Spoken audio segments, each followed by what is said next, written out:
Welcome back for yet another exciting week of NACE Collegiate Starleague for Rocket League. I am again Dater Taco, and joined with me yet again is Squid. We just can't get someone else. He's just the only person around. So, Squid, I guess, welcome back to the broadcast. I mean, I guess it's another week. But how have you been since we've last seen each other? We got a couple banger matchups, so I know you're excited, but how's things going in your domain? I would like to remind you that not only do I have a replacement for myself in Larry the Matchgate Ball, but True. I also have a replacement for you in my surrogate Danger Taco. So I forgot about the surrogate. Don't feel like you're sitting all safe up there on your IOS, Taco.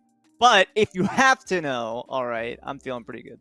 I mean, we joke all we want about, having to sit there for like 6 hours watching CRL quals. It was a great time, and I was having a lot of fun watching Rocket League in the first place. But second of all, we did just get to have a couple of chill vibes and hang out. But now we are in a league where things are actually kind of on the line here. But Rocket League's not the only game we got for you lined up. Of course, we do have a plethora of other games on the docket for the week. And that means that we have Overwatch actually happening later tonight here, Taco, along with League of Legends on Tuesday, COD on Wednesday, and CSGO over there on Friday. So a nice little mixture of esports fun. Remember, Taco, when you said I was making up half the esports with like the pick ban system?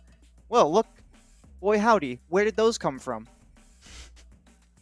These came from other esports. Yeah, I forgot the word for pick ban because I was thinking about how you would select maps in a tournament, and I just completely blanked on it. So I was shamed my esports knowledge, but now I am learned in the ways of many different esports. And I'm also learned, as these players are, with all the plethora of games we have going on. We have the first up match. We do have Hood College and Randolph-Macon up on the first game on the docket, but later on in the day, we kind of don't want to spoil too much of the games. We have some ridiculous matchups as we start to see kind of this round-robin play throughout league play start to give you really juicy matchups, which are somewhat inevitable to come across, but the second game is really something I have on my sites. It's University of Texas at Dallas versus St. Edward's University. Both undefeated and both very strong contenders to go very deep in this competition. Yeah, and I mean, you mentioned how you didn't want to spoil it too much. You kind of got ahead of yourself there, so I suppose I will too. Spoiler alert, most of the games that we're watching tonight, the teams have winning records and fairly good ones at that. I think the lowest we're going to see tonight is 3-1. So that's a nice little drop in the bucket, so to say. And it looks like we do have the players already in this lobby here, Taco. But, I mean, when it comes to Hood College and Randolph-Macon, it's not two rosters that we're particularly familiar with, which is strange to say. Well, I guess it's not strange to say. Consider what we saw yesterday. During the CRL qualifier, we saw Valleyfield basically come out of nowhere. It was not on our radar at all, and they almost qualified. Yeah, and I think this is exactly the thing about CRL, or just the collegiate level of Rocket League, that we really just laugh about, is that there's so many games in which I don't really know the roster, and you don't really either. And we're talking before the game, thinking about, I mean, it's kind of tough to build a storyline since they're not really upstarts, but we don't know like their presence in the scene. And then they come out and really impress us with the skill on display. So I think seeing a team like this, especially Randolph-Macon and Hood College, facing off against each other in the same division and being so high up in there, both of them within the top 4 within the standings. There's some quality teams within this conference, and they're ahead of a lot of them. King, for example, University of King, one of the Tennessee schools, is actually below both of these squads. King, a much more well-known program, I would say, in the ecosystem of Collegiate Rocket League, and both of these squads outperforming them. So certainly we have a nice little treat, a coming out party for these two players, or for these two teams rather, in the first match of the day, and it's good to see that they're all rearing and ready to go. Yeah, and it looks like the players are just about ready to get underway here as well. So the time is over for talk here, Taco. It's time to let the players speak for themselves here on the field. First best of 5 of the night, and we have 2 more afterwards. It's always the nice time to be in Rocket League. The fall is beginning, or as people like to call it, autumn, what have you. I personally like to call it fall, and it means we always get more Collegiate Rocket League action, and we have game number 1 underway here on the classic DFH. So we will see in what type of play styles do come out. Apparently just going straight for it off the bat is going to be Randolph-Macon.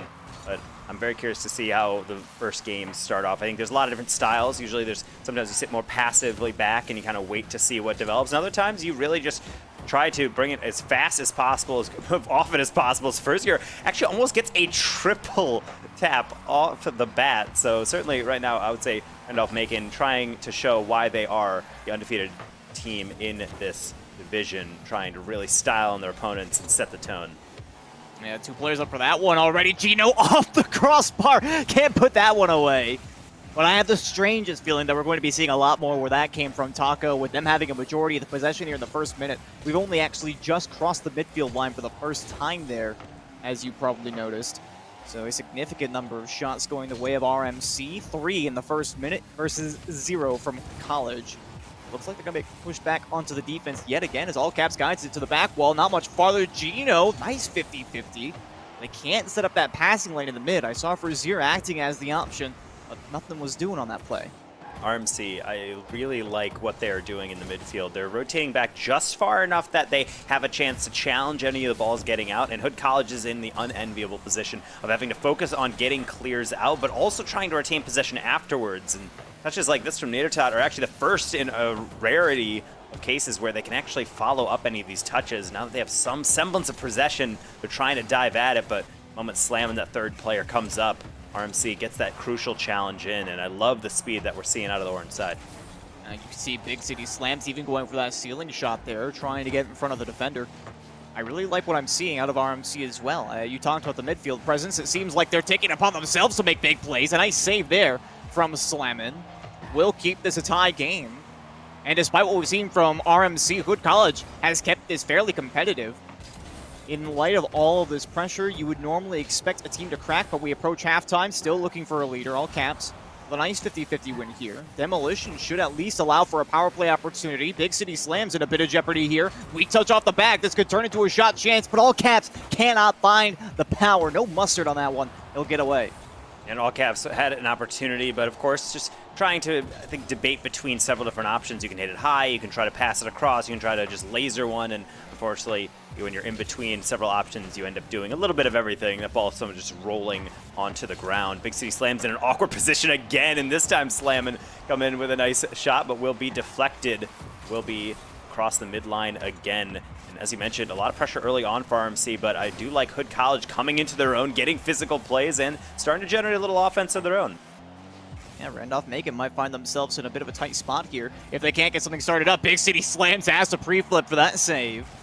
Maybe getting a little bit too eager to move upfield, but now is the perfect opportunity for Zier in a 1v1. Can't get inside the uprights, but there's no follow-up from the defender, and Gino will put number 1 up.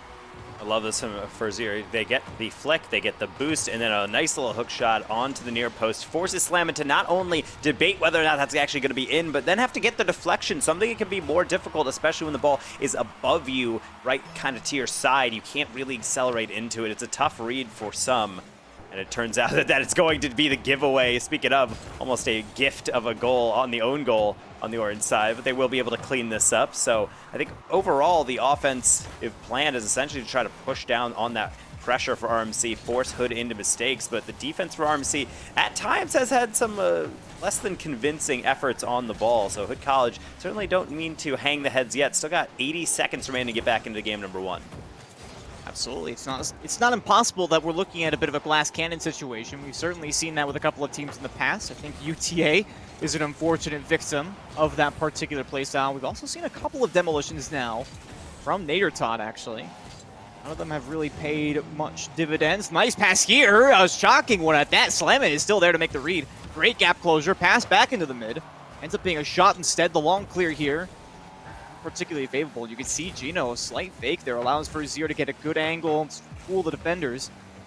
They are able to clear it all the way downfield. I'm starting to wonder, there's a lot of gaps through the middle for the blue side defense to push this one all the way back onto the offending side. Does there need to be a little bit more midfield control here from Randolph-Macon is just what I'm curious about.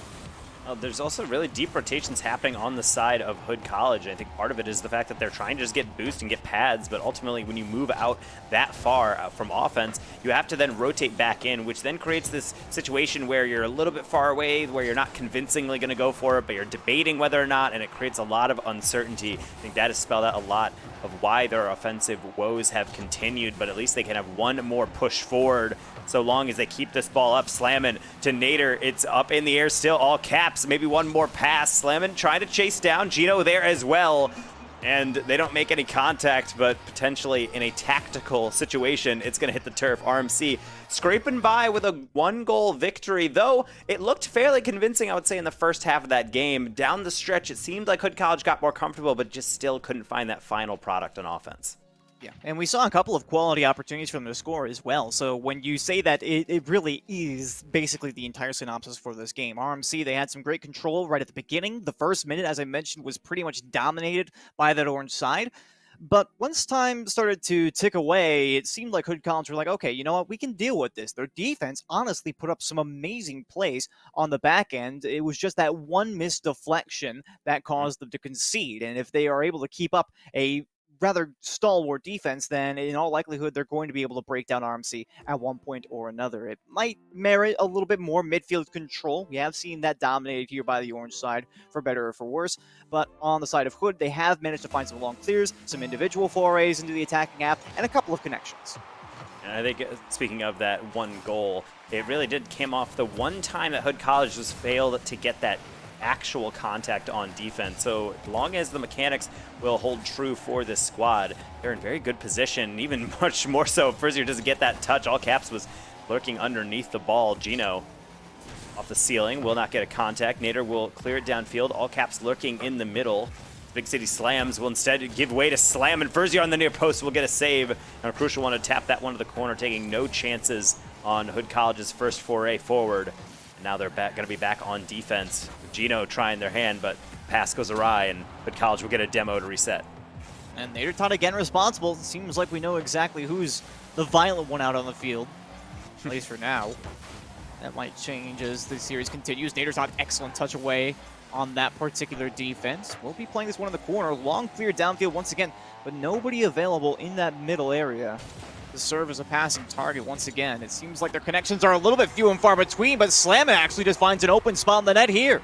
I like the stratification here. You have Nader forcing Gino into a play. They give it away prematurely, but Slammin's already on the back wall waiting. And what I love is they don't jump off the wall. They don't try to hit it forward. They see the open net. They slap it right on target, and no one is home for RMC. Somewhat of a well-worked goal for Hood, but it's something that RMC, we were a little bit scared of. They get somewhat sketchy around the back end at times. I think finally they've paid the price for somewhat of that offensive hubris that they had enjoyed in game number 1, showing the game number 2 is a whole different ball game altogether. Yeah, I think that's an excellent description of the situation here. I mean, I was really caught off guard when that one did find its way through. But if you're slamming in a situation, you have to realize that there's an opportunity to punish and take it. Put your team on top early. Now give yourselves a chance to close down the vice clamp. Will find themselves on offense yet again here. Once they lost a possession off that 50-50 slamming in the back of the net. Big City, no contact for Zier. Cannot break past the defense here. There's 2 telegraphs of a shot for the taste of the blue end defense. And again, they played pretty phenomenally in game 1. I have no reason to believe they're going to falter here. As long as they can break it down into the opposing half a couple of times. This looks like a good shot chance. Gino's in front of it. You can see another double commit here on the back end, and Randolph-Macon look like they're having some miscommunication troubles there. If not the rotation, then and who's going to go for the ball? Yeah, but the demos continuing to come out from RMC might open the door for something. Ferzier, a simple little flick over the top, and it will thread the needle between the defenders. And a nice equalizer right before halftime. I gotta give credit here with the demolition coming through and the third player upfield. It's only one man back in the net. Ferzier, I mean, that's a pretty easy situation in a one-on-one, to be honest. I wouldn't necessarily say that it favors the attacker, but it can be pretty simple to get in the head of your opponent in that particular spot. So well played all around, but it looks like Hood are satisfied. That did look like a decent passing play chance. Wildcat simply didn't have the boost and was slightly out of position to receive. So that could have been a quick counterattack. We pass halftime now. It's all tied up at 1 after the response there from Randolph-Macon. Will the trend continue, though? More goals being put on here for Hood College than in the previous game. It's a pretty good trend you'd want to be on.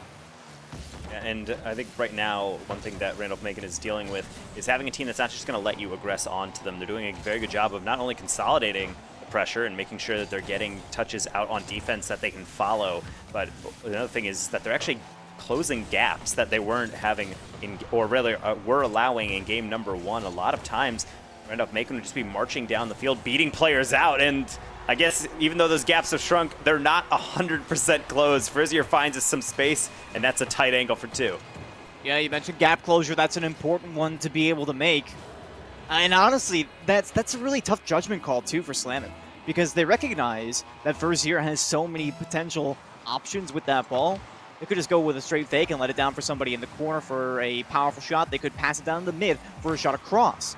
Or they could just take the redirect themselves. So sitting down the net may not have been the safest thing to go for, but Slammin' was unable to close that gap. So they found one singular spot where it was unable to happen, and there you go.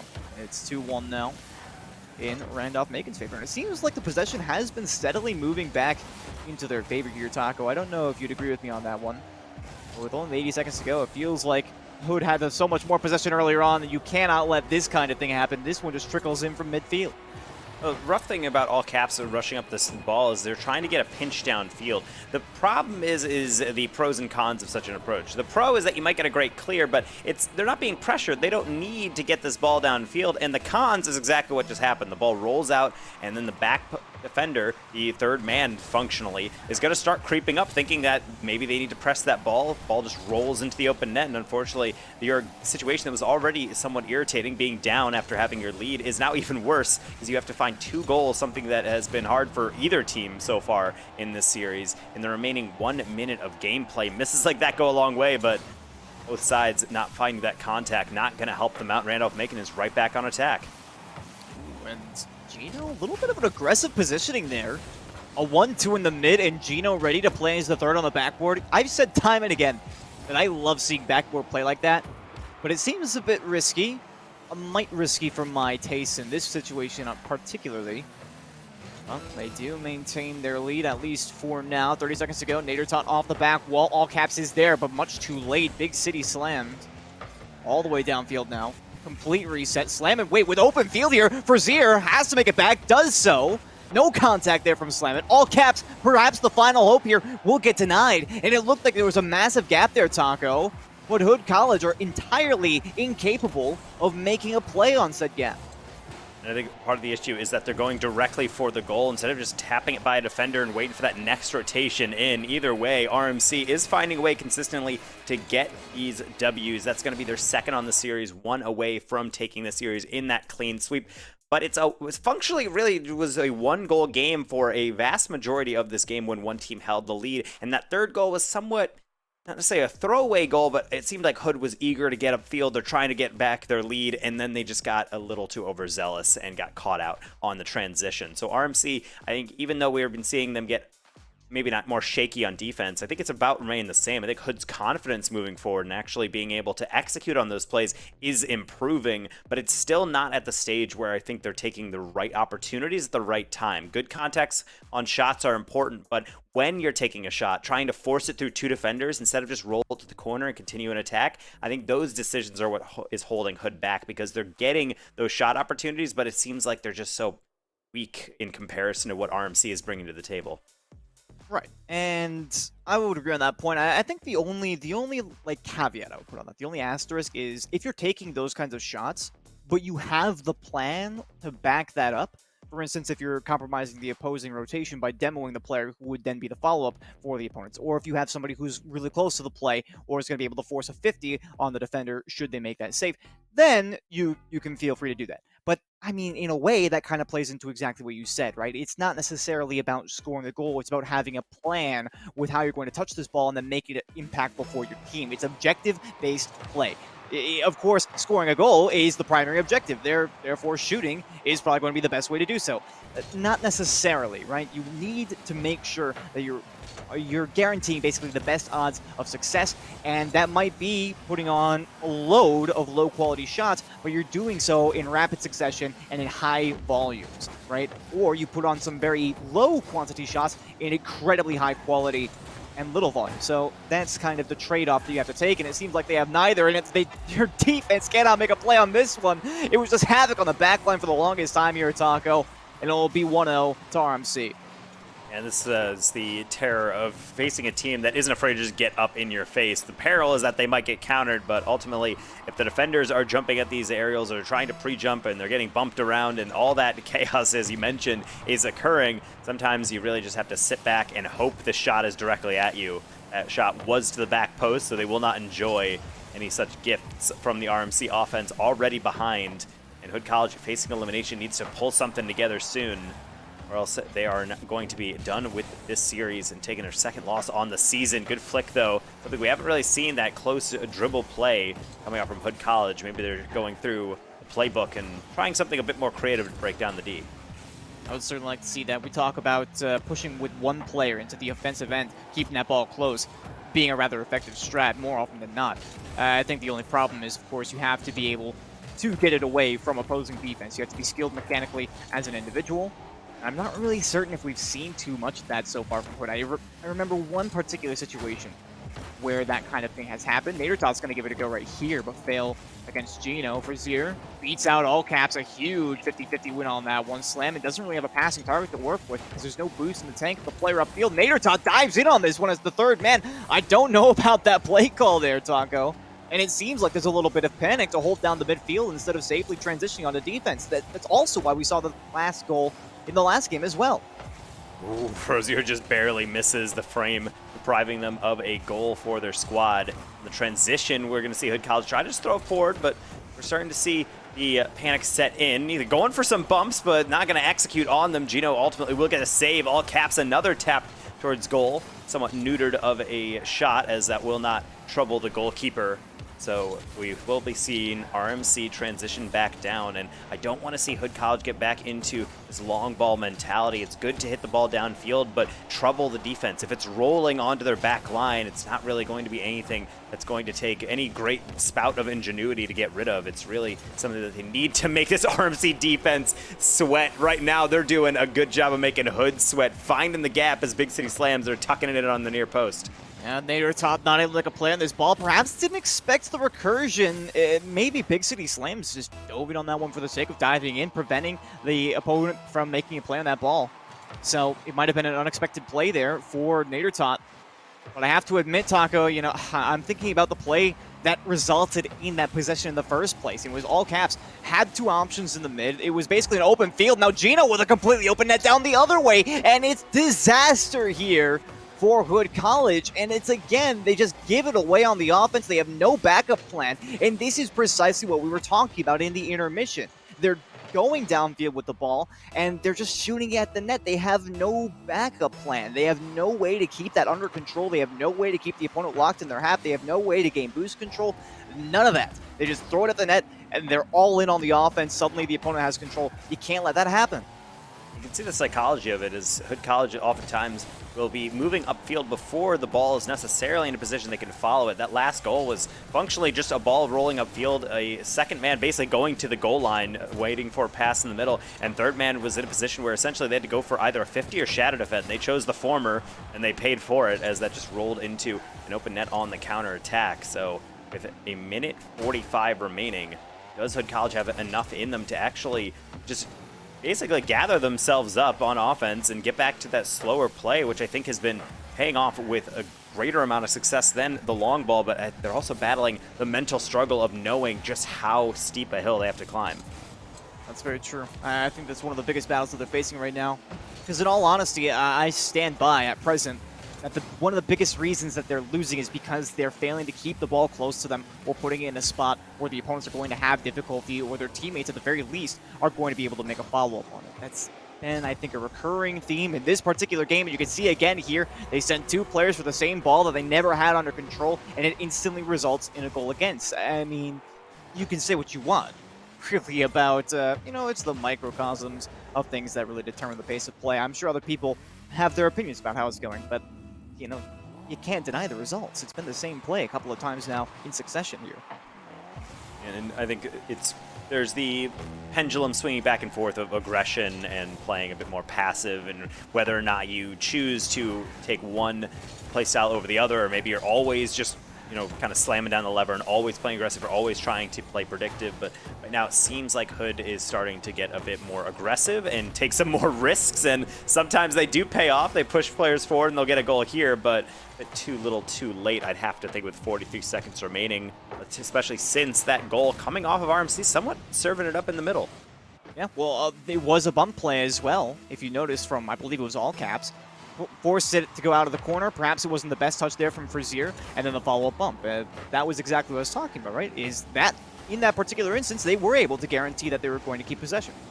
And although I say that, I mean, you could argue that Frazier could have had an alternative touch. But for the sake of argument, let's just think of that. Look at the results. It only took one shot.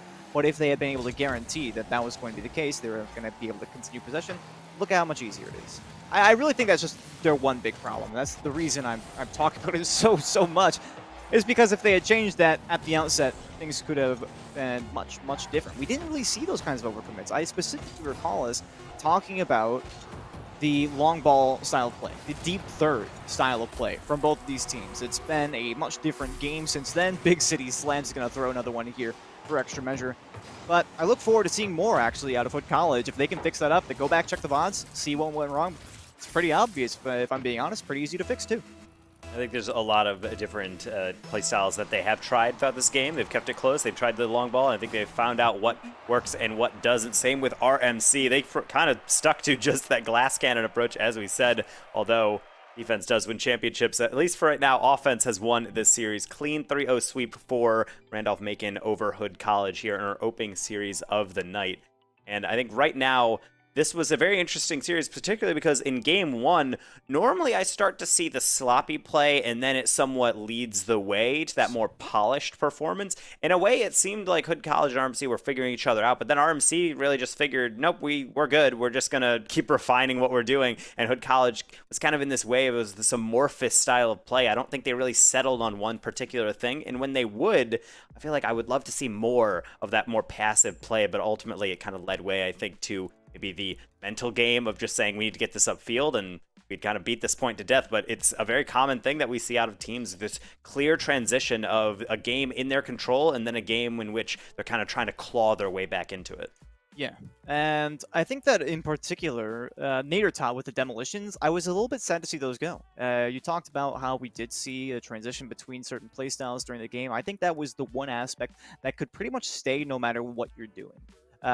Generally, yes, if you're going to go for a hyper-aggressive style of play, then you would probably want to avoid that, just in the event that you need to have your third player back. But I'll be honest, it was more often than not, again, it was a bit unfortunate to say so, but more often than not, they were missing that third man anyways. So at that point, you may as well go all in to try to verify that you're going to get that goal, in my opinion.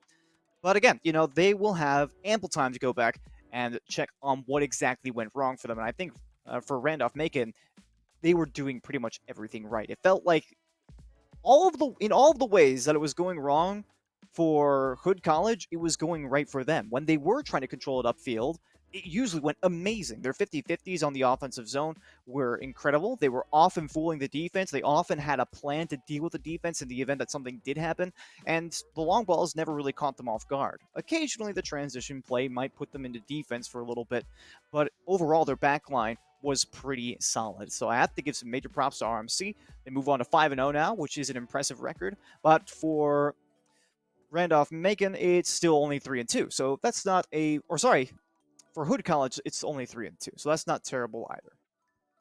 And this is the beauty of round robin play. You get to play everyone, and unfortunately, once you miss out on your chance, and the perspective of Hood College taking a loss, you're gonna have to wait until maybe later on, potentially in a bracket format, to take them on again. But we will be seeing Randolph making continue their success. And I think we did get a glimpse into what makes them very good. And it's nice to see that when a team is undefeated, sometimes you're saying, well, I mean, what's their schedule like? Maybe they're just playing some of the lower table teams, just getting some W's. This is a well-deserved record, I would say. There's sometimes you can kind of attribute that quality to some players, but I like the offense that they were showing. I think they're doing a good amount of pressure. I think the defense was good enough. Are there room for improvement? Of course, but that's the whole point of the season. You get better over time with these players and with getting that chemistry down. And ultimately, Randolph-Macon is showing off a good amount of offense. I think that strategy would liken them somewhat to UTA, is that the defense at times looked a little bit susceptible. For the most part, if you're scoring 4 or 5 goals a game, it doesn't ultimately matter. I wouldn't say don't just neglect defense, but it's a good thing that RMC has. I think it's a play style that can carry them forward into the leading weeks. Well, clearly, it's given them the results up to this point. And you mentioned UTA. They have done fairly well in history, right? In recent history, I should say. And, in all honesty, I think, what was it? They were pretty close. They were pretty close to making it to CRL. But, we'll talk about that later. We do have the interview set here with Gino from the winning squad here in Randolph-Macon. Gino, welcome on to the broadcast, sir. It was a well-played series for you guys. Just a confident-looking 3-0. How do you guys feel? We feel really good going into Virginia Tech next week. That's what our focus has been on. We know they're a really good team, and we've been waiting for that. And Hood was a really good college too. They gave us a challenge for sure. Their defense the first game was amazing. We had applauded Hood College's defense, and you guys had a very close affair in game number 1. And down the stretch, you guys really started to ramp up the pressure. Is that something you really try to bring in your play style? Is it something that you do you just try to play and vibe off of each other and see what's going to be the style, or do you guys really focus on trying to pour on that pressure? Because you had quite a lot of shots down the stage. I believe in game number 3, you guys racked up 14 shots within regulation. We do try to get pressure. We love having the ball on their side, doing whatever we can, and then when we're just in the mood, we just try to pass and find each other. We love finding each other, getting those passing plays. That's what we love the most. We couldn't find it today, but the pressure is probably our go-to, I would say. Well, I was actually just about to mention, it seemed like, especially in Game 1, there were a couple of tries to find those connections at the midfield. But as Taco mentioned, you had some great presence moving down simply as individuals into the attacking half. But we did notice a slight game plan change for you guys. In particular, in Game 1, you guys played a pretty deep third for the most part, so that way there was more freedom for your attackers upfield. But you kind of shifted a little bit as well. And now with a 5-0 record, I can't say that it's a bad thing to have more than one play style and not have a particular focus. But you said you're focusing on Virginia Tech, and with this record, with all the different tricks up your sleeve, clearly, do you have confidence moving into that next match? We do. I in particular, Connor and Frazier, those two always just create space for me to be able to play with all the boosts that I get, all the pads, all the big pads. I'm feeling really confident next week. But I mean, they are a good, very good team, so I don't want to. I just ready for the challenge. I think there's something that's really important is that you touched on is they free up space for you and allow you to use all the boosts you're using. With a team that plays as fast as you guys do, are you guys focusing on really trying to keep your comms clear within the call that you're on, trying to communicate with each other? Because I find that's actually a play style you guys play that often people struggle with, is running into each other and just trying to call off each other. Because when you're playing quickly, you have to make decisions quickly, and sometimes you get in each other's way. Is that something you had to work through on your way to getting to this kind of more well-oiled playstyle that you're at right now? Yeah, for me and Connor, really, because we loved about a year ago, we loved rotating inside instead of out, and that would always create problems. And then we just kind of learned that always be like in a general triangle with each other, and we'll be there. Just trust. And it's worked this far, so.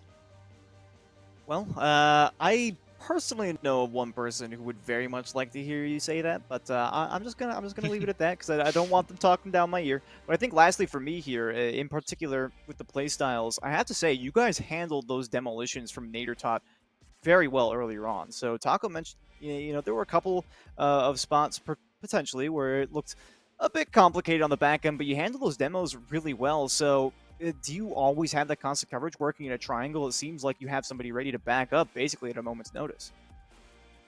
Yeah, that was a big thing. We wanted to get our defense down, so on offense, we didn't have to worry about our defense. We control the midfield to the best of our ability, buy time, catch it. I mean, there were a few times where we would try and catch it and they'd be ready to pounce, which credit to them, they were very good at that. But we do try to like have each other's backs on back post and be ready and always have someone in goal when we have the pressure on us. Well, good to hear you guys have come a long way with your team, and obviously you have Virginia Tech away, so you guys have a lot to prepare for. But Gino, thank you for sitting down with us and answering these questions. Good to see that you guys are confident and ready to go, because sometimes when you fear a team, you kind of buckle down. Doesn't look like you guys are like that. You want to charge straight ahead, get that W, so best of luck to you guys in the future. Thank you for having me. So as we let Gino go back to their classwork and also scrims, let's be honest, they're going to scrims. But of course, getting their work done, because of course these guys, intelligent, big brain players, have to get work done on and off the field. But that is in the past now. Hood College, unfortunately, taking that loss, but Randolph-Macon making a name for themselves in their conference. But up next, after this brief intermission, we will be seeing two teams who have made great names for themselves in their conferences, two undefeated teams. It is University of Texas at Dallas and St. Edward's University. You do not want to miss it. It's coming up right after this break.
Welcome back, everybody. This is still week 5 of NACE Collegiate Starleague Rocket League, and we are one series down. We saw Randolph-Macon take down Hood College in a brief 3-0. This next series, though, is something that I saw and just started drooling. It was like an automatic response. I couldn't control it because we got St. Edward's University against UT Dallas. Two teams that very well could make that upper echelon of Rocket League at the collegiate level, and they got a lot of talent on the field for this next matchup.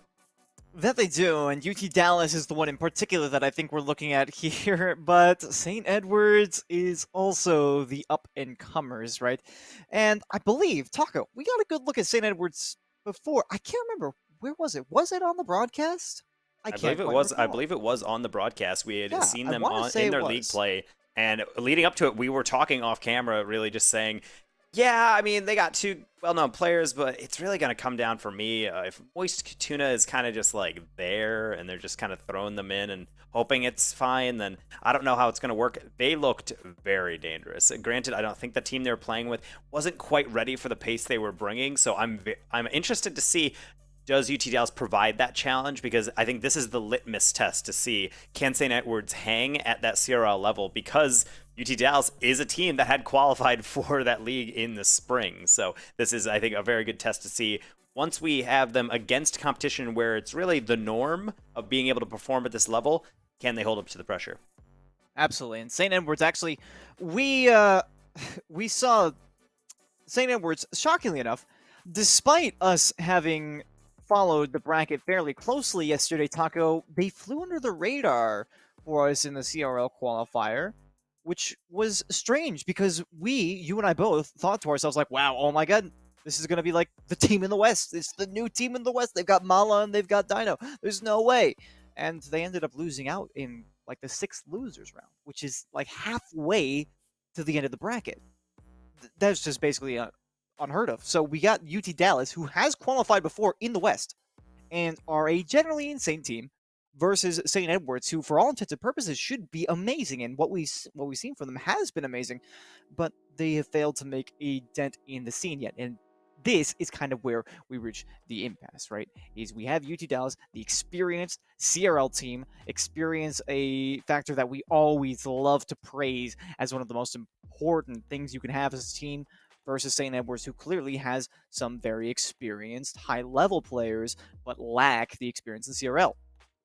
I think this is also a huge element of this is something that I think we talk about, in that you have said on broadcast at times that Ohio State University collegiate team is your favorite team in CRL. And one thing that I think makes them very good is that if you took a poll of everyone and said who are the best players at the collegiate level, I don't think that Ohio State would get a lot of selections, but in terms of team output, they finish top third of the table in league play fairly consistently, or at least in the top half, because I think the time spent together semester after semester after semester of grinding this game out, of learning each other's tendencies, and then executing on the field when it comes down to crunch time, that's what makes them a great team. UT Dallas has all that experience, and so St. Edward's, they do have two very well-known names and a third that complements them, I thought, fairly well throughout that game. We did see them in that somewhat earlier in the season preview, but maybe they're just not quite 100%. And then when it gets really hectic and you have a team rotating very quickly and you need the comms, that chemistry, if it's lacking, that's when you start to see the downfall. So I think game 1 will set a nice tone for everyone, figuring out, can they actually pull things together, or are they still in that kind of building phase to get that foundation to make those deeper bracket runs, since they did, as you mentioned, kind of burn out before we really expected them to. Yeah, it's also kind of a questionable situation because we've seen this in the RLCS before as well, all the way back in the day when the rival series was still a thing. We saw Pashy basically come out of retirement along with a couple of other players from EU that people were really looking forward to seeing, and they also kind of petered out in the rival series qualifiers before really getting to the final round. So it might just be one of those situations. Perhaps they just need to put in the grind, and they're ready to do so here and now. We have them over here on DFH Stadium once again on the daytime this time around here, Taco. UT Dallas going to be over there on the orange side. St. Edward's in the blue, and on the first attack as well, Dino almost gets that first shot on target, but it will not be enough. Mala for the follow-up as well will be turned away, and I guess it's a high-velocity start here today. Yeah, and they're just going straight for the goals. I do like the aggression being shown from St. Edwards. The combination plays between Dino and Mala are really impressive, but one thing that really spoke to me about how they played is how they can turn any ball that is lobbed toward them into a scoring opportunity. Malakas and Dino had double taps galore earlier in the season, so if UT Dallas doesn't let them have time, I think that is the strat right there. Mala had an open look, but just not quite the read that they were looking for, so that will be a chance gone awry, but this ball is taking laps around the field, yet to slow down. Ooh, good 50 there from Dino as well. Won't be able to have the follow-up, though. The real question is who's going to establish their first offensive presence here. We did see a couple of shots, but no real maintenance of pressure, right? It's that sustain that'll really do the damage. Mala can't make contact there, and Dino has to wait on it. You see just a little bit of a break there for UTD. They're able to get it away, if only narrowly, and they do find themselves on the attack now, but again, quickly turned out. Ghost will have a touch on this one, but not much more. But there's no control here. I think Moistuna might have had a very brief controller DC right there, and it caused a slight bit of confusion, but thankfully nobody took the opportunity on the UTD side to score.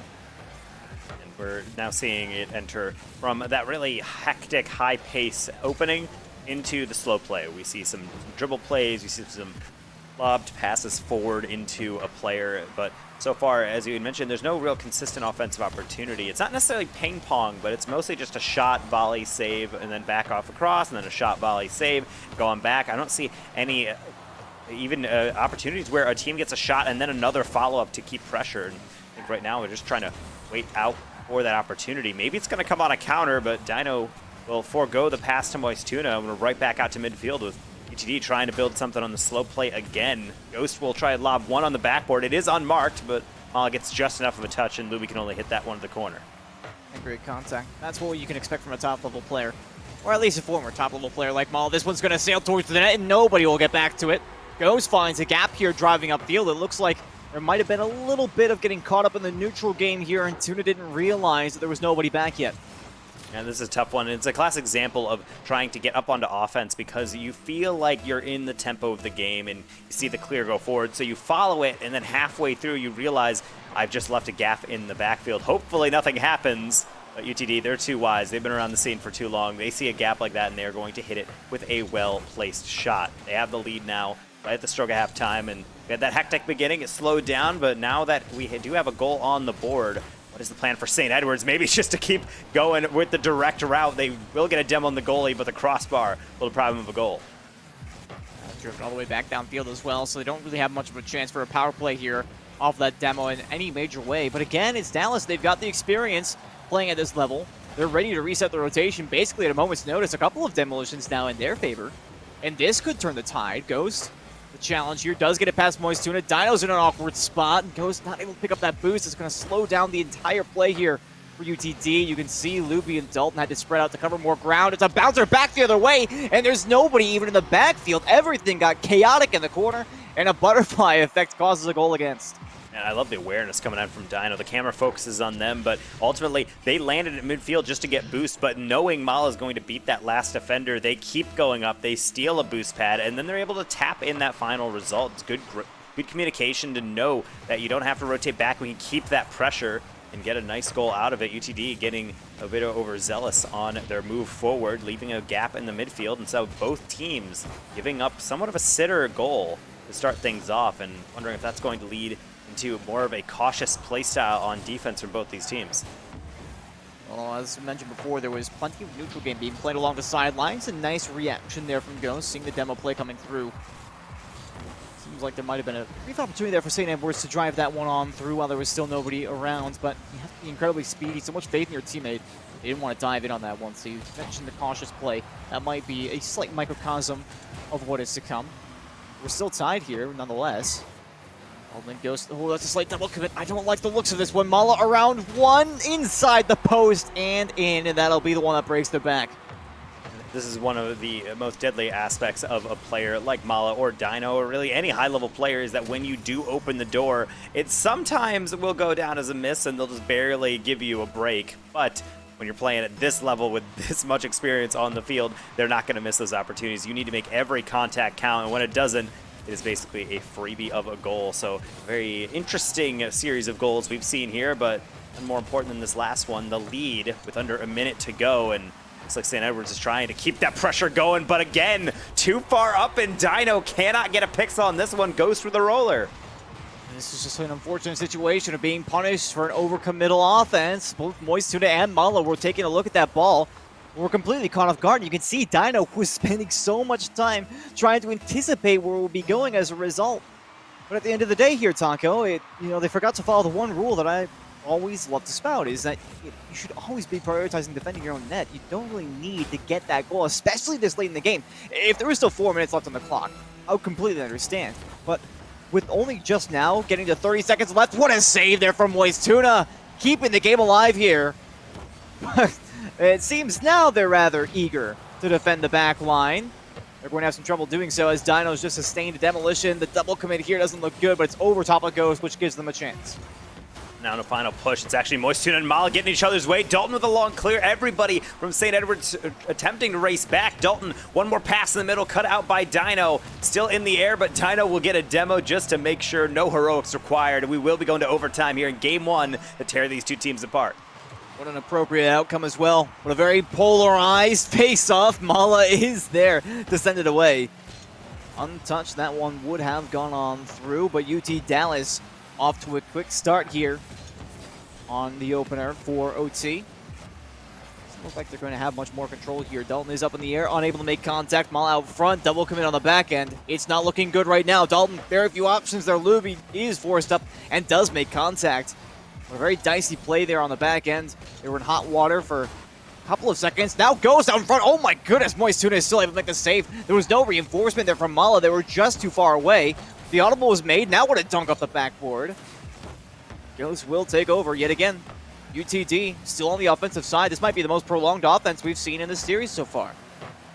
But St. Edwards, it looks confident in a lot of their challenges, and for good reason. They're making contact and putting it into a situation that forces UTD to adjust again to be able to recur into the play. This one is a rare mistouch from Mala, but Moist Tuna is there. Dino on the counter will not be able to wrangle that shot. It's going to be a roller up for Dalton to gather.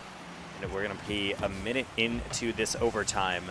And now we've had a very quick beginning. We're back into a little bit of that midfield play as we're waiting for the next kind of ingenuity to bust out. As I say that, Ghost just caught looking, and St. Edwards will get that first game victory.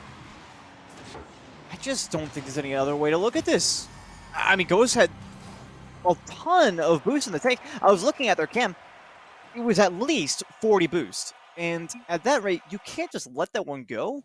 I think it might have been an attempt at a fake play, an attempt to bait out Mala into thinking that Ghost is going to go for it. But you're going to have to be a little bit more convincing than that. I just think that to be an oddity more than anything. Perhaps it was just a huge misjudgment there from Ghost about what the nature of that play was going to be, but it cost them the game one way or the other.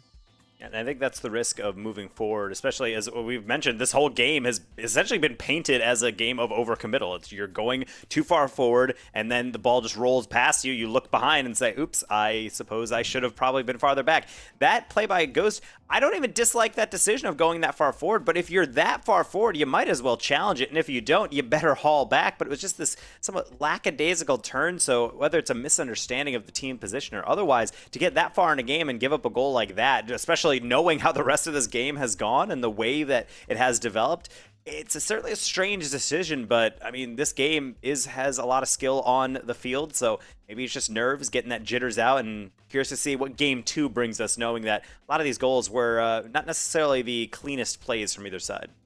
Yep, it's not impossible that it was just a slight error as well. Mechanically speaking, from Ghost, they hold the power slide for just a moment too long and realize, oh, well, that's the game. You know, sometimes that does happen to players, even at the highest echelon of Rocket League. They'll just make something such a simple mistake where they'll accidentally double jump instead of flipping, and then it's like, oh, I just lost the game. We have seen it before, so perhaps it was just one of those situations. I don't know. One way or the other, they're down a game now in this best of 5, and they're gonna have to deal with it. Demo right off the bat here. Moist Tuna does get contact out in the mid. Dalton keeps it under control. Looked like a shot chance there early for Dallas. And honestly, I feel like an early control here would help them get their wits about them yet again. Yeah, but it's not going to help when Mala is getting somewhat of a dummy pass coming in from Moist Tuna. And the good quality shot will be met with good quality defending. Now up on offense, Luby Trying to find Dalton. Tough angle, and that shows why. Will be a miss. Who's steal? Ghost slows it down, pays their life. Mala too quick on defense. Too quick again. That's beating past two. Moist Tuna racing to it, but will not be able to get that next touch forward. And the speed is still there for St. Edwards in the first 45 seconds, but do remain scoreless until Mala potentially is given a lot of space. Luby just barely reaching will get the save. UT Dallas, it doesn't seem like they're feeling too threatened here on the defense. I wonder if they're going to start staying a little bit longer on the attacking side here. You can see Dalton being chased down by Dino. Does actually avoid losing their vehicle there on the field. No insurance claims going to be coming in. It's like a bit of a lackluster clear. There was no contact there from Dalton to keep it in the zone. I just mentioned how I was wondering if we would see that from UTD. A bit more extended possession, and yowza, Taco. I don't think you're going to see that one again today. Yeah, Luby gets a good enough clear, but right now I think, man, as I look at that, I was going to say I think that Dino was threatening a dunk, and so a player was trying to read that Dino was going to hit it, but he was so far away. Maybe it's just a forced perspective error, but you know what I think it was? I think they were trying to get it around Dino so Dino couldn't dunk them by going at a certain angle, and that angle just so happened to have a very low tolerance for failure, let's say, a very low error margin. And Ghost just missed it.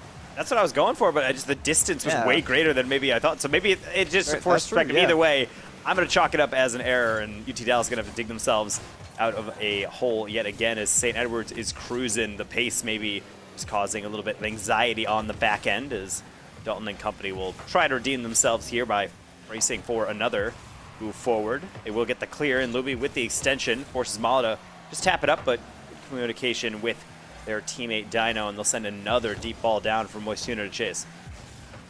Ooh, Luby. Oh, that looked like a fancy double tap chance. Mala, though, shutting it down right at the source. It's kind of speed recognition that you need to have in order to compete at the top. Moist Tuna getting absolutely destroyed on the back wall there, but Dino reads it like a book and is there to make the play. It feels like right now St. Edwards are having a field day with these reads on the opponents. There's almost nothing that UT Dallas has done that has really fooled them so far in this game, Taco, I feel. We're past halftime now. Yeah, we're in half number 2. So it's a bit shocking to say Dino over to Mala. We've seen them do something crazy like that already in this season.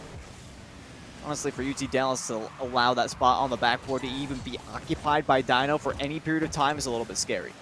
Yeah, I mean, when you have the mechanics, it opens up your game so much about what is possible, what you can extend the play out for, and what your teammates are capable of in really the range of motion. So it opens the door for them to try all sorts of wacky things. UT Dallas just seems to be relying on the reliable, just hitting it on the backboard and making sure they get these infield passes, but the latter has not been present. I think UT Dallas's style of offense is trying to throw it down in St. Edwards half and force them to deal with it. But as you said, St. Edwards doing very well at that. So I don't know how sustainable of a strategy that really is, especially now that we're bearing down on 3.5 minutes in and they're still yet to get a convincing shot on target, I would say.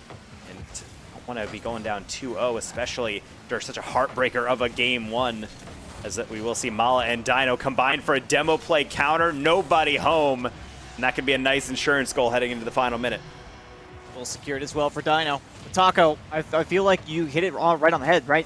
UT Dallas, they're pushing downfield and they're kind of going for these long balls, which isn't necessarily a bad idea. Based on what we saw in the last game, most of the goals for or against on either side were punishing overcommits. So trying to find a sly connection between two players or just even bombing it downfield is not necessarily the worst plan based on statistical evidence. I think the unfortunate reality is that St. Edwards realized, like, hey, let's not do that. And then they didn't, and look, success. They haven't conceded a single goal. I mean, UT Dallas has hardly even gotten close to the net up until this point. This might be a first good opportunity. There was a double coming on the backside, but clearly a huge misread on one player or another's part there as Dalton and Luby completely miss each other. And then Ghost will just roll it into defender, so it'll set the stage for Dino. Trying to snipe that back corner. They don't get it on the rebound. It's only going to tap across the goal. So Luby, a tiny bit of space, which is quickly closed by Moist Tuna, and I love one thing about this St. Edwards squad is their ability to force their players into uncomfortable position. We talk about Dino and Mala, they're getting all the ink, but this game plan doesn't work without a solid third in Moist Tuna, and they are certainly reaping some rewards this game. UTD has no answer to some of these touches as Mala and Dino will combine with a nice 1-2-1, putting this game already well out of reach, even further away. 3-0 to round out game number 2. I believe Luby there on the back line didn't really have much that they could do with that one. If they didn't have any boosts, I mean that's just a lost cause at that point. But UT Dallas at this juncture, Taco, it feels like we praised them for being one of the more experienced teams in the West, but I think the unfortunate reality that we now have to face is that they've been making some pretty simple mechanical errors on this one. And I would say positional errors if it were not for the fact that St. Edwards has Dino and Mala. They can be incredibly crafty over there on the offensive side, and I know that UTD are rather smart players. So it's tempting to say that they are having some positional errors, but I wouldn't necessarily say that. I think it's just all about making these accidental misplays on the back end. And it's almost reminiscent of what we saw out of Missouri S&T yesterday, as you'll recall.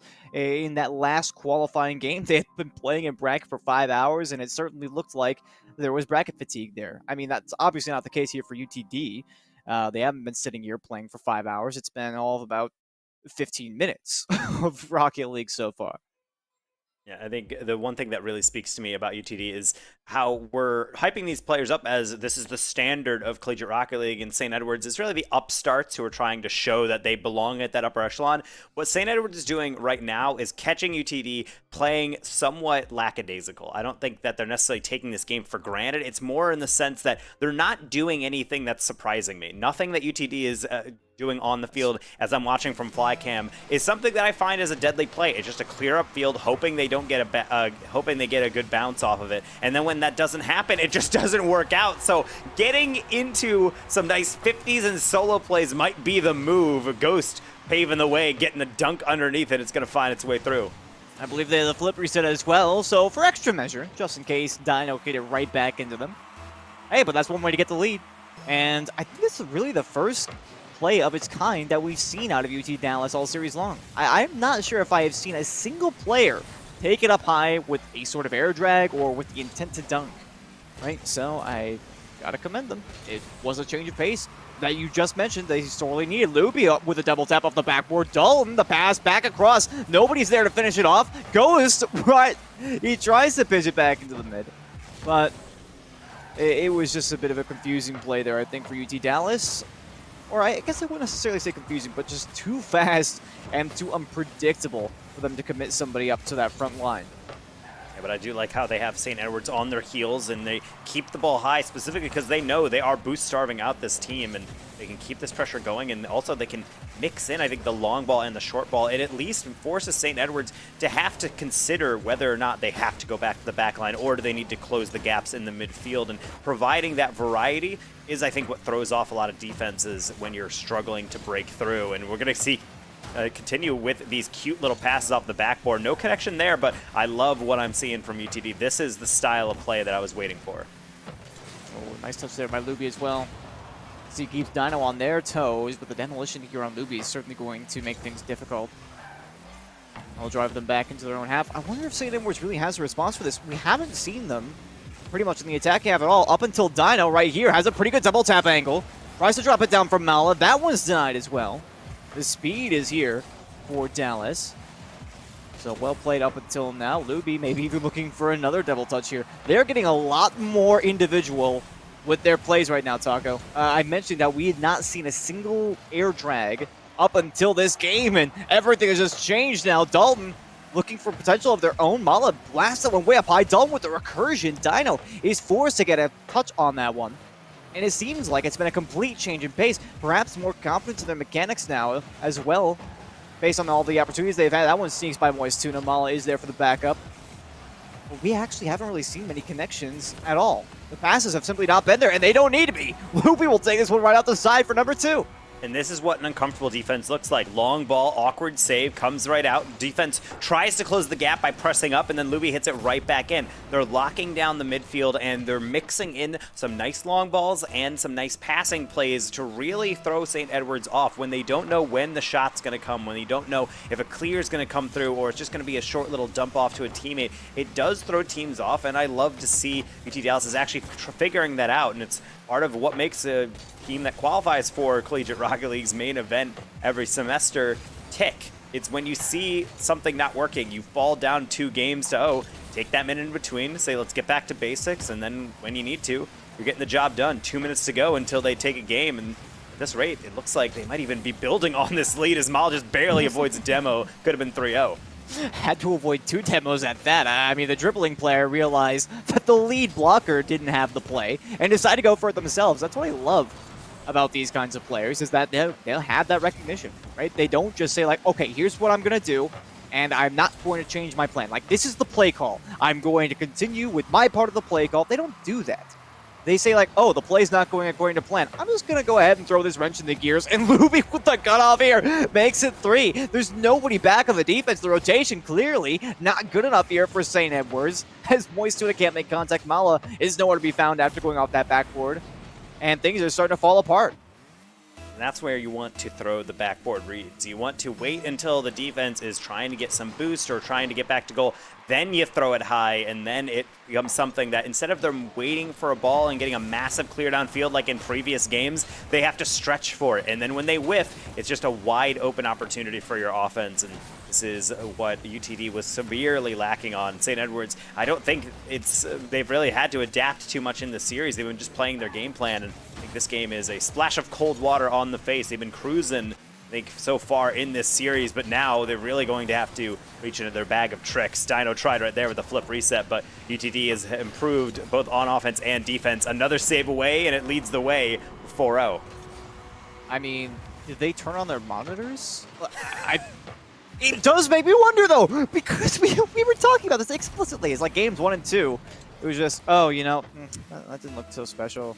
This looks really par for the course for Dallas, you know? And then game 3, they're going off the ceiling on every other play. The walls are their homeland at this point. And not to mention the shot count. I mean, Taco, we talk about it could be difficult to reach into the double digits. They're at, what, 14 shots against 1. 15 shots now, as Ghost will sink number 5 relentlessly. I mean, seriously, you cannot make this stuff up. What a change in pace. And St. Edwards, you can see it in the, I mean, we say body language, but the car language of how these players are moving across the field. That 4th goal was a player for St. Edward just doing a light little jump up to tap at another player coming screaming in from the side. They bump each other, and it leads the way to a goal. The 5th goal is just constant pressure, and all the goals leading up to it are just throwing the ball in weird positions, making them uncomfortable, and netting some goals. So St. Edwards, the defense, I wouldn't say has been rock steady up until this point, but it had not been tested. Now that it's tested, I need to see St. Edwards really pour it on offense, and potentially this series is somewhat of an insight why, well, we were looking at the qualifiers for Collegiate Rocket League over the weekend and see this team maybe not get as far as possible. Maybe when they are up against a team that is playing this coherent style of offense like UTD is bringing in game number 3, they just do not have the answer. Yeah, I'm so glad this wasn't a sweep. Number 6 piled on. Ghost with the hat trick. Luby also actually has a hat trick. Ghost with a playmaker as well. And 5 seconds to go. I will reiterate. 16 now shots for UT Dallas against 1 for St. Edwards. We were singing praises over to Mala and Dino for being phenomenally creative players when it comes to mechanics, and surely wise beyond their years. But it seems that they cannot contend when they get a little bit complacent, I'm sure. When they realize they're up 2-0, it was like, oh yeah, you know, I bet we'll take this. That's not necessarily the worst mentality to have, right? If you're on autopilot and you're winning, not a problem. Problem being, they went on autopilot, and then UTD basically just changed the air into water. That was just a complete disaster here for St. Edwards. But they're only down 1 game now. You know, they are still at match point. They still have every opportunity to say, all right, you want us to put on our big boy pants? here we go. The gloves are off. You are about to get socked in the mouth. So I think all bets are off here for this next game. UTD have clearly changed up what they're doing. The individual plays are definitely a great way to go about this because they're making one-for-one trades with players who are, classically speaking, and Mala and Dino, better than they are, right? So I think that's going to be a good game plan for them moving forward.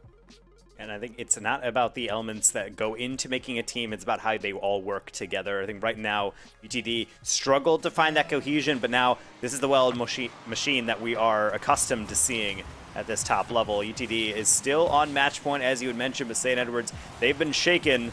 Let's see if it's to the point of no return, as they certainly were through the wash cycle on that last game, but now with a fresh scoreline and renewed minutes on the clock. Very curious to see the adjustments that come out from the blue side. They are starting out on the offense here. Oh, goodness, though. I don't like that look. Dino and Mala with the double commit. Namala now the only one back. Luby gets the 50 around. Moist Tuna is going to have to contend, and will actually do so. I'm surprised there wasn't a demolition attempt on that particular play, but it's getting hectic already out of this gate here, Taco.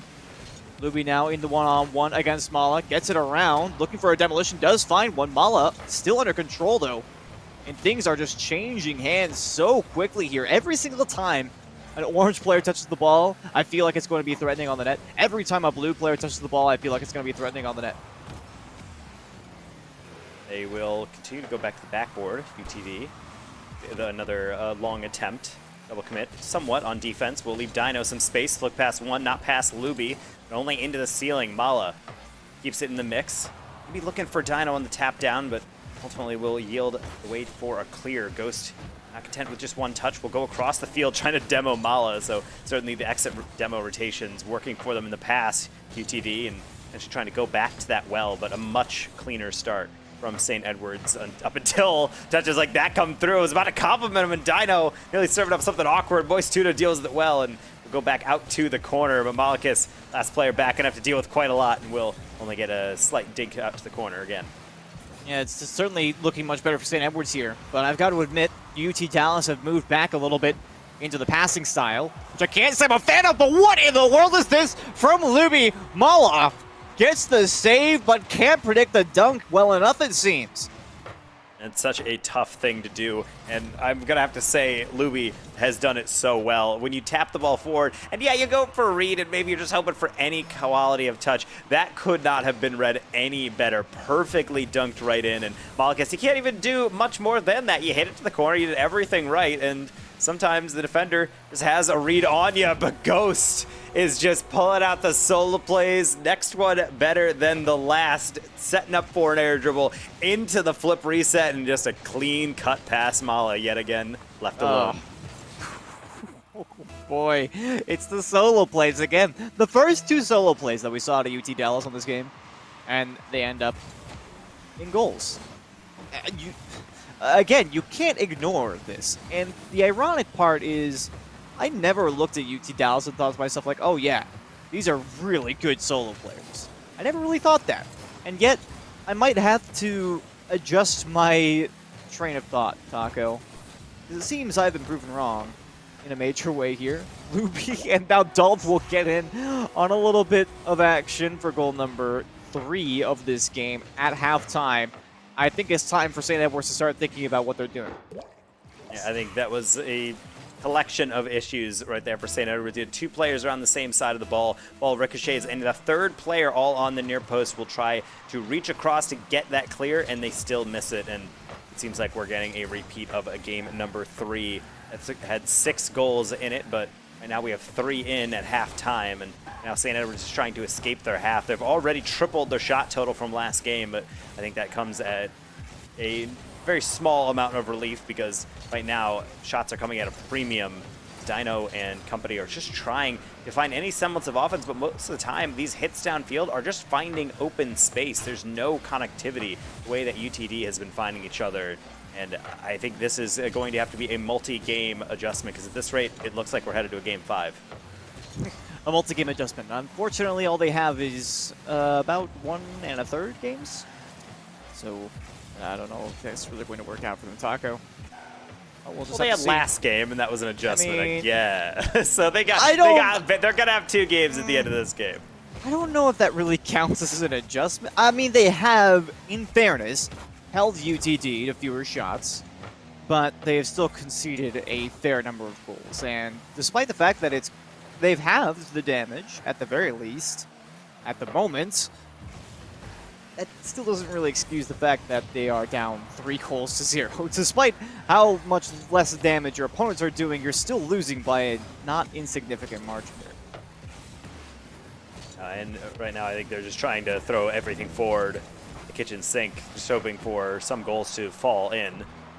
Unfortunately, with a minute remaining, it's going to have to start right now. How about these intricate passing plays? We haven't seen those in a while. Dino will, unfortunately, not be able to find either of their teammates bouncing in between, so Ghost and Luby will try to clear their lines. Mala, one more touch. Technically an open net, but they flip it side across the ball instead. Dino across the middle for Mala. Another deflection. Moist Tuna, another tap forward. Dino just trying one more time, and even if this does fall in, they've spent 30 seconds just trying to get one single shot off, and it's going to be a clear yet again for UTD. And I mean, you had made the kind of snide remarks earlier. It looks like UTD turned on their monitor. It really does feel like night and day transitions between games 1 and 2 and now what we're seeing now. I'm going to tell you right now, the first thing I have to ask UT Dallas if they win this series and they do the interview, the first thing I'm going to ask is, did you guys warm up for this? You know, we talked about this before, Taco, on the broadcast. Some teams just get on Rocket League and they don't warm up and they just play the match. And I cannot help but feel that that's exactly what UT Dallas has done here today, because they opened up and we were thinking to ourselves like, wow, you know, these passes aren't really working out for them, and they're not able to defend properly, and St. Edwards is walking all over them, and now they're pretty much dominating the pace. Every time that one of them takes the ball into the air, it seems like a deadly opportunity, and more often than not, if they do decide to pass to each other, it catches the defense completely off guard. So it really has been, I think, one of the most improved performances from Game 1 to Game 5 that I think I've ever seen. It's certainly up there for me. We will be going to Game 5, and to be honest, the biggest thing that's speaking to me is that solo play mentality from UTD. I like the combination they're going for with these passes, but St. Edwards, they're such in this kind of they're being hunted, that mentality, that they're so far back. These solo plays are completely uncontested. I need them to get that confidence back, and I especially need them to get that coordination back, because it has been lacking. They are on the verge of getting reverse sweeped here by this UTD squad that's just coming out of nowhere with a new found style and confidence. So maybe Mala and company can start Game 5 off on a different tone. Almost did, but UTD getting in that crucial save, and now on the counter, Luby rushing the play, but only deflection will suffice. Yeah, wonderful confidence on that challenge, though, going low and forcing it out to the corner. So they will find themselves on the attack first. Luby, that's actually on target. Mala does make the save rather easily. Goes potential double tap here. Will find it. I believe it was just outside of the uprights, but you still have to respect it. And again, onto the blue back wall. Moist Tuna in an awkward spot. Dino can't get it away. Luby's got a great look at this one, and Mala's forced to get it out. But already the solo plays, the abuse of the backboard for UT Dallas. The first minute has come and gone already here in Game 5, and it seems like it's completely under control. And one thing that I also like from UTD, on top of all already the offensive opportunities, is when they do see a player just kind of standing still on St. Edwards, especially on defense, or even when they're trying to transition out, they'll get a bump on them. They'll just get a demo or just any form of interference, and it throws off St. Edwards when they're already off balance. I think it does a great job to show that even when you are ready and you have planted your feet and you're ready to send it downfield, we're going to make it hard on you. And it's certainly no understatement required, or rather no statement really needed, to be able to just undersell what they're bringing to the table. This is top to bottom transformation, and at the very least, I've seen St. Edwards improve game to game since this newfound UTD playstyle, but still got to be weighing on them that they can barely escape their half. Ghost almost had an opener, but the framework said no. Seemed like a bit of a stroke of luck there for Ghost. I didn't see him reading that, not in a million years. Just so happened to fall down there. But another minute has come and gone, and we've seen very little of the orange half of the field so far, and it seems like it's going to stay that way. No, Luby actually backflips here, allows Moist Tuna to pass up to Dino. Much too much velocity on that one, though, and it will pop out back to the midfield. Dalton takes over this time around. as Loopy has the option, will end up using said option. Cutoff is there, so it seems like St. Edwards are starting to get much more of a beat on this, and they are starting to force out these plays from UTD earlier on. As you mentioned, Taco, it's a very important piece of the puzzle to shut down these solo plays before they can deal too much damage, but this looks very dangerous. Loopy barely loses out to Mala. Follow-up shot still on the cards. No, Dino finds the pass up to Moist Tuna, blocked away by Ghost. Excellent cut off that passing lane, still maintaining control on that midfield. Dino has to avoid a bit of a bump there. UT Dallas have great heads-up play right now. They just can't seem to put the puzzle pieces together. Mala will be able to force this one onto the back wall. Still an even game, and as every second ticks down, means every goal has more weight given to it. This could give them a lead, but Mala will be deprived away by Dalton, who then, on the counters, trying to throw something forward. Ghost will wait this out, so Luby taking their place will get a nice air dribble forward. Demo play on the back line. Dino left alone. They'll just have to lob it across. Hope for a solid 50. Bounce instead. Dalton, tough angle over the defenders, and it will find its way in. 95 seconds. Stand up between UTD and reverse sweep. And what a 50 there by Ghost. Dalton, the speed as well, beating out Mala. Moist Tuna has no options. You're just getting bumped in the back end. And you talked about this, the physical play for UT Dallas. Whenever they're rotating out, they're trying to find a way to screw with the defense one way or another, and it's working out perfectly for them. They've got the lead here. Less than 90 seconds to go. And St. Edwards have had nary an opportunity to put a shot on target. I feel like they've only had one significant one so far this game, and it was turned away by Dalton off the crossbar. They find themselves on the offense again to UT Dallas.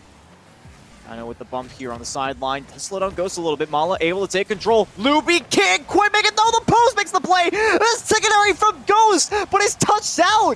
What in the world? Chaos on the back line here on the orange side. There's no continuation from St. Edwards. They'll have to play from the midfield line. Mala under control here. The dunk doesn't go through. Moist Tuna can't put it away. Dino has to go wide. And it's desperation here to get just one on the board. But it has been a significant offensive stay here for St. Edwards. They've missed a couple of key opportunities, but they're still in it. I think St. Edwards just had more shots in the past 15 seconds than they've had in the past 2 games combined. I don't think that's statistically accurate, but it feels pretty accurate. And I think right now the only thing they feel is abject pain. They have half a minute rather to get back into this game, and demos are going to keep on raining through. So Dino Company have quite the work cut out for them, but do have some opportunities. Mala with a miss. Moist trying to slow things down. Final 10 seconds. They maybe only have 1 or 2 cracks left at this. Mala went all the way back for boost, so Dino's going to have to salvage this one. Final push. 0-second time. Can they keep it in the air? Dalton will spike it down. GG's ring out, and UTD has completed it. It was a valiant effort by St. Edwards at the end of Game 5, but the pressure from Dallas, too great, and they're going to come away with the victory there in going the distance for Game 5. Well, I mean, we talked about it at the beginning of the series, Taco. You have the CRL experienced contenders in UT Dallas, and you have the newcomers who have high-level experience in St. Edwards with Mala and Dino. And I don't think that I could think of a better example of why it is important to have experience competing at the top level than this right here. They kept their wits about them. They played, frankly, a pretty poor game in Game 1 and 2 for their standards. But you know what they did? They didn't really care. They just came back in Game 3 and they absolutely annihilated. Game 4 was no different. And then Game 5, they had the momentum coming into it. They played a majority offense for the longest time. And then when St. Edwards kicked into high gear, they slammed the door shut. They said, no, you had your chance. And I think this is, we speak about the experience of why it's so important, but this is also the story of what happens so often as, I mean, 2 players that are fans of the game, and of course analysts within the collegiate scene. We look at qualifiers, we look at tournament runs, and you see the same names crop up over and over and over again. And then you see teams like St. Edwards pop up, and you're saying there's a lot of talent on that team. This could definitely be a threatening team. And then when they don't make it, you wonder why, and you want to dig into the stats, you want to dig into like really where things went wrong. This series is a great example. They have flashes of brilliance in which you have the Game 1 and 2 where you just sock it into a team. They're playing a weak game plan, fine. You just blow them away. You just blow the barn doors open and you get all the goals and you're dictating the force of play. And then the other team starts making adjustments and they clean things up. And then you don't have as much of an answer. You start swinging back. And even though it feels like they just squeaked by with a win there in game 5, that happens time and time and time again, to the point where it's not luck. It's just a pattern. These teams are good in the clutch. They have that coordination, they have that chemistry,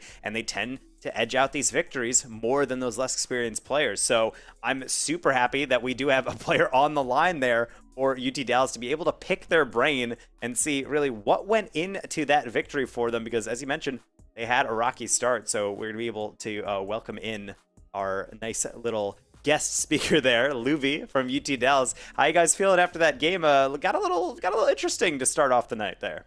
Yeah, so we started a little rough, but we're feeling good after the win. That's all that really matters. Doesn't matter who wins the first 2 as long as you win 3. Man, I talk all about, you know, the mentality and how much experience matters. And the first thing he says is it doesn't matter who wins the first 2. This is why, oh, man, you can't make this stuff up. Anyways, I have to ask you, you know, I said it during the series, but I have to ask you, were you warming up before that series? Because it was just such a night and day difference, man. Actually, we weren't. Like, we were supposed to play like 3 hours later, but we all, like, Ghost just got out of class. And we were supposed to play. I was working on homework. Dalton was doing his own thing. We were supposed to play like 3 hours later. But yeah, we just kind of hopped on and off to rocky start, but we turned it around. I think that that type of kind of awkward thing where you just jump into a game, you're like, oh, I expected to do this later, but I guess we're just doing it now, where it comes in a little bit rocky. And I think that kind of buffets you from that. Was the mentality really that you could just attribute the tough start to just saying, hey, it's fine, you know, my hands are still cold maybe a little bit as we're trying to get into the game, and you didn't really sweat the small stuff? Because it did seem very oppressive from St. Edward's in the offensive half, and it felt like you guys didn't really click on offense. Did it just take that moment and you say it's fine, no sweat, and then move forward? Was like those games just feel like a game you lost rather than they won? Yeah, honestly, I felt like that's why I love my team so much. I think our mentality is the best thing we have. Like, even if we are in a best of 7 series and we're down 3-0, like, we just always, like, whatever happened last game, it doesn't matter. If we won 4-0, if we lost 4-0, we just keep playing. We just have a mental reset every game, and I think that's what allows us to be able to go as far as we do in these tournaments and do as well as we do. Yeah, absolutely can't deny that. I'm actually trying to look here, actually, at brackets. So I'm going to switch gears just a little bit here. But obviously with the CRL qualifiers just having finished yesterday and the second one coming up here next week, I am curious kind of what your mentality is with that. Because clearly you guys played a phenomenal game here today against St. Edward's, a very talented team. Weren't quite able to get into CRL, as I recall, through the qualifiers here. But, I mean, it was an amazing showing. And you guys all looked fantastic individually. And as a team, it was amazing as well. Do you have confidence coming into this next weekend that you're going to be able to make it? Oh, always. I don't think that we have that mentality where we're not going to make it no matter what. Like, even though we didn't make it last weekend, though I felt like we had a harder pool than the other side, but at the end of the day, that's not what matters. It matters that we didn't make it. But I feel like no matter what we're doing, like, we always have the mentality that, you know, we can be number 1 as long as we put the work in and just keep our mindsets correct. So going into this weekend, we have high hopes as we're always aiming to do as best as we can. And so looking forward into that future and seeing, of course, the hills you have to climb, because missing on that first qualifier means that second qualifier kind of amps up in importance, since you then have to wait a whole semester to be able to get back in the action again. When you guys are looking at these games, are you hitting those VODs and trying to figure out where things went wrong? Or is it really just come on the day, feeling confident and trying to see what dictates? Like, what's the behind the scenes that makes the UT Dallas the CRL mainstay that has become? I mean, we do the occasional VOD review, but we don't do as much as honestly we should. But I feel like we don't think that anybody is too good to beat, if that makes sense. Like, we don't think, like, if we're playing Northwood, we don't think we can't beat Northwood. We're always going into saying we can beat them and just as well as they can beat us. Like, we don't go into play lesser teams saying like, oh, this is going to be an easy 3-0 and vice versa. Like, we always just put our minds to it, and I think it's honestly just our mindset which allows us to do so well. Yeah, well, one of the things that we've been saying pretty much all night is, you know, you have a lot of teams that are greater than the sum of their parts, and I think that's one of the biggest reasons. So, I mean, I think lastly for me, obviously we're talking CRL here, but moving forward with Starleague as well, you guys move on now to 5-0. pretty good record, and honestly, I would not doubt if you had a pretty good playoff look. I think the victor of this game really determined who's going to come out on top in your particular conference. So, potentially looking forward to playoffs on that one. Do you have confidence that, for one, you'll make it, and for two, you'll be able to make a deep run if you do make it? Oh, for sure. I think that we're always, aiming for that number 1 spot. So beating St. Edwards obviously helps us with that. So we just long as keep doing our business and beating teams we should, and maybe getting a couple upsets here. If people think that we're the lesser team, then maybe we can go far and possibly win this league. Well, you had a convincing performance to show that, people. I don't think would be rating you too often as the underdog, getting that nice reverse sweep. So, of course, thanks for letting us pick your brain a little bit. We'll let you get back to the rest of your evening. But, Louis, good job tonight, and can't wait to see you play some more NACE Starleague in the future. Thank you. Have a nice night. So as we retreat back into more of the calm waiting moments into our next series, Squid, nice to hear from Louis the kind of tiny things that go into all of those lovely results that we do see from UT Dallas, and showing that it's really just a team built on mentality. It's something you don't really hear often in those types of interviews that we see from players. Usually it's about, you have a play style, and he barely even talked about play style. Just nope, but just keep that mental fortitude. It's really a lovely change of pace to see. Yeah, well, I mean, Taco, you and I both we're huge advocates of play smart, right? Don't necessarily like have a play style that you want to stick to and really take it to the other team. Although it is nice to have, you have to play smart. You have to play analytical, and that's where the VOD review comes in. That's where the mentality comes in, right? Because you're always processing. You're never getting down on yourself. Maybe you get a little bit of a burst of confidence when something good happens, obviously. But you're always thinking like, you know what, they might have won, but it's not necessarily because we're a bad team or we got unlucky. It's just because there was something we didn't see, right? Something that we can fix, and that's really what sets teams apart. And we see that at the top level too. I mean, teams like I think G2 for me personally, we saw Rizzo on that team for too long. I've actually run into him in like ranked queue a couple of times, and when he's not playing with his teammates, he doesn't seem really like that deadly of a player. But it's all about the team mentality and how he fits in like that. And he is a classic example of how he and his team work greater than the sum of their parts. So I think that's kind of what we see in UT Dallas and a lot of other rosters at the top level of CRL. And same with any production. It's made up of casters and producers, but altogether we put up on a good show. And of course, these players do as well. We're 2 series down tonight, but we have 1 more on the way. We're going to throw you to a brief intermission. We'll be right back with Iowa State University versus Wisconsin University. 2 3-1 teams trying to extend their record, get on top of that table. You do not want to miss it. Stay tuned after this break.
Welcome back, everybody. All good things must come to an end, like this evening of Collegiate Rocket League here on NACE Starleague. But Not we've there had yet, great Taco. games.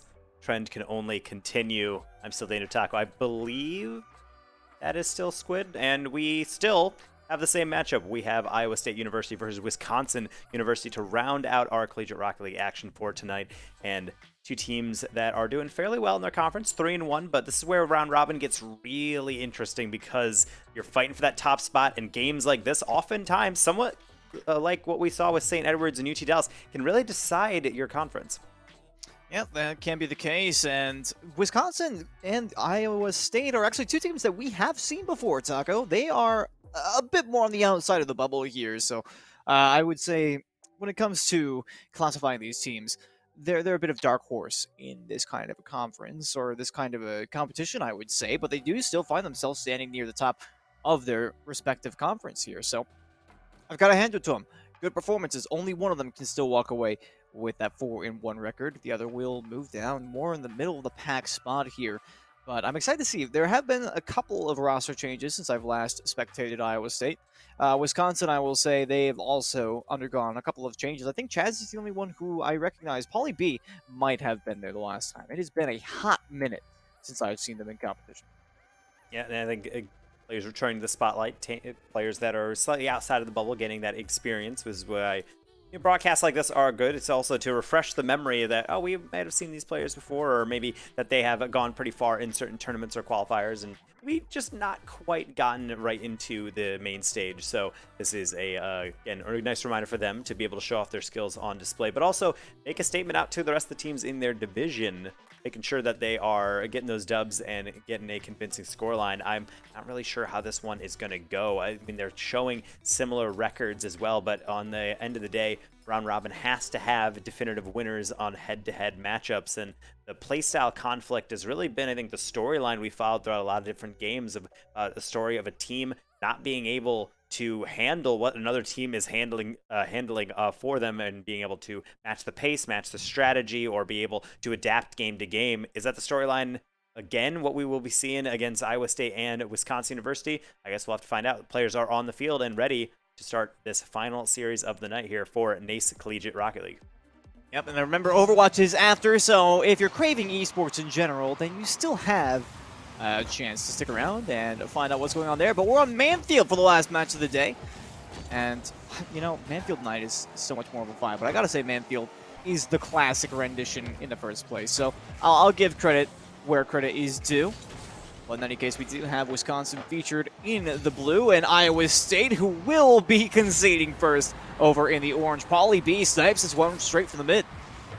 And Infinite is trying to do something a little bit more intricate, and I do ordinarily love plays like this, hitting off the sidewall around a defender, but there was no around happening. Pauly B read that play the whole way across, and unfortunately no one home in the backfield, so a little bit of a giveaway, you could argue, but for the most part, nothing much you could do to prevent it if that have well-laid plans. They end up in the dustbin, so an early goal, potentially a second to follow it. Notice quickly up for this one. Infinite taking no chances with a good save. Chazzy on the follow, but a double commit will result in yet another save. So a lot of pressure being dealt the side of Iowa State University. And after an early goal, they seem to have steadied the ship. They almost had a chance right there. Unfortunately, Notice was rather well prepared for that particular one off the backboard, but they still do have a chance here in the red zone. Pauly B can't quite get it away. A solid 50-50, but went right back to Notice.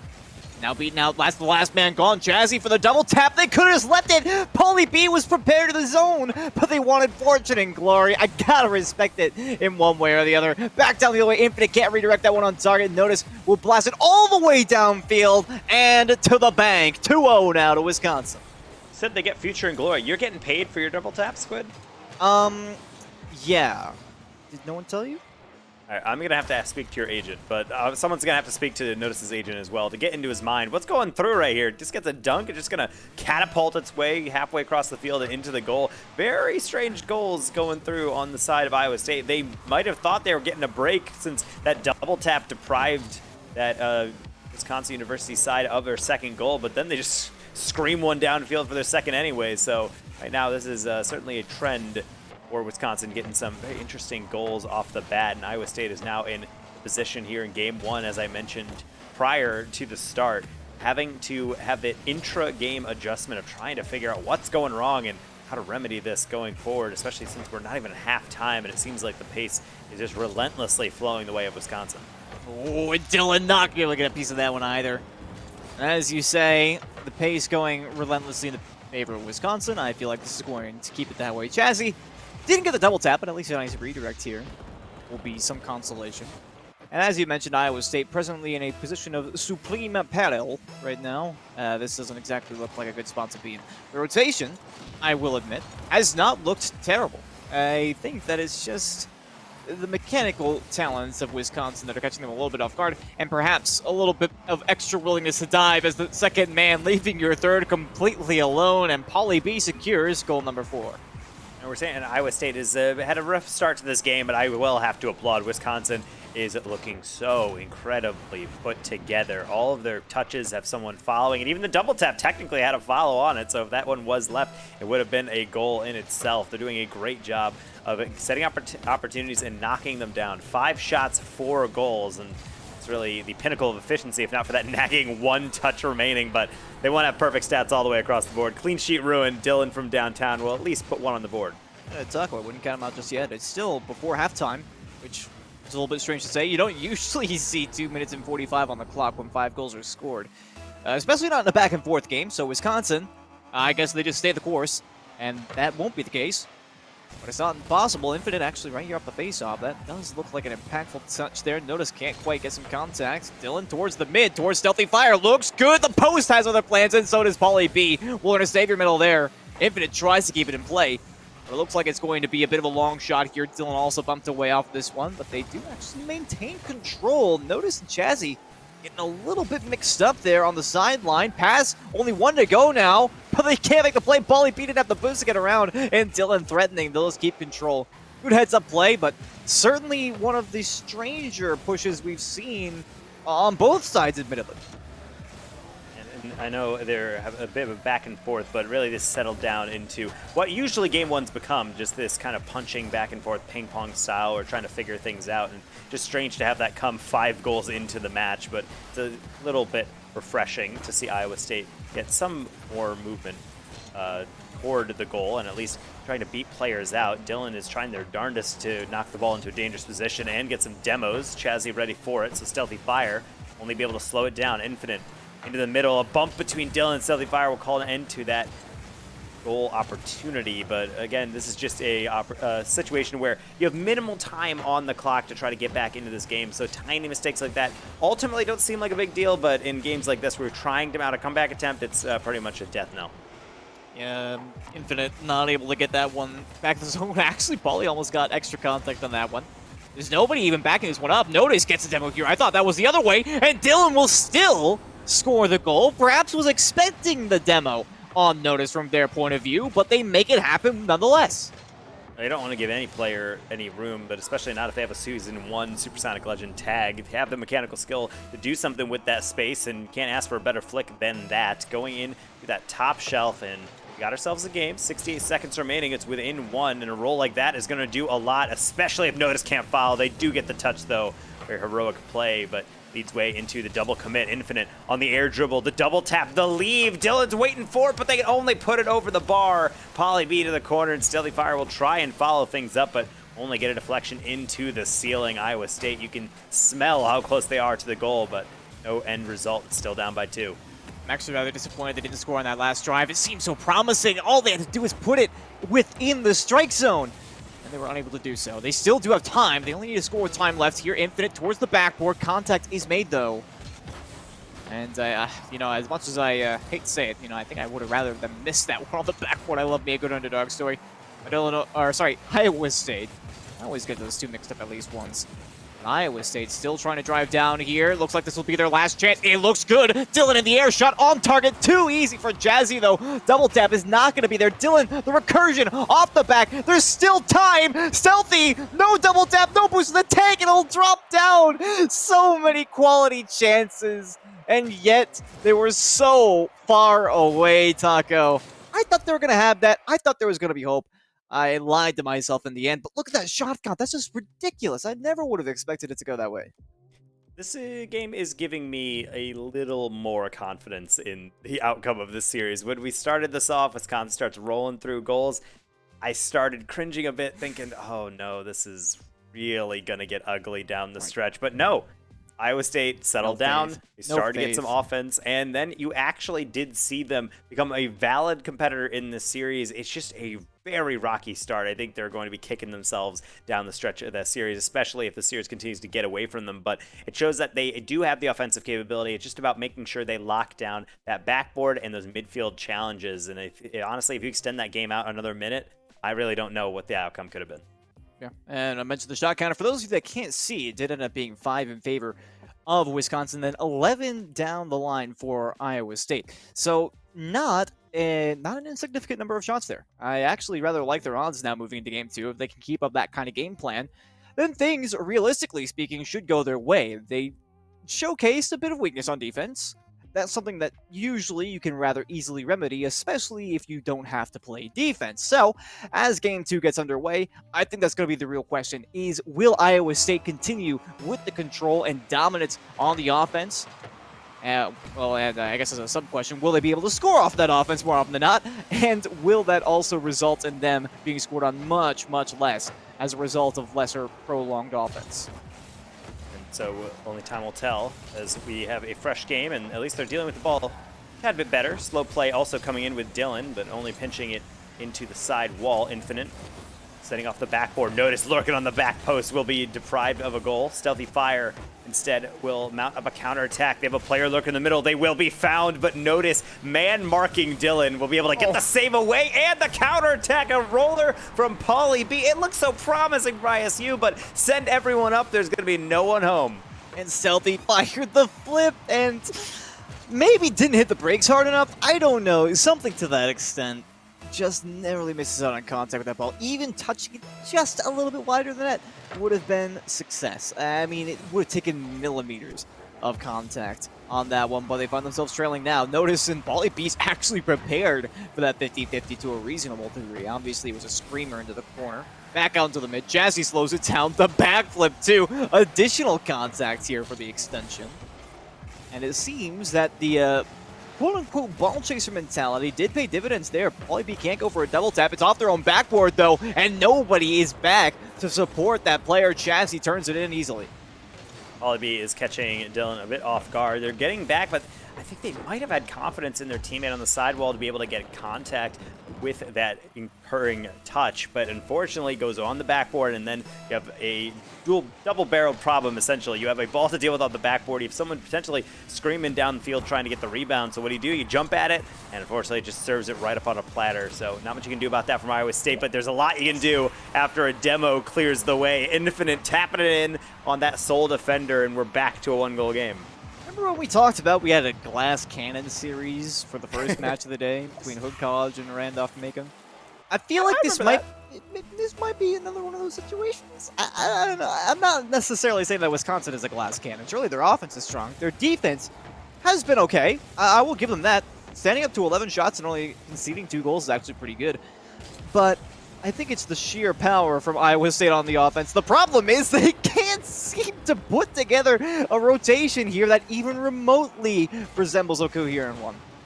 Watching Dylan and his team just watch a ball, and they're both looking at the challenge. One person has to go forward, and one person has to get the flick over the top. When both players are in the same position, trying to lock down the same touches, it's like having zone coverage on the exact same area on the field. It just doesn't work out. Wisconsin is doing a good job of putting the ball where they cannot reach it, and Dylan knows a thing or two about that. A flawless air dribble into the far post. This is my question, is Dylan, like on that last play, they look so confused. When you combine them with the other defender, it just looks so confused. And then they get control off the sidewall, and they're like, oh yeah, I know how to do this. It's like, I'll just slot it in right about there. It's basically a Tetris game. How many different spots can Dylan score on the opposing net? But when it comes to defense, again, there's almost nobody back here. They rely on a bump to force Chazzy to throw that one high. It's just this inconsistency between how talented they are in attack and how much trouble they're having on defense. I don't know what to believe here, Taco.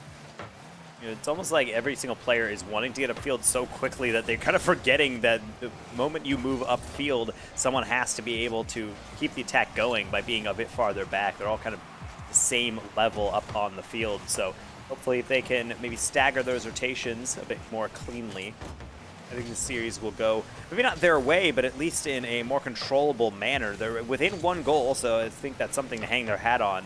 They're forcing some double commits out of Wisconsin, as we can see, but Dylan and Infant trying to combine for this deep pass, not going to work out, and I would like to see some interplay. For right now, it seems like Dylan is really the heart and soul of this offense for Iowa State. I would love to see some more kind of between-team plays bust out. And we did just see Infinite coming out of the corner, had Stealthy Fire as a direct one-timer option. They opted to go for Dylan instead in the mid. There's a high pass as well. Perhaps it wasn't intentional. Perhaps it was just unfortunate contact that forced that one up high. But now it's Wisconsin on the attack. Oh my goodness, I thought that was going to be a goal for sure. Pauly B somehow denied out in the mid. Actually cuts off notice there. They're still speedy in the air. They're still able to take the shot. They're still able to put on goal number 4 right here. And now we're back to the same scoreline we saw last game. Oh, when you can't clear the ball, eventually something is going to fall down. A fantastic 50, I will say, from Notice, just pounding it into the ceiling. It's going to stay in place, and the quickest person that ball is normally going to be the person who's going to win that challenge. It is UW. It's a 2-goal lead. They got 2 minutes to defend it, which we've seen in the past is quite a lot of time for this Iowa State offense at times. Stealthy Fire will not be able to get that first touch, so Dylan coming up, trying to salvage the play off the bar instead, and Jazzy with a deep flick up to Pauly B will take it across mid. Oh, a double tap chance there. No, Notice can't get the read. Not even double tap, actually. That's just a straight passing play. Dylan trying to drive down the line. And honestly, it was a bit unfortunate to see that Dylan could not slot that last one. Might be able to slot this one. Jazzy, though, not going to take that risk. And pops out to the source to put that one away. Wisconsin now driving downfield. Pauly B for the shot. It'll be an orange trail, but it'll also end in the orange net here. Classic 1-2-3. And again, Iowa State just too weak on the defense. They let these passing lanes go through. And it's just so easy for Wisconsin to score on them, it looks like. Blink and he misses. Stealthy Fire getting back on that back post, and they are going for the corner. But as that pass came in, they looked to turn around. They had a slight slow down. They turned inside, and then they decided to continue going back. That hesitation allowed them to get that boost, but not be in the center. Wisconsin's quick counterattack is able to just cut through the middle of the field, put it onto an open net, and no one's home for it. If you're going to rotate back, you got to do it quickly. Iowa State almost seems to be in the middle of the rotation every single time Wisconsin is moving forward. I would love for them to get to those positions a bit quicker, and maybe even if you're waiting out those plays, at least you're in position to make something of it. Iowa State is giving up way too many goals on transition, or at least just kind of roller open net goals. That's not how you're going to be able to come away with this series. And it looks like they're going to have to look forward now to game 3 and a potential reverse sweep. Hey, we've already seen one today. It's not impossible. We also have seen one complete 3-0 sweep today, however. So, in all honesty, I'm more tempted to believe that this is going to be another one of those situations based on what we've seen so far. And I think that I will reiterate what I said from game 1. These look like easily remediable errors, but again, when Notice just has a free shot there from the mid with 2 players even being back in your own half, and that one's still almost being a goal against, Stealthy Fire does get this one away. But it's all about cleaning up the defense right now. And I love a good attacking team. But I've also been a huge advocate. One of my other philosophies of Rocket League. Honestly, I should just write a book at this point, because I have so many different things I say about Rocket League. All right, Taco, what's the 3 things, right? So I have defend the backboard, right? Open backboard is an open net. Number 2, there's no reason to overcommit for an attack if you are tied or leading. And number 3 is always have an established defensive basis. I love their aggression on the offense. I love their ability to do damage on the offense. It is phenomenal. But if you are conceding 5 goals a game, there is no amount of offense that is going to save you. You simply have to have your rotation established in the back end before you can even think or dream about moving forward. It's just a fact of life. You have to have some form of control. And hey, maybe that means just controlling at the midfield line and boxing your opponents in. That's great. Then you don't even have to play defense. But they haven't really been able to do that either. They're not blocking off the passing lanes. We saw an amazing 1-2-3 transition for Wisconsin that ended in a worm burner all the way down into their net. So you got a lot of problems that need to be remedied first, and it all starts at home. Keep it defensive, keep it in the midfield, something to that effect. And then, once you've done that, once you've kept your opponents out of the net, then focus on the offense. And notice already almost with the waterfall double tap. And I don't like how this game has started, but they get away with this one at the very least.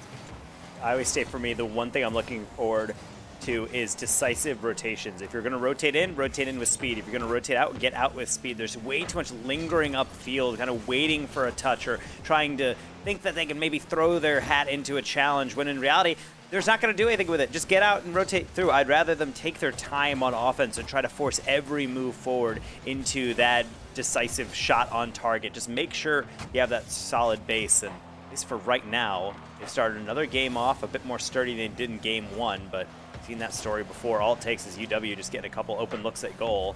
Things can change very quickly, as we've seen. Notice trying to do that right now with an air dribble, but turns it into a 50. Chazzy, deflection down, so Stealthy Fire and company trying to get on top of this.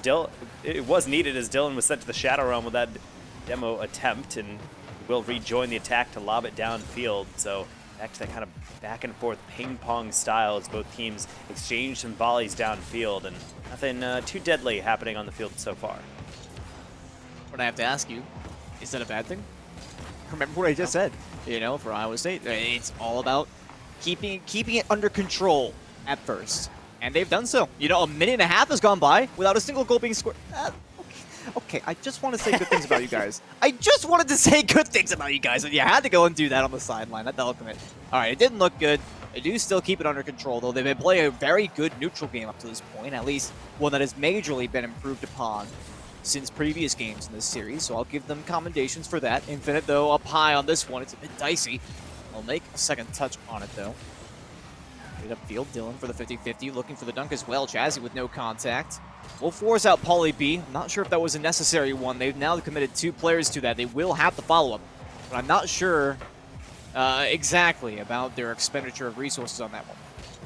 And so deeper rotations coming through from Iowa State. It's not necessarily giving them the best pressure, but it does look far more stable than they've looked in games 1 and 2. And I agree with you that it's not necessarily a bad thing that they haven't had anything too deadly, but it's just nice to have them be able to possess the play. And look at what's happening. They've had extended pressure on the side, and up into that clear, they had about a solid 20-30 seconds of just keeping the ball on one half. I'd like to see them keep that going, but they need to make sure they're cleaning up touches on both sides. A little bit of some knick-knack passing between Stealthfire and Infinite, and they will be able to get it to the side. Dylan, final touch, will send it upfield. Notice, they hit across now to Chazzy. High ball off corner, Infinite reaching for it, pass to defenders. Notice open net, and UW, they don't need a lot of room. They have the lead. Chazzy, I mean, you put on a little bit of pressure right here. Infant's already on the backboard. Stealthy, you are the one in the net. Look, I know what I said. I know what I said. An open backboard is an open net. But guess what? An open net is also an open net. You gotta defend the goal line first and foremost. And Iowa State, once again, they just have the little bit of weakness on the goal line. Perhaps not recognizing the scenario. Perhaps they just thought their teammate was going to come in, which I will accept as some logic. But they're going to have to put another one on the board. That's not going to be it. Notice, much too easy, much too telegraphed for their tastes. And it will be touched all the way downfield. And Iowa State, they now have less than 100 seconds to get one of these goals back and start up. I mean, a reverse sweep is what they need now. Notice won't have the most solid contact out here, out of the corner. Now Infinite, good speed. It does at least force the miss out of the defender, but Dylan can't get around that nearly enough. We'll try to recur back into this ball. Over to Stealthy Fire. Infinite now actually with a pretty good shot opportunity. Opts for the pass instead. Decent connection, but it seems like they're really struggling to chain these passes together, Taco. They can't find a solid angle to put this one on target. Some demos might help out temporarily, but ultimately they need to get this ball upfield. I don't want them to get nervous. 60 seconds is a lot of time, especially when you have a lead blocker. Stealthy Fire gets one out of the way. Dylan, the solo mechanics yet again. We got a tie game. The hero comes through. 56 to go. And there's certainly still a chance in a wonderful force there. Getting noticed off of the ground at just slightly an awkward enough angle to force them to miss it. But Iowa State, they still got to hold on to this one. Hopefully they can return to what we saw earlier on Taco, where they actually had a pretty good midfield. Already the shot here. Pauly B for the follow-up. Dylan, once again with some heroics there. Props to both defenders on that scenario, but this one high off the backboard. Dylan is the first to it. It's a flip reset, but can't get back to the ball. Out of the corner again. Chazzy blocked away. Paulie B in the middle of a flip. No boost in the tank. Had to retreat back. It's a moment of respite for Iowa State. A 30-second buzzer. Surprisingly calm in this particular scenario. Something we're not fairly used to. Notice up here, potential double tap. That one's going to waterfall straight down, and Dylan does have the read on it. All the way back downfield. Iowa State, it looks like they're just playing long ball right now, waiting for an opportunity to arise to move downfield. Final 10 seconds now. Chazzy out to the corner. Stealthy Fire can't connect on that one. Again, the long bomb. No contact here for Paulie B. That could be a huge drop, but nobody was expecting it. OT it is. But I do like this. It's almost like they're waiting for their opportunities, trying to force something out. Make it something that they can find success with, but they don't want to pat themselves on the back. You still have to survive overtime against UW, which has shown they don't need a lot of room to make a play. How about this? Backboard read for Infinite. Tough one, but they will be able to get just enough on it. Stealthy Fire will then dig one out of the corner. Dylan to extend the play out with an air dribble. Infinite bites on it. It's going to be a giveaway to Notice, and it's going back to that opportunity. They need to communicate that. It's a brilliant setup from Dylan, but not if you're both going for the same read.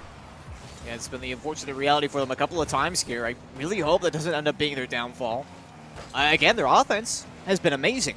There have been so many spots where I feel confident in their ability to score, and although that has been slightly stifled in this particular game, is that one's gonna go through. Notice makes the play, and again, it's the defense on the back end that can't quite make it happen. Off the backboard, Infinite doesn't have the read against Notice. Stealthy Fire not ready for the shot. And, Taco, it hurts a little bit. But I'll be honest, Iowa State, they made some good changes throughout the course of that series. And I'm not terribly dissatisfied with that outcome. But I would have loved to see them take Game 3. I'm upset. They broke my heart, Squid. You see Iowa State start to move up, and I'm saying, oh, this is the Disney movie script, that they're Yes. coming together, they're fighting in the middle, maybe they're not communicating well, but then they're looking at each other and be like, hey, you know, we get each other now, and then they can move forward, and then they can get dubs, and then they look clean, and you get the solo mechanics, and then they don't defend the backboard enough, and they make silly mistakes, and UW marches through. So a great victory from Wisconsin University. It got a little dicey at the end, but Iowa State, this is a team I really love how they play, and I actually really love the play that Dylan was busting out, and Infinite Stealthy Fire were providing some good support, but it just starts at home. If you don't have that solid defensive foundation, such well-laid plans, all that offense, all these shots just go to waste, and it's such a brutal thing to see. Yeah, it really is, and we're coming to the end now of our games for tonight. We had 2 sweeps and 1 reverse sweep, so I guess it's not all bad, but that is going to be the end of our time for tonight. We don't have an interview with Wisconsin. I'm assuming they're all rather busy. And we got the Overwatch commentators kind of shoving us on the back here, trying to get us out of here. So, Taco, you got any closing words here? No, I just love to see another great week of NACE Starleague. A reverse sweep. We finally got one. We got so many denials in the previous weeks with me and you on the cast, but hopefully we'll see plenty more in the future, and a lot of exciting action as these teams continue to prove themselves, making a name for themselves in that league, and march ever onward towards those playoffs, which are coming up. Yeah, I'm very excited to see it, but that's going to be it for our show tonight. Overwatch coming up next. Make sure you stick around for it, ladies and gents, but that's going to be it for me and Taco. We want to give a huge thank you to all of you for coming out to view, and to all the production team. We will see you next week.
What is up, everybody, and welcome back to the NACE Starleague Overwatch Collegiate League.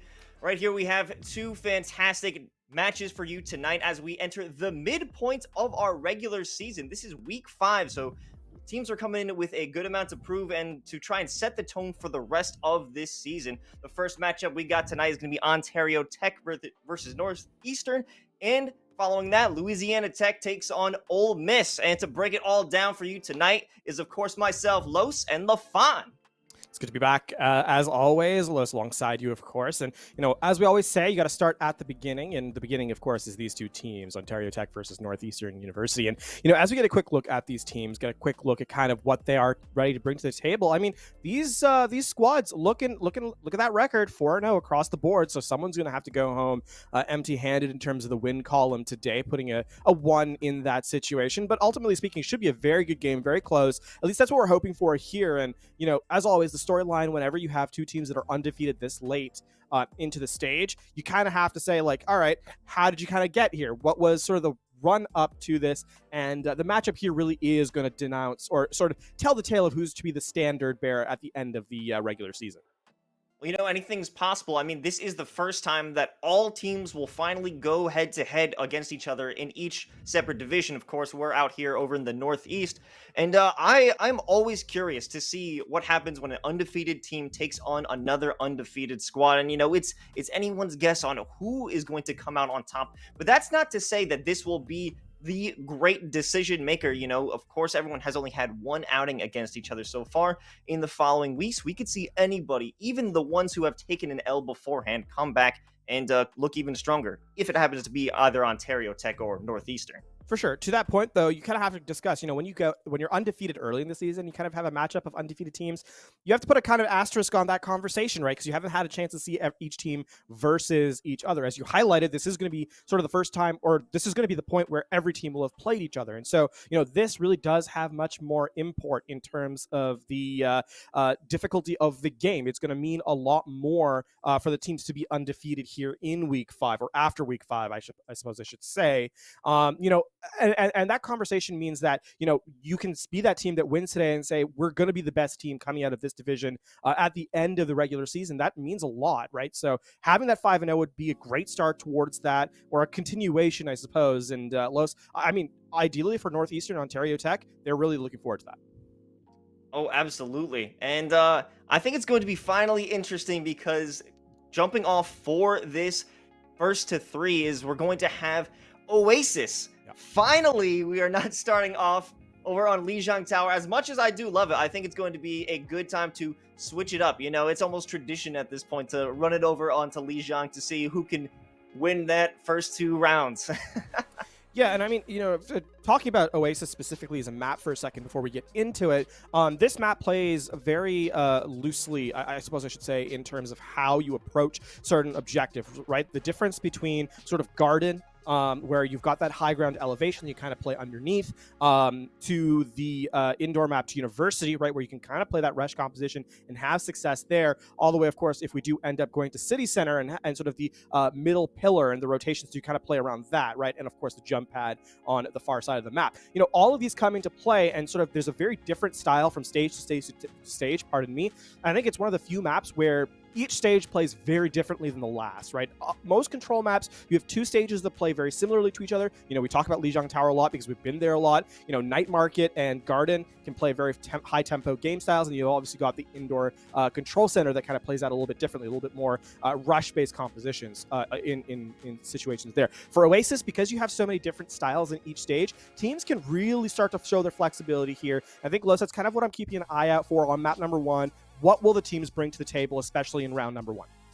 Well, what have you seen that is so prevalent throughout our different matches, our different best of threes, our different outings onto these different maps? What is like the most common meta or team composition that you've seen in this collegiate league so far? I think that's the really interesting conversation piece, right? Is that we haven't seen a set style, so to speak, right? And yes, part of that is because Overwatch, as it currently stands, is so flexible in terms of what it can bring to the table, right? We've seen the rush compositions work. We've seen the Orisa compositions work.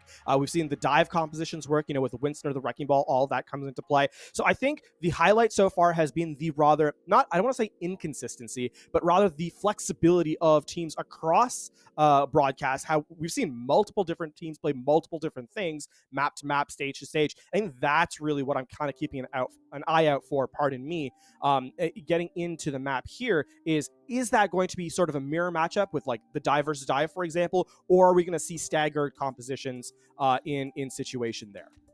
Well, we'll find out what everyone is going to be running as soon as we get into the map, but we are taking a momentary tech pause before we jump into that, and I think that's what is very nice. It's the variety, you know, it's a tried and true statement. Variety is the spice of life, and finally we will see if there is variety, and we got a little bit of a Junkrat action over for Northeastern. Let's see if this actually holds out once we get into the actual matchup.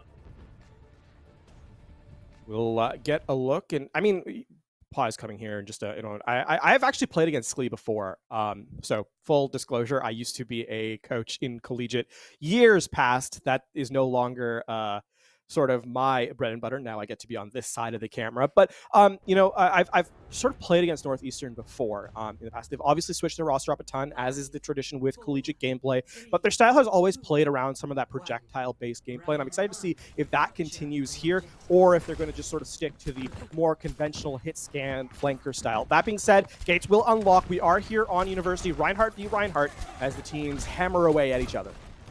Yeah, they will have first control for Northeastern. They're holding onto the side before it unlocks, but now Reinhardt pushing in with that bubble. They're forcing out that immortality field. That's going to be a big factor for them to try and sustain in this fight, but it's actually Crowbar and Spectro pushing them off of the site. And they're still holding on for now, but now they will finally gain control of that point. And I mean, Ontario Tech, the big difference between these compositions is not the DPS, it's instead the support line. One side has the Ana, one side has the Baptiste, and obviously the Immortality Field has to be that conversation piece, right? It is a great piece of defensive utility, and though both Reinhardts are traded out, Ontario Tech aren't able to gain positioning because of the Immortality Field. Both Ryans are back in play, and they're swinging away, Northeastern in control. Yeah, we see Nacho Time trying to get an interesting angle by flying around, but doesn't get too much done as they're forced to retreat immediately, leaving their Slifer Hanzo on the point by himself. Yeah, it's going to be a full reset here. And I mean, you know, this is the big issue, right? When you're trying to play up against a team that is sort of incumbent on the objective, is you have to play into their territory. And Northeastern are not giving any opportunity for Ontario Tech to kind of walk out. They're playing up that aggression and saying, you have to commit resources into us. What are you going to do? Whoa! Meets with the big triple kill on the Riptire, and that is going to just keep them in their spawn. Northeastern is having full, complete control here. Ontario can't even get out of the gates. Yeah, Ontario Tech's gonna have to commit something to get out of the doorway, right? They're playing a very slow style in the fight approach. Northeastern are saying, we're not even gonna worry about posturing. Keep an eye out on Sklee here, because he's gonna sit around the corner. He spotted out this time, though. Ooh, Charge doesn't make a connection, but Woe with the Deadeye is just ensuring that kills are picked up. It only does get Big Mac, but that still is enough to stop their momentum, their speed, and a little bit of their healing. Yeah, excellent play there from Northeastern, right? Just bring the fight to Ontario Tech. That Shadow's gonna whiff. That is not a good shatter. And now it's time for Luigi to push through. And now they have an opportunity to get this ball rolling with the Nano. Does a solo shatter over onto that McCree, and he still isn't able to pick up that kill as Sklee on the other side is picking apart the rest of his squad. Back to the drawing board yet again, and unfortunately for... Oh, okay. I mean, NACE goes down. It's not going to be a big difference maker, but should be enough. Oh, the timer, obviously, 100 to 0. They walk back into... I was so focused on how these fights have kind of been, shall we say, up-tempo. Aggressive from Northeastern. I didn't even get a chance to look at the clock for a lot of that round, and it's 100 to 0 pretty swiftly from Northeastern. Ontario Tech gonna have to go back to the drawing board, as I sort of alluded to in the previous round, and try and play a little bit more quickly on their approaches, Lois, because they're kind of letting Northeastern just walk all over them, and as a result, I mean, it's down 1-0 here in as they get set for round number 2. Yeah, there was no chance for Ontario to actually push out and create some space for themselves. They had no room to breathe and even formulate a plan. And hopefully now that this is a bit of a bigger area, a much bigger round or map on this one, they will have a bit more space to formulate a new strategy if they're forced into this one. I mean, Luigi here is going to have a really hard time against a Sombra. The hack can be so deadly. Already the shield gone. So many angles they could be taken out from, but Zuigi is not taking anything from this squad now. They're mad, and they're taking this initial fight for themselves, and they will take that first control unless Sklee has something to say about it. Respect Ontario Tech. They recognize that Northeastern are not doing a great job of kind of spacing out their flankers and playing a pinch style, and they just kind of walk forward into the back line and say, what are you going to do about it? Northeastern does not have a response, and so Zuigi gets an easy 3 kill. So now, I mean, the contest comes in from NACE, but with the onus really is on Northeastern to kind of do something here, right? So excellent play so far from OTSU. We're trying to separate the team by getting them distracted all over on the point, but Sklee and Woe, the first ones to start this fight up, and that will be a loss of the ammo field from Bitter, and I think he's empty right now, and they're going to be forced back into a fight, and now it's only 3 players left on the point. Make it 2, make it 1, make it none, as Woe picks up an easy triple.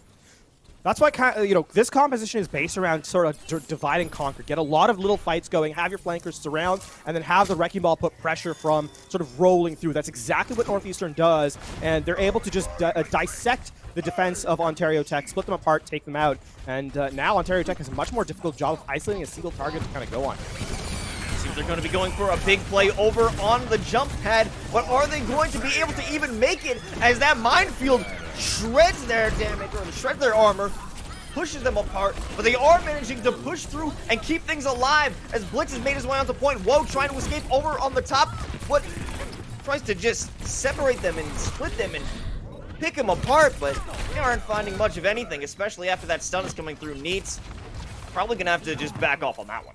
A great retake and good heads-up play by Zuigi there to get the Earth Shatter on any target they can. It is both tanks, and that's a great value for Ontario Tech. It's just a stall effort here now from Northeastern as they try and build the clock to their percentage, build percentage up for themselves, but it's going to take over here. Now, on this next fight, it's going to be eyes on EMP, and sort of if Big Mac can kind of deny defensively this ability, because that's going to be a big difference maker here in the next real team fight. Well, I guess we could talk about the next team fight, because that one was decided pretty quickly, especially with that Graviton search. Yeah, and it's easy to kind of think that that was a team fight, but it's not. It's just an extended continuation of the last fight and sort of the stragglers that come through. Ideally, great call by Ontario Tech to find those people that are sort of out of position and get that grab and just extend their time. So well done there by the off-tank for Ontario Tech. Well, just being a nuisance at this point, does find that first kill, and is trying to bait out the flashbang, but Blitz does manage to pick up that kill anyway. NACE going, and sending out that EMP, and now it's a big time for Northeastern to take the fight back to them, and it is starting to work. Zarya all alone will be picked off by Sklee, and now Sklee is continuing that onslaught, clearing off the site. Really good EMP play there from Northeastern. We saw NACE kind of set up passively with the rally armor, of course, so everyone was able to survive that late stage of the fight. Big Mac dodges the EMP, but the self-destruct is layered on top of that, so you're not surviving all that utility, and Northeastern, a perfect EMP play, just gets the explosion through. Ontario Tech does have a lot of ultimates, but they need to equip them quickly. Oh, a great minefield drop by Sklee. And that is just a great choke point. Oh, the double environmental kill. Actually, a third. A fourth? What is happening here? How many people are going to be knocked off? Five of the 6 players were taken off the map because the fight opened up with a whip shot onto the Zarya, onto Nacho Time. The switches come in. Last second stall possibility here for Ontario Tech. Oh, that cannot feel good for your mental if you're getting knocked off the map like that, but it's still not over yet. Sklee is working to just keep them off the point, but they make it there anyway. Blitz shooting through that amplification matrix, isn't able to find anything, and here comes the immortality field. It is dropped, but the Transcendence is keeping Northeastern alive, and no one is able to get taken out yet. Again, another minefield from Sklee, denying the entire point, and he's pushing in, but they won't go down just yet, as this ball-on-ball action is, he knocks him into the minefield, and he takes him down further. However, the clapback from Blitz will keep Ontario Tech in it just for a little bit. Another time for an immortality field. The EMP goes off, but it isn't enough because they're keeping this one in favor of Ontario Tech. That's going to be the Fire Strike to close it out, and now it's just the stall effort, the Earth Shatter to deny even that. And we are tied up at 1 as we head into round 3. Such a close round here in the second round. Low says Northeastern, they bring it to 9-9, but it is not enough. The clutch factor comes in from Ontario Tech, and they are able to close out the round. Good recovery there from Ontario Tech. And, you know, a small little thing there. Zuiji actually has Earth Shatter, so rather than the main tank being the one to switch to the stall, they have the off-tank switch to the Wrecking Ball in Nacho Time. A good read there allows them to get back to the objective and still have ult economy, pardon me, and that really helps them solidify that point in their favor as we now head to the third and final stage of Oasis Garden. Here we go. Whew, that was a great recovery for Ontario Tech. It was so close for them giving up this map pretty quickly, but they are holding on strong. I'm happy to see that this is going to be a very heated matchup. Ontario Tech continue. It's just the same compositions as last round. See Sklee routing through. Big adaptive shields, but gets stunned, gets out, so he's going to give some ult charge to his healers here. Uh-oh, Sklee getting a little dangerous, but he does manage to get away. I saw the Wrecking Ball fly off the map and thought, wait a minute, what do we got here? But they are just building some time, and actually that's a huge knock-up, and it's forcing out the immortality field, and now they have nothing to really contest with once they get onto the point. But Blitz doesn't need that immortality field because he's got enough power himself. And that was a nice take from Ontario Tech. Yeah, speaking of Blitz has kind of been on an island by themselves, not really focused out by anybody, and as a result is able to float into the background. We saw that flashbang headshot onto the Tracer player there. So Blitz is kind of getting away with murder, quite literally, in the sense of taking out the Tracer player.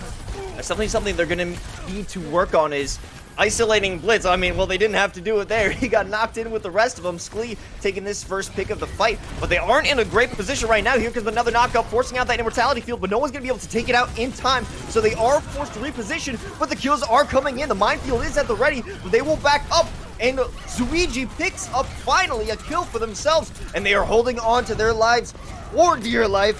Things are still working out, but Crowbar out of the mech won't be able to sustain their life, and Ontario Tech keeps it alive. Just barely, but, you know, they have enough HP to continue the fight going. And, I mean, here, Northeastern needs to slow down the play a little bit, I think, right? They're getting a little too antsy on these fights, trying to force an issue where one doesn't really commit. And I think you need to start getting your Tracer in position, start getting your Sombra in position, and then using that as the go button for themselves here. You can see them slowing down a little bit here as they try and get that staging complete.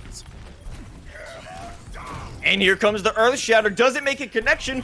I don't know, but we know that Slifer with that Pulse Bomb sure does. And that first initial push, trying to get some space, trying to get into the point, makes no actual effort. It's Sklee back at it, just isolating and trying to focus on that Baptiste. It doesn't work out, and now they're just forced into trying to stall. I mean, they're going for the win here. Sklee actually gets a lot of damage through his needs, gets the EMP off, and you know, they've gotten enough players down that this can be a winnable fight. And you're right about that, but there still is that contest over onto site. If Blitz can work out and get that kill onto Spectral, which he does manage to do it, but he can't outlast on Sklee. But they are holding on to this point. But regardless, Northeastern will take site control. Yeah, I mean, Northeastern actually don't commit a lot to that despite the staggered fight. It is up to 99, so there is a long road ahead of Northeastern University here, but they do have some great stall ultimates available. They're going to have the rally online, of course, but the minefield to slow things down as well on the reapproach for Ontario Tech. I mean, Ontario Tech, they need to play this one a little bit slow, a little bit cautiously. If they can get all the ultimates out for Northeastern and then get the fight going, things could be looking very good for them. Well, I think it really depends on who wins this duel on Slifer versus NACE. If they actually end up committing to it, but no, the fight is over by point. The rally's been activated, and they are holding on the upper level on this area. Can anyone be picked up by Blitz? Is dead, I know, and he's missing his shots as well. He's trying to get somebody, but he can't. The first frag will come from Big Mac, knocking Spectro off the site. They will do some healing, but Zuigi is the one who's actually putting in some damage and saves his squad from that self-destruct. Earth Shatter doesn't make a connection, but they're still in this fight right now. NACE is the last one trying to get that frag. Does manage to hack onto Zuigi, but it isn't enough. They have an EMP at the ready. They have to go in for a stall. They got to do something because this fight is all dependent on what happens right here, right now. The EMP does come through, but is it going to be even worth it? He does have the backup from his teammates, Sklee and Crowbar, both jumping onto the point, trying to buy some time because now they will have some backup. Does it work out? No! Ontario Tech is holding on to it. Spectro at 98%. I think keep this going. The Transcendence could be available. They're going to get it out. It's tough. This is still possible, though. Extra time, just spinning around the point, and a second Earth Shatter, and it does make a connection on this time, and that in conjunction with Blitz will give Ontario Tech map 1. What a great play! What great play from both squads in that map there.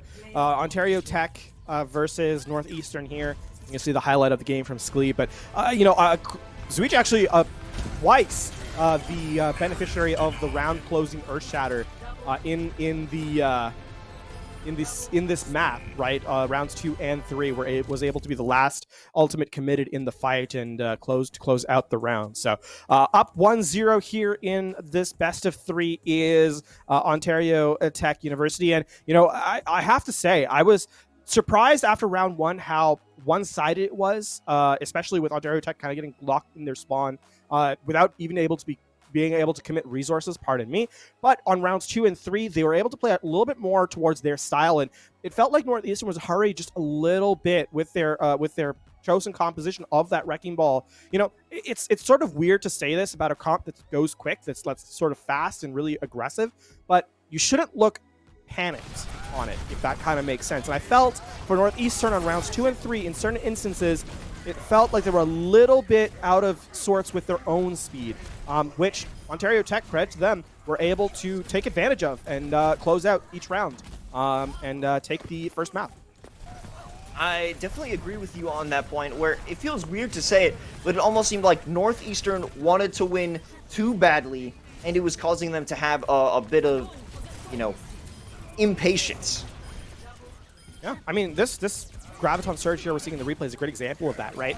The fight doesn't actually end, and Northeastern are caught just sort of standing in the choke point, and obviously Nacho Time sees sort of the opportunity availed to them and takes advantage of it, right? So it's easy to kind of look at this and say, oh, it's Northeastern doing this poorly or something like that. I have to say Ontario Tech is playing exceedingly well, and Northeastern's not playing badly at all. It's just in these particular instances, the round favoring Ontario Tech in sort of those moment-to-moment situations, I think clearly paints a picture here. Yeah, it's all. I mean, we saw those plays with Wrecking Ball knocking so many people off, with Sklee going crazy with the minefield, the knock-up, and just getting people with those environmental frags. And we know that this squad is very capable, but when it comes to them just rushing their plays and not creating the best scenario for themselves, that's their downfall. They want to force scenarios that just aren't there, force plays, force lineups, off angles that just aren't there, and they can manage them, but if they work together and group up efficiently, position themselves correctly, like, they can get those easy team kills.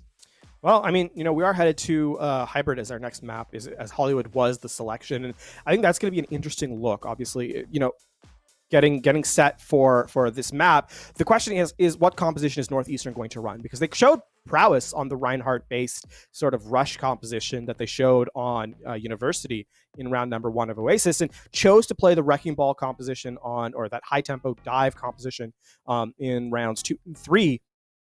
Hollywood, you can play both. It's not out of the question at all. But, a lot of teams seem to favor sort of the more, the less dynamic dive into the more, I don't want to say one-dimensional, but the more focused rush composition that the Reinhardt provides. So what I'm curious here from Northeastern specifically is how are they going to approach this map, considering what we know about teams that have played in the sort of the lead up to this broadcast, and is there going to be an adaptation? Are they going to play that dynamic composition, or are they going to try and return to what gave them success in round number 1 of Oasis, which was sort of that rush composition that focused around the Reinhardt?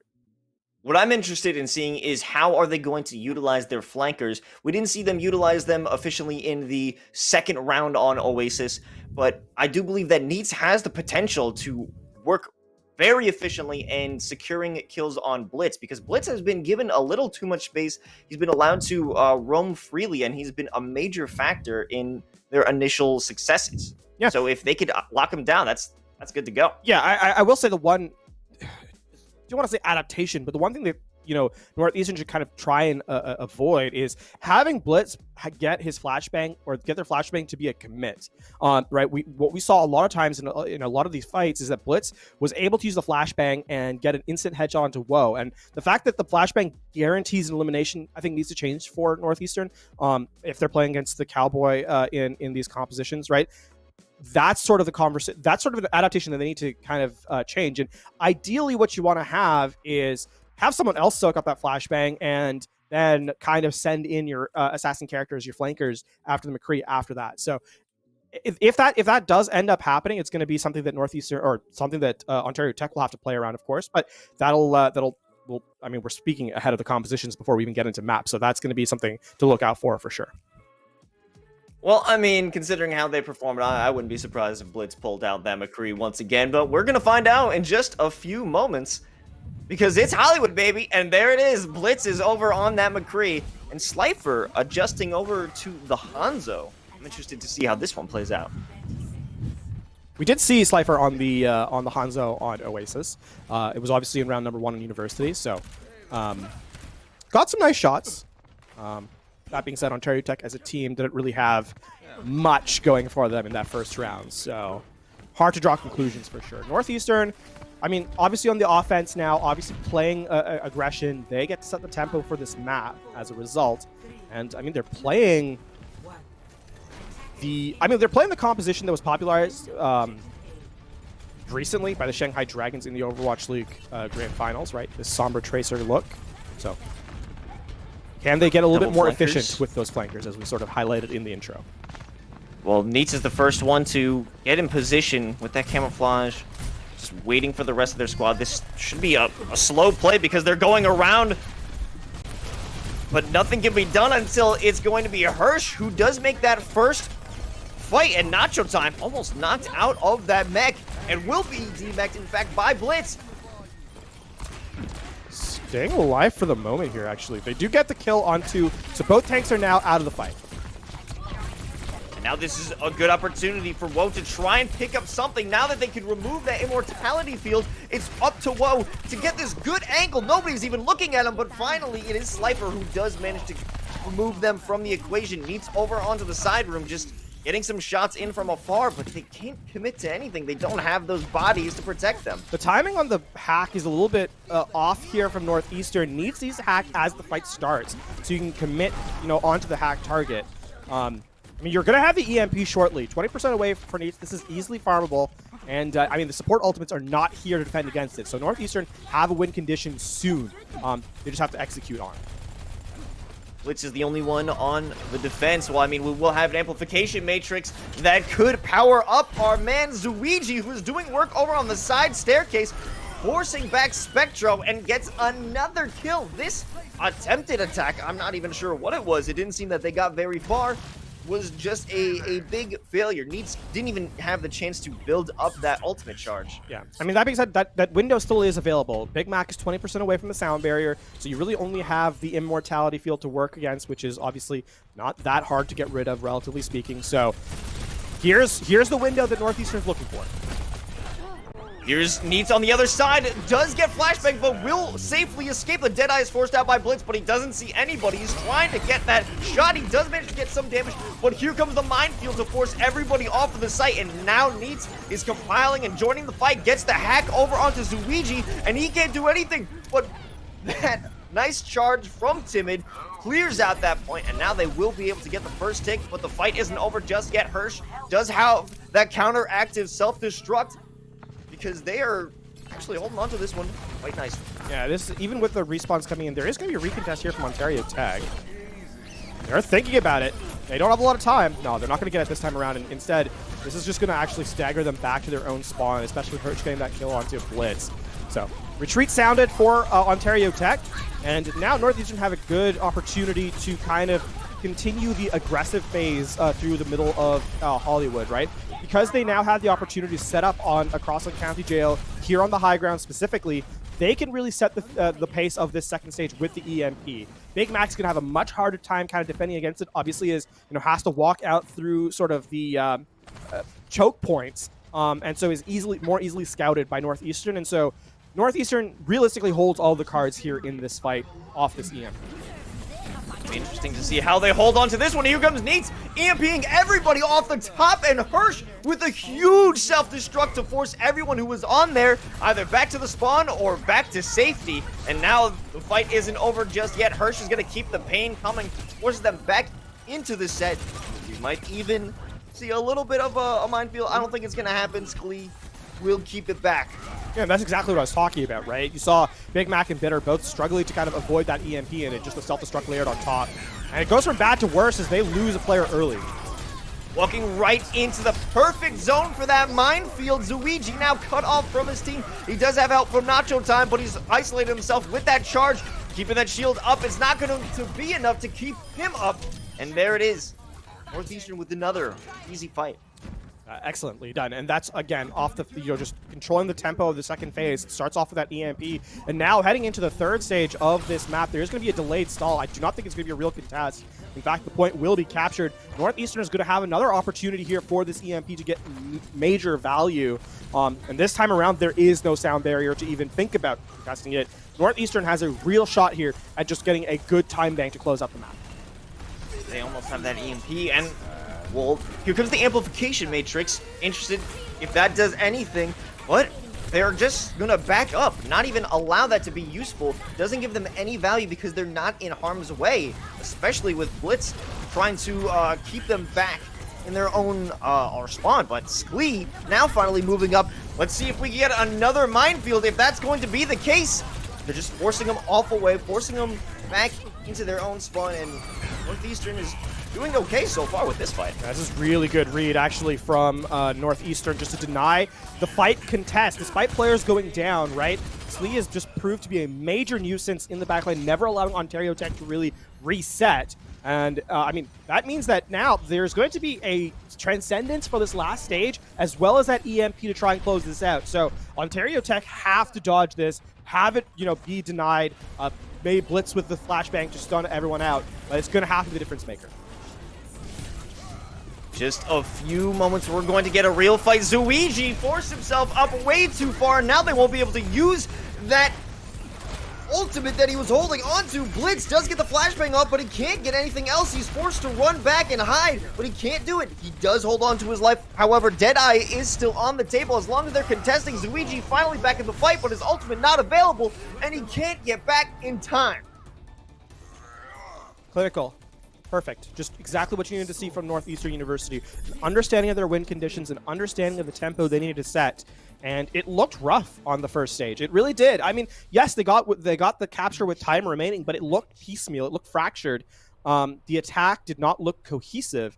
That sort of hesitancy disappeared in rounds 2 or stages 2 and 3 of the map, I should say, and it felt much more controlled, much more collected from Northeastern, which gave them a ton of pressure that Ontario Tech never was ever really able to stand up to in the defensive side of things. And obviously, a lot of that's off the back of the pressure of the EMP, but highlight to Sklee, I think, who was really the difference maker with the Wrecking Ball, just putting pressure with the roll through, just knocking everyone about, and obviously the Minefield and Pile Driver to put so much damage throughput onto the opposition. And now, Northeastern head to the defense. They've got just about 2 minutes in their time bank on the 3 cap. Ontario Tech has to be feeling the pressure here. The confidence that Sklee was giving this squad to push up and to give space for NACE to position themselves with that EMP is certainly a big factor that Ontario is going to have to try and overcome on this app. I think, interestingly, the thing that's defensively, there's no change to the composition that Northeastern are running. They're going to continue with the Wrecking Ball, and I like it, right? The confidence in their composition is immense. Hello, Sklee. Ontario Tech will have no way of knowing that the Wrecking Ball is here. Interested to see how well this one is going to work out. Here comes the Pile Driver. Does do a little bit of damage, but doesn't shake up Ontario Tech's push that much. But he does isolate Blitz. Is able to get back to the rest of their squad. The swap over to the Soldier 76 should be a potentially fruitful one. However, there's so much movement. The tracking is going to be necessary. Nacho Time hit with the hack, and Hirsch getting back into the mech are just going to keep this fight continuous, and not too much action has happened so far, except for Blitz getting that pick over onto Zenyatta, that being Spectro, and now it's an opportunity for Woe to try and flank on them, but it doesn't work out. Zuiji, now hacked up, can't provide bubbles, but does have a fat beam to show for it, is still able to hold onto the site, but here comes the stick that does not come through. The bubble keeps him safe. Woe isn't able to do any damage and gets taken out, or will get taken out eventually, but they're playing their life so well. Critically speaking, Ontario Tech, I mean, they're going to capture the point. They're now, oh, hello, Spectro. A little bit of revenge there from what Blitz did in the opening round. Fortunately, Bitter's right there for the resurrect. It seems for Ontario Tech, just a quick aside, the Nacho Time actually is the Wrecking Ball player here, because Zuiji, who was playing that main tank role, is now over onto the Zarya. So something of an interesting team look here from Ontario Tech. But, you know, they're now in the similar position that Northeastern were on their attack round. They are trying to just force the defense to make decisions. Well, NACE was not in a good position with that decision, and we can see now with the tactical visor, Blitz is just looking for someone to shoot at. That ultimate doesn't get too much value in, but we're about to find out if Slifer can get a good pulse bomb frag. Does not work out for them. However, this flank could be useful, but it doesn't seem that anyone's really even paying attention to Slifer. Yeah, self-destruct in the backline means that Hirsch is going to get a kill and the remake in. Big play there. Slifer just trying to be a nuisance here, but needs to find a pick-off. While they are getting a bit of fights on the enemy's backs, it isn't amounting to much, but Nacho Time here in a good position with that knock does manage to get 2 along with Zuiji, and now they have some space to work with. Despite the fact that they haven't been, I guess, super flashy, super successful in terms of, you know, massive team fights, they've been inching their way toward the second objective. Yeah, this is going to be an interesting next fight. Slee is going to probably go down here, actually. And this means that Northeastern are going to change their composition up wholesale. They might get... I don't think they're going to get another contest here on this third point. If they do, it's going to be hurried. They will have the rally to start it off, but it's going to be piecemeal, and I think that they're choosing to do it at the last second here. I'm not sure if this was the right call, but we'll see what happens. I mean, they are getting some stall time on. They are getting some kills, at least with Sklee and NACE working to push them back. And actually, that works out. What? The reapproach is strong from Northeastern. The rally was always going to be sort of the win condition if they get to the objective. My concern was never, you know, once they got the fight going, if there was going to be an issue. It was if they were going to get to that objective. They left it to literally the last moment, but they do get the contest. They're able to get the fight win, and now, I mean, they're going to have the Transcendence up shortly, so if they can stay alive, this could be a fight win for them. However, Ontario Tech with so many tools here on the table. Battle of the rooftops, and they have lost it. Now they're going to have to adjust their angle, and they're playing through the regular main street. Hirsch up top just sending out some chunk damage along with the Pile Driver coming in from Sklee. Is it going to be enough to disrupt this full attack? While they are managing to pick them or push them apart, they aren't getting the kills that they need. Whoa, over here with the Deadeye finally is able to slap back at him, but the tactical visor from Blitz is just too much. Yeah, Big Mac's rally, I believe, was committed in that last fight, and it's such a... The sustain of the rally is massive, and now Ontario Tech, with an opportunity, a slim one, but a chance to equalize the time bank here. 3.5 minutes left on the clock, and Northeastern don't have a lot of tools readily available to them. The Graviton Surge is still here, with clearly no defensive utility to deny it, aside from perhaps Hirsch deny with the Kinetic Grasp here. That's really their only opportunity to deny it. So coming in, it's going to be about the stalling with the Pulse Bomb, with the Minefield here. NACE is doing well to defend that top area, and Luigi is managing to get a nice frag for themselves. They can take this opportunity and shove it all the way to the end of the objective, but here comes the Minefield over from Sklee to cause some chaos, cause some havoc, but nothing is working for them. Ontario is pushing right through. Yeah, this is still going to be a very tough place because there is the Graviton Surge still available, and everyone's caught in it. Oh no, that is not a good time for Northeastern from one massive blunder to the next. Well, I wouldn't say it was a blunder, but one bad positioning to another, not even able to leave their spawn. And now Ontario is going to walk out with almost a minute more than Northeastern. And Ontario Tech just denying Northeastern the chance to really take a full fight in that last stage. And, you know, I mean, Northeastern, their composition is based around sort of that high tempo aggression with the Wrecking Ball and then having the follow-up damage with the flanker most of the time, kind of putting a two-pronged attack. Ontario Tech don't allow them that real fight, right? They say, despite the fact that they have sort of the mobile composition of the Wrecking Ball, they're playing it a little bit differently. It's a two-person unit between Nacho Time and Slifer a lot of the time, and then the 4 remaining players play as a stack.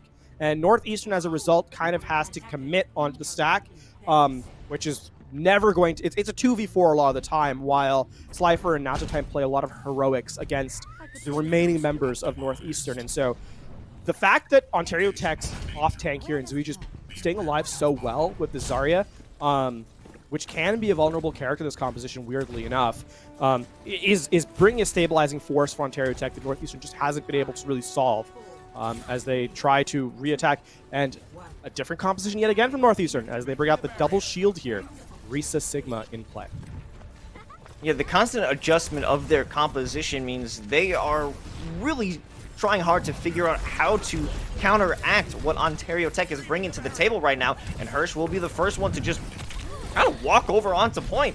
Woe is stuck in a bit of a battle in the back line, not working out too well for them, but they're back into the main fight, getting some damage over, and it will be a Hirsch and Timid getting those first picks, getting some nice damage in. The resurrection does come through, and they are still battling it out, but needs through the bushes, gets a nice kill over onto Blitz. Now their damage has been severely cut. Zuiji, trapped over in the cafe, is unable to do anything as they are being overwhelmed on site. Yeah, Nacho Time was zoned out, and just the spam from afar from the Hanzo to get down Nacho Time. You know, this double shield composition, the Wrecking Ball tries to roll through and is met with just a wall of tank pressure from Northeastern. And so it's a good first attack run actually from Northeastern. Now they have to try and turn that into contest percentage here on the objective, because against the high ground, this composition does struggle. They have no real way to rotate here, and OTSU is the one that can really decide when the fight happens by dropping onto Northeastern. Slifer almost losing their lives in that. An unnecessary peak, not even getting too much value over it. It's NACE ready with the Dragon Strike. Once they all drop down, we are ready for a potential massive ultimate if they can get into a good position, but the flank from Slifer is there, not allowing them to do too much, and there's the Pulse Bomb as well, on top of a massive Graviton that takes out everybody on site.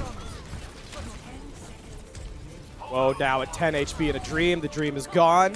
And OTSU, as the timer ticks away, it's the last-ditch stragglers trying to get back to the objective. Don't even get a chance to do so, as the Doomfist of NACE gets taken out before they can even contest. And that's going to be round 3 complete. respectable percentage distance gained here from Northeastern University. They do get past the first stage. They get a little bit past the choke as well. And so, I mean, Ontario Tech, 2 minutes, 40 seconds to equalize and extend to take the victory here. A good possibility for them to pull out with a second map win. Ontario Tech does have more time, but can they get a good strategy going or get a good offense going? I mean, they were holding it down quite nicely even after they lost the first points pretty quickly. Once that payload started moving, it did move very far. Now the question is, does Ontario Tech make an adaptation here for their composition, or do they continue to run this Wrecking Ball Zarya? It seems that they want to keep it. I mean, tough to argue. It got them the most success this round, so, or this map, I suppose. And so why fix what ain't broke, right? But for the moment, a really strong, a really interesting showing here is Woe is going to go over to Cowboy while Neats takes up the Tracer play here. Bit of a variation. Woe was primarily the Tracer player before, so we'll see if that adaptation makes any difference as the hit scan player comes in. There's that cheeky little angle Sklee's got. Maybe this will do more damage, have a bit more impact this time around as they walk through, because they have no shields to protect them, and that's going to be it. Sklee with the initial drop down and pile driver. It does cause a bit of confusion, but not much else as this fight starts to get going. Neats trying to get some damage from afar, but it will be Zuiji. And now Nacho Time is pushing it through to the cafe, almost taking out that Zenyatta, but will be forced back out. But they're going back in for seconds. They're not done quite yet. And down goes Spectro. And this site is almost all but one once they remove Sklee from the equation. And there it is. Northeastern fall to a player, and now the last-ditch efforts. A minute 45 is going to be on the clock here as OTSU starts to tick away to their capture percentage. You can see Northeastern just setting up for the defense. They have one fight to win here to OTSU to close out the map. Northeastern have their work cut out for them. They have a minute and a half to do it, but Sklee the first one to get that kill, but it comes right back as Woe utilizes or gets that pulse bomb straight to the face. Now their numbers are dwindling. It doesn't even matter that they got the first kill because Zuiji's back in the game with that resurrection. They're forced back into the alleyway, but they need to get back on Main Street. They can't get defense if they can't get to the objective. They need to get back to the objective now, but they can't make it. Potential minefield to stop them, to just get them away, but finally they do finally reach the objective. Here comes the pile driver. Is there a minefield following up? No. Pulling back for a reset. That is 1/10 of a meter away from the finish line for OTSU. Now we are in final fight territory. There are no more mistakes allowed to be made from either squad. The win is on the line. The win is here for both teams. We're kicking it off with the tactical visor, but it'll all be sucked up by Hirsch. And the minefield goes down along with the Deadeye, ticking 2 off Ontario, and they're trying to hit back, but they can't get much out of that. Only kill coming from Ontario Tech is that of a minefield, probably walking into that on accident because they're forced into a reset. OTSU recognized the fight wasn't going their way, and they call a quit on immediately. They're going to force this last fight in the last seconds of the game. The Graviton Surge is available here. Oh, this is going to be huge. It all matters on how Zuiji gets that Graviton in. It works out. It finds not one, but 2. Biomag coming through with a massive triple kill, and they're holding on. They're whacking and smacking over onto the payload, and we have a Battle Mercy of Bitter flying up to the top rope to remove Spectro, and OTSU comes out with game 2. Excellent run there from Ontario Tech in that penultimate fight, as it turned out to be. They recognize, specifically Zuiji recognizes that there is no way they're winning that objective, right, in that particular fight. The Deadeye was committed, the minefield was committed as well, and seeing that there was no opportunity for a fight win there, choose to allow the 2 players, the 2 quickest moving players, I might add, the Tracer and the Wrecking Ball, to sort of go in, test the waters. Nothing was found, reset, reapproach with seconds on the clock. 7 seconds was left as they began that final fight, and leaving it down to the wire, but the superior economy was theirs off the back of a great read of how that fight was sort of not in their favor, not in OTSU's favor, And OTSU then wisely prepare for that last fight, give it everything they've got, and as we saw, were able to wipe Northeastern out, taking the 2-0 in the series. You were not kidding about down to the wire. 0.17 meters on that final payload push. You could not make it any closer if you tried. Now, this is a good look from Sklee, who was trying their best to defend, and they did a very good job, because this was an incredibly close game, but I think it all came down to a bit of positioning for Northeastern in their defense on round 2. Yeah, I think the highlights from this match has been that sort of main tank role, and I use the term main tank role as opposed to saying which players, because it's been for Ontario Tech 2 players, Luigi and Nachatime, both in the main tank, both showing high skill across their chosen the chosen characters, the Reinhardt mostly for Zuigi, and of course the Wrecking Ball here for Nachatime on map number 2.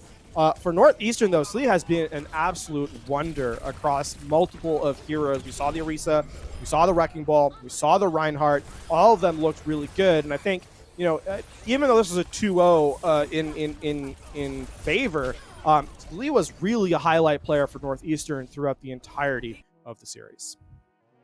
It's 2-0, but it's not a shutout by any means. This is such a neck and neck matchup that is only determined by just one final fight. These players are so closely matched, and that's why they're both at this stage in the league 4-0. Yeah, and I mean, as we're getting ready to go to map number 3, which is going to be purely escort, there's still opportunity here for another hotly contested map. And, to kind of highlight how we got here, Oasis was close. It was a 2-1, and the latter two rounds of the map were incredibly close. One was 100-99, and the other one, while only 100-55, was, I think, only a couple of fights away from really being sort of a flip in Northeastern's favor. Obviously, for Hollywood, it went down to that last fight in the last seconds of the game. It was an overtime fight, and 0.17 meters, as you said, was the difference in sort of how the cart was stopped, so or the lack thereof in Northeastern's case. But to that point, the fact it's a 2-0 really does not paint the picture, I think, of how we got here. And so for map number 3, we're expecting another close one. Yeah, especially considering this is going to be purely payload pushing. When it comes down to such minute differences in how far a team can make it throughout the map, I'm sure we are going to have a very, very close, distance in between where each team makes it, if not making it all the way to the end, at least in the first round.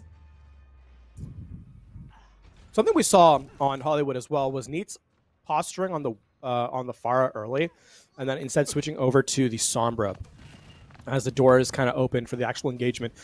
Considering how closely Ontario Tech is sort of setting up here, I actually want to see them stick on the Pharah for at least a fight or two. You can get over the range of the shield that Zuiji's going to bring to the table, and more critically, it makes it Blitz actually will have a really hard time shutting you down here because of the fact that you have the pocket from the Mercy. A very aggressive push from the beginning over from Ontario, and Sklee does love their roofs, don't they? Not gonna be able to get around it though. Yeah, that pipe is sort of blocking the way, but yeah, this is a good start. Early pick off onto Slifer, and now the Reinhardt charging in, caught out. This could be a good opportunity for NACE, almost 2/3 away with that ultimate. They're getting a pretty easy go at it, just fighting from their base. They have a good sustain. They're just farming their ultimates at this point. Once they get the first initial picks over onto Ontario, then they should have a good amount of distance they could push through if they actually manage to get those frags, however. And it does finally start to work out as Sklee is scrambling them, but Nacho Time, as well as the other players, they're not having too good of a time trying to break out of this base. I mean, OTSU at this point, it's a matter of time until they lose the fight, but they've already done their job, right? They've taken about a minute 10 off the clock, it's going to be a minute and a half before the cart actually starts moving around this first corner. So, for Ontario Tech, mission accomplished. You've done what you kind of set out to do by playing that closely, and critically, you actually have the sound barrier and the amplification matrix for the retake. as long as you can dodge NACE's barrage here, I think there's actually a really good window here for Ontario Tech to walk back in. So Northeastern are going to have to play quick on the draw with their resources if they want to deny Ontario Tech a recontest. I think they know that this barrage is coming as the defense matrix tries to pick it up, but they don't manage to get any kills there. It's really that pulse bomb from Low who locks everyone down in that. I guess they tried to flank it. It didn't work out too well for them. Yeah, and this is one of those rare fights that works out relatively well for both squads, right? Ontario Tech gets out basically every resource that Northeastern University had to offer, and Ontario and Northeastern are going to get the objective, right? So it's a trade, but one that means that Ontario Tech is going, and the only thing you really give up is a sound barrier. Ontario Tech are going to walk back in with this amplification matrix, though. Well, they do get that matrix out. Not much damage is allowed to leave from it. The Deadeye from Blitz, he's looking for someone, he's looking for anyone, but he can't find anything. Rolling out, shooting in the sky. They do manage to remove NACE from the equation. Now they're getting into the fight for real. Spectro on the Transcendence looking to help their friend who's getting slammed over by Zuichi, but they're going to be safe now. They're going to have to just restart this one. Oh my goodness. I've played this custom game mode. Avoid the Reinhardt. Zuichi's walking back to the spawn. Okay. I mean, Northeastern wins the fight, and I guess Is that worth, Lafon? no. Is that it's, worth? it's worth a mental game, I guess. Depends how well you kind of get caught out. Zuichi, though, yeah, that's never gonna be a long-term viable solution to a team fight. So switches come in now, as I believe, yeah, Big Mac's gonna go over to the Brigitte here, as it's going to be the Wrecking Ball composition onto Ontario Tech. The Wrecking Ball Zarya they highlighted before. Northeastern has so much to work with right now. 4 ultimates as we're getting into the distillery. And we might see it right now. Here comes one knot, but they're going to get caught into the gravitic flux as well. Hirsch is bringing down the pain, but they're going to survive just a little bit because of those clutch bubbles from Zuichi after that switch, but it won't be enough. Hirsch is going crazy, but they have no backup. Sklee is going to have to return and hold on to that point. Yeah, and the recontest is going to come here as Nacho Time and Slifer are both very healthy. And this is now, I mean, this fight was not only expensive for Northeastern, it was not efficient as the cart has barely moved forward. And Ontario Tech, with no resource in the bank, basically hold strong. Northeastern, again, efficiency, the name of the game there, not in their favor. And now Ontario Tech has both resources coming online shortly. They're going to have the Pulse Bomb, they're going to have the Minefield as well, and they have high ground control. Northeastern going to have to try and clear that out post-haste. Slifer's just waiting for anybody to push up. Let's see if they fall for that bait. Nacho Time and Sklee just having a little duel. Over on the point, trying to see who can make something happen, who can flinch first. But Nacho Time has the minefield going for the pile driver, does try and isolate them, and now he does, forcing people off of the point. It's going to be Nacho Time. NACE, however, in the back line, just trying to get some shots off. We may see Blitz in the near future bring out that Deadeye. And this, I mean, great resource usage there from Northeastern as they just slow the fight down. The minefield is a delay as well, and Northeastern have to kind of go back to the drawing board. As you know, now, I mean, this is going to be a really hotly contested fight. Minefield's going to be available as well for Sklee, just to deny space as well. And I mean, Northeastern, they're trying to win this one out. Slifer always chilling on those angles, and Sklee dropping right into the minefield. But Nacho Time is working overtime to try and contest on this point. They are getting onto the site itself, but they aren't winning any fights. But here comes the Gravitic Flux over from Hirsch. It doesn't manage to do too much, but the follow-up from Sklee is there to try and get some major damage out. They're forcing them away. They can't get onto the site, and they're pushing it quite nicely. Dropping back onto the point, it's going to be Nacho Time, who finds himself dead in no time. Slifer wants to get that kill over onto Timid, but cannot secure it.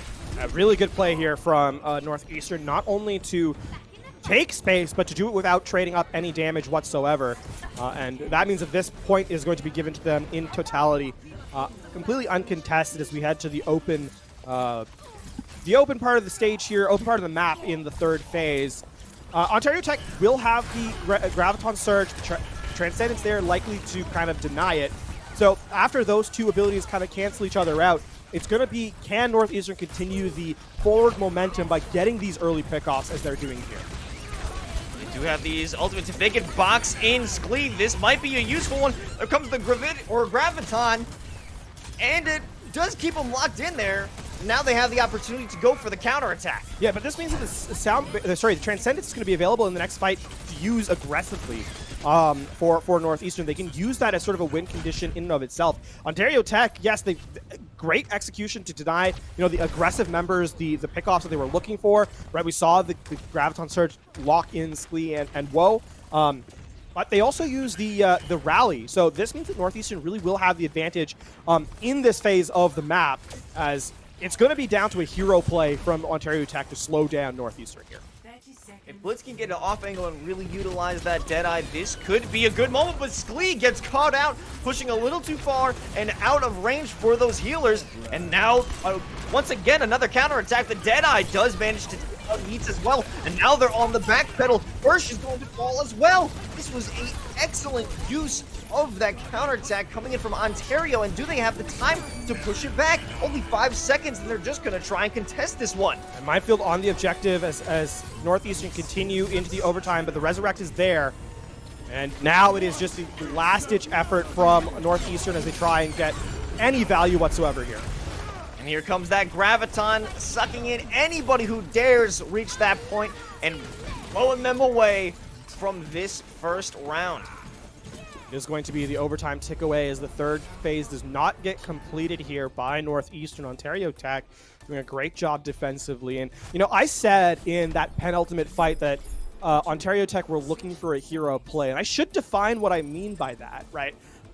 Because it seems a little vague at first. But if you kind of bring the opinion that Overwatch is based around the fact that fights are dependent on the ultimate resources you have, you will need those ultimates to win fights. When you don't have ultimates, you're looking for a play, what I define as a hero play, which is a player making a micro adjustment in the middle of a fight that gives you an advantage that an ultimate otherwise would. And I think the one critical one that I would consider a hero play there is when we saw Sklee, caught out, they were being body blocked in on that Wrecking Ball, by the tank line from Ontario Tech. And I think that is the hero play that Ontario Tech was looking for, because it meant that they were not, it meant that Northeastern were unable to turn their ultimate advantage into a cycle that would allow them to capture the third point. So credit there to Ontario Tech for recognizing they have nothing, finding the one moment that was afforded to them and taking full advantage of it.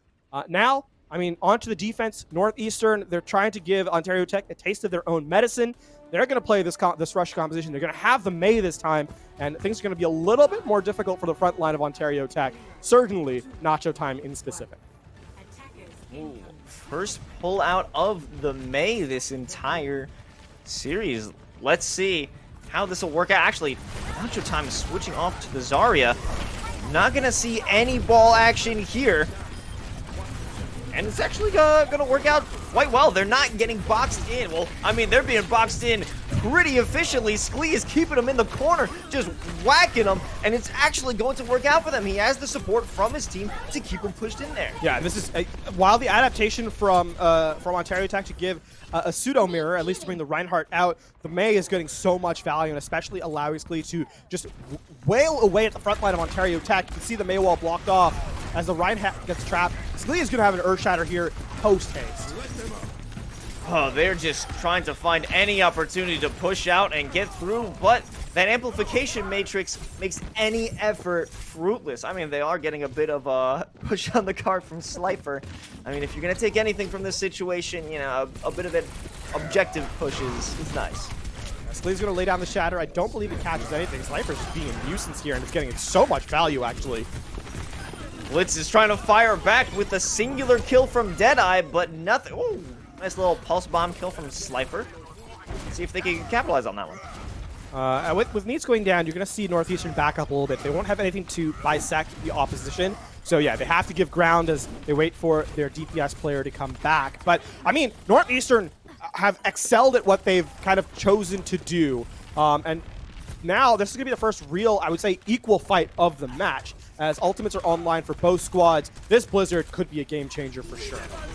Dropping down onto the point, it's going to be Sklee. They've activated the window, but it isn't going to matter because Woe found the perfect window to use that Deadeye, and along with that Blizzard, they had no chance to fight back against Northeastern. I know people hate the term neo-goats, and I have to admit that I am one of them, but that approach looked exactly like goats of yore, where, from the high ground, Northeastern walk up, they recognize, they use their ultimates to create a win condition, drop down, and Ontario Tech is left lacking. Here coming back, the Graviton Surge is available now for Ontario Tech. Amplification Matrix comes out, but it's not going to be useful. The Immortality Field is dropped, but Zuiji starts popping them, whacking away, and now they will finally be able to pull out their first fight. Here comes the remake from Hirsch, but it doesn't really matter because he's getting knocked right back out. Blitz Zuiji, and of course, our friend Slifer finally getting their first win of this round. I mean, a 5-man Graviton Surge with no defensive utility. Northeastern were always going to be in for a world of hurt there, and Ontario Tech capitalized exceedingly well on the coalesced members of Northeastern. Here comes the retake. Blitz with the Deadeye to denounce any space. Ontario still with a good amount of ultimates to use, and there is the Shatter picking up 3, and it allows them to get their first kill of the fight, and it's going to keep on going. Here comes that charge, but it does miss onto Hirsch, but Hirsch is out of that mech, and they will fall eventually. And this fight, while extended just a little bit, should definitely go to Ontario. You can see Spectro doing their best to try and keep the front line alive. However, that is a little bit more than the support can handle. There's just so many jobs to juggle at once, and Northeastern are going to have to give up ground. They do a pretty fabulous job, though, of denying time, right? That took quite a bit off the clock from Ontario Tech University. So now Northeasterners that have set up defensively, I mean, this is going to be a fairly vanilla fight in terms of the utility that is online here, right? Amplification Matrix is available for both squads, and, well, the first one used, the better.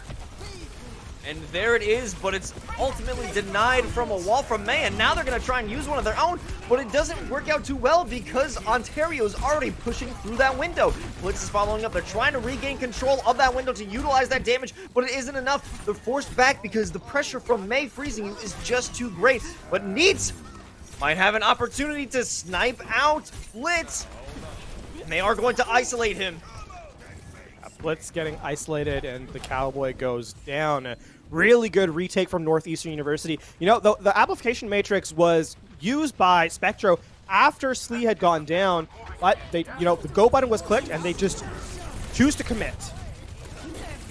There's another Graviton, but it isn't as useful. They're kept alive with that beat drop, and Slifer and Woe just doing a miniature duel, trying to split up the DPSs, but the only thing that's getting split is Ontario. They can't do anything right now. Yeah, this high ground is so hard to reaggress on, especially when you have to go through the utility of the May player. And NACE is doing a great job of just slowing things down. Both the slow, the wall, and of course the damage from distance with the icicles. All great difference makers. Earth Shatter online. Could be a good opportunity if they could get them all to line up. Zuiji does have a great chance, but here's Slifer with an even better one using a pulse bomb, taking out Woe from this fight. Here comes the Shatter, and there it is, but Zuiji knocked off of that angle, but they're going to keep the fight going. The ammo field is down. The window is up. All alone is Hirsch. If they can knock him out of that mech, this could turn the tide of the fight, and I think even without it, Hirsch is all alone. They can't help the team. Zuiji is gonna try and knock him out, but they finally do get with a blitz, and finally they have taken control of the payload. Yeah, Ontario Tech can't be too enthused with their victory in that fight yet, because Northeastern can still re-aggress and recontest. You can see the posturing here from OTSU trying to deny that space, but Northeastern are going to bully their way forward and just force this fight. Putting an Amplification Matrix on an alternate angle. They weren't expecting Woe to use the Deadeye over there, and Woe almost taken down by Slifer, but he won't fall for that one another time. And this Blizzard will force everyone away. They're going to have to try and regress, regroup, because the healers aren't the ones who are going to make some hero plays right now. Yeah, there is no time here. 6 seconds remaining. Ontario Tech can't even touch, and this map is going to get one on the board here for Northeastern. Map will close out. It is not over yet, not by a long shot, as Northeastern takes Havana. Whew. I knew we were not going to end up with a 3-0. I knew it was impossible with teams like these. Northeastern coming back after taking 2 losses. They're still fighting. They're not out just yet. Woe has looked spectacular on the Cowboy for sure. I think in that last fight was a critical part of why they were able to win out on that last phase, right? We saw the Deadeye from the high ground, then the 180 flick to flashbang headshot, the Tracer player from OTSU, just 2 players down in an instant. And I mean, when you've got that much taken off the table before the fight even really truly commences, that's a huge tide turner for your team. And OTSU were left looking at the clock and saying, well, we have no way to get back to the objective to keep this map going. So Northeastern cool under pressure there in the late stage of the fight. And I think, as a sort of counterpoint to the first 2 maps, looked composed, looked in control of those fights that were in the previous 2 maps kind of slipping away from them, right? In those 50-50 fights, it was OTSU who was at advantage in maps 1 and 2, but in map number 3, it was all Northeastern. All right, well, that was a fantastic comeback from Northeastern University, but we are not done yet. We're going to come back for map 4 right after a quick break. Don't go anywhere.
Welcome back to the NACE Starleague Overwatch Collegiate League. We just witnessed a great comeback from Northeastern University to get their first map in this best of 5 over on Havana, and we knew it wasn't going to be a 3-0. We knew that these two squads were going to duke it out, and maybe we even go back to a map 5. And of course, in case you forgot, which how could you, I'm Los, and my main man with the great mane of hair is LaFon. Well, I mean, we have a series on our hand, right? That's certainly the case for sure. As we a quick look at the replay from last map, and I mean, I think the kind of highlight here for me has been Northeastern stepping up as a squad, because I think on the first couple of maps, it really felt like a one-person show in a couple of the fights, right? They had one player go in aggressively, and then sort of everyone else was trying to find their way through. While Ontario Tech has played as a squad the entirety of this series, it felt like in map number 3 is really we got to see that, or I should say map number 4 is where we'll hopefully continue to see what it was continued on map number 3, and that is, you know, both teams playing together as a strong unit, right? So that's kind of what I'm keeping an eye out for here on map number 4. Well, there's definitely been a big focus on 2 tanks in this matchup, right? That's Zuiji and that's Sklee. Both of these players have been the playmakers for their squads, and finally we're getting to see a bit of more individual standout plays, or I guess maybe not individual standout plays, but collective standout plays from every member of the squad. And I think most importantly is one where we saw almost toward the end of the second stage of Havana where Northeastern was able to hold it down. They had that amp matrix to divide the attention. They were looking one way, while I believe Blitz was over on the other side with the Deadeye, so they weren't really sure where to look. They were confused. Everything was a bit of a hectic craze for them, and that's how they were able to secure out their first map. Well, we do know what map number 4 is going to be. It is going to be Volskaya Industries, and if you're kind of keeping score, you might want to, take your fill of this, because this is going to be some of the last Assault competitive gameplay you see for, forever, actually. As we know that Assault is going away with the end of Overwatch 1. So, the last sort of tastes of it here from a competitive standpoint as we get set to get underway. And, one of the things that we kind of have to talk about, of course, is compositionally, Volskaya Industries is probably my favorite Assault map. I actually think it's not a bad map overall. So much is viable here. We've seen, I think that's kind of been the name of the game to this point of the maps we've seen in this series.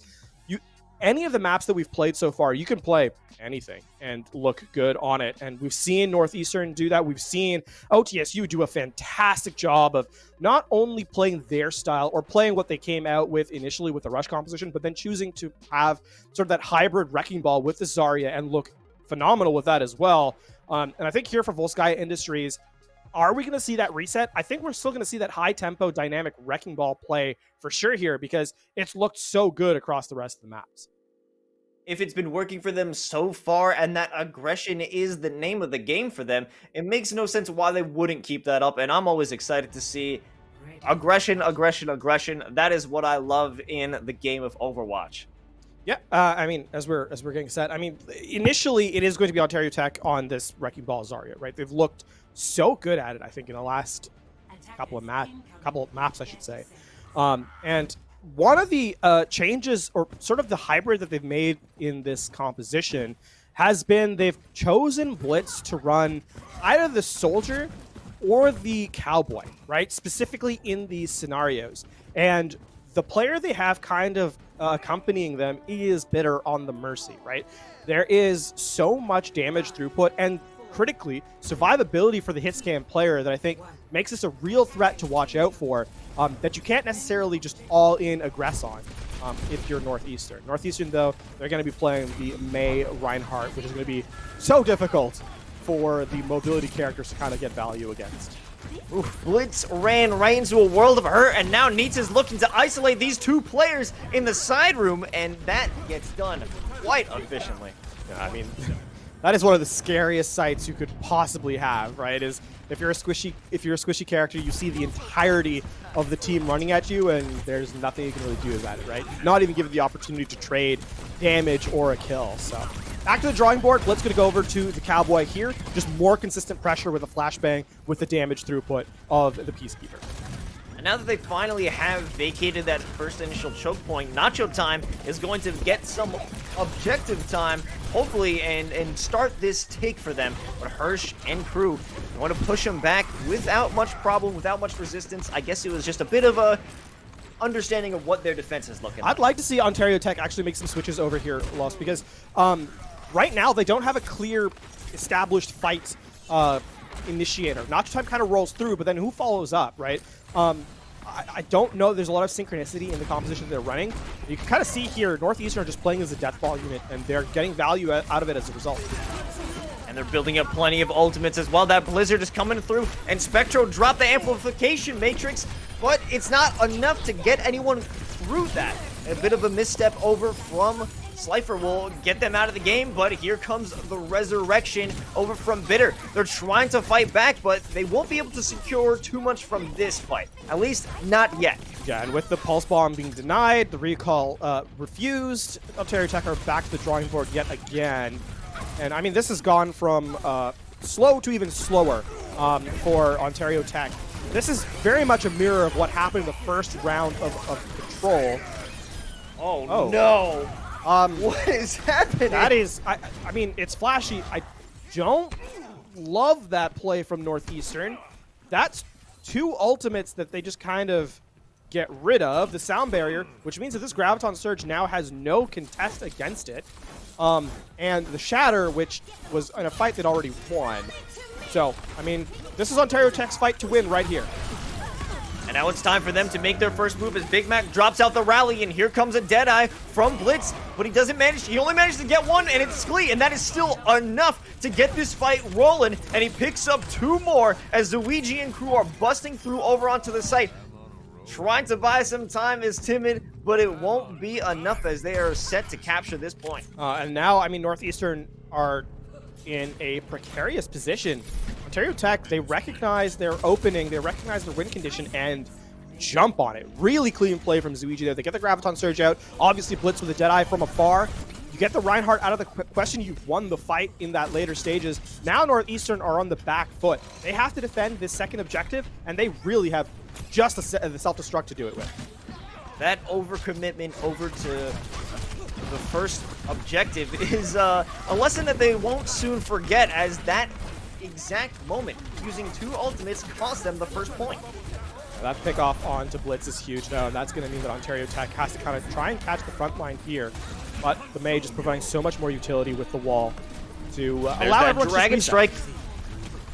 It doesn't get too much, but it creates a pressure to get them back onto their site, landing right into the minefield of Nacho Time, and now it's time for Blitz to follow up. There are so many Baptiste windows coming from Spectro. This man is charging up with ease, and because of that, they were a bit intimidated. They couldn't make a full commitment, but now that the window's gone, it's time for them to push up. Zuigi locked off away with that May wall and doesn't have the backup, and now, again, their pushes are being so dangerous.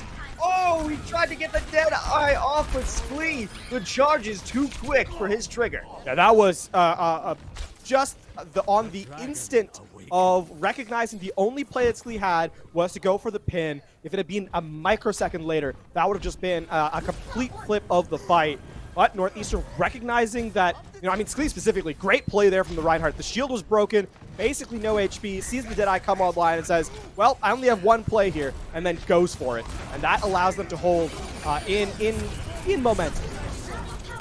Another minefield over from Nacho Time, but the majority of the players are off of the site, and now they're going to have to try and recontest it, going against the minefield. Sklee falling off of the map, but it doesn't matter too much because nobody from Ontario Tech is able to break through. But just as I say that, they're making their way onto the site now. Whoa, completely locked off. Now it is time for Ontario to take the site. The self-destruction is only moments away if we're going to see it from Hirsch, and here it comes. Doesn't get anybody. Yes, Zuigi knocked off of the point, and Sklee is just working to make that contest, that stall, stop it and buy some time for the rest of his squad, but the rest of his squad continues to fall as Blitz and crew, they're taking it down. This has become a very scattered, hectic fight, and Ontario Tech, while they're losing members, they're not losing them quickly enough. And Northeastern are trying to survive on just the respawns here. Woe doing their best, but it's not going to be enough. Let this stall over from Sklee again. Will it be enough to buy time? We've seen a change over from Spectro to Moira, but they're not going to last enough for it to make a big difference. Need on the Doomsfist. Can he manage to clear out this site? And it seems that they may very well do that. Nacho Time is going to roll back out, but there it is in the last ditch, in the last couple of seconds. Woe playing their hero gets enough pickoffs, gets enough time to allow the Wrecking Ball to stall for the respawn value just to become that much more efficient. And Ontario Tech, this is now their last fight. 30 seconds going to be on the clock here. They have the tools available to them. They're going to have the Transcendence. They're going to have the Graviton Surge. As always, it's about execution, not about resources. Here comes the engage from Northeastern to prevent them. Oh, the first kill over onto Hanzo and a follow-up by the rest of the team. While they had the time, the resources, they aren't going to have the first initial kill. Zuiji forced all the way back. They don't have too much time or an angle. And this is all but looking like Northeastern's round. There's the pile driver to deny the Zarya. It is going to be just a last-ditch effort to contest. Overtime ticks in play, but there's no one left alive to see it through. Ontario Tech will have to be content with 93.5% on their attack run. Now Northeastern, all they have to do to equalize this series is capture 2 points on Volskaya. And while it sounds like a simple task, it will be anything but, as Ontario is looking to close out this series right here on Volskaya.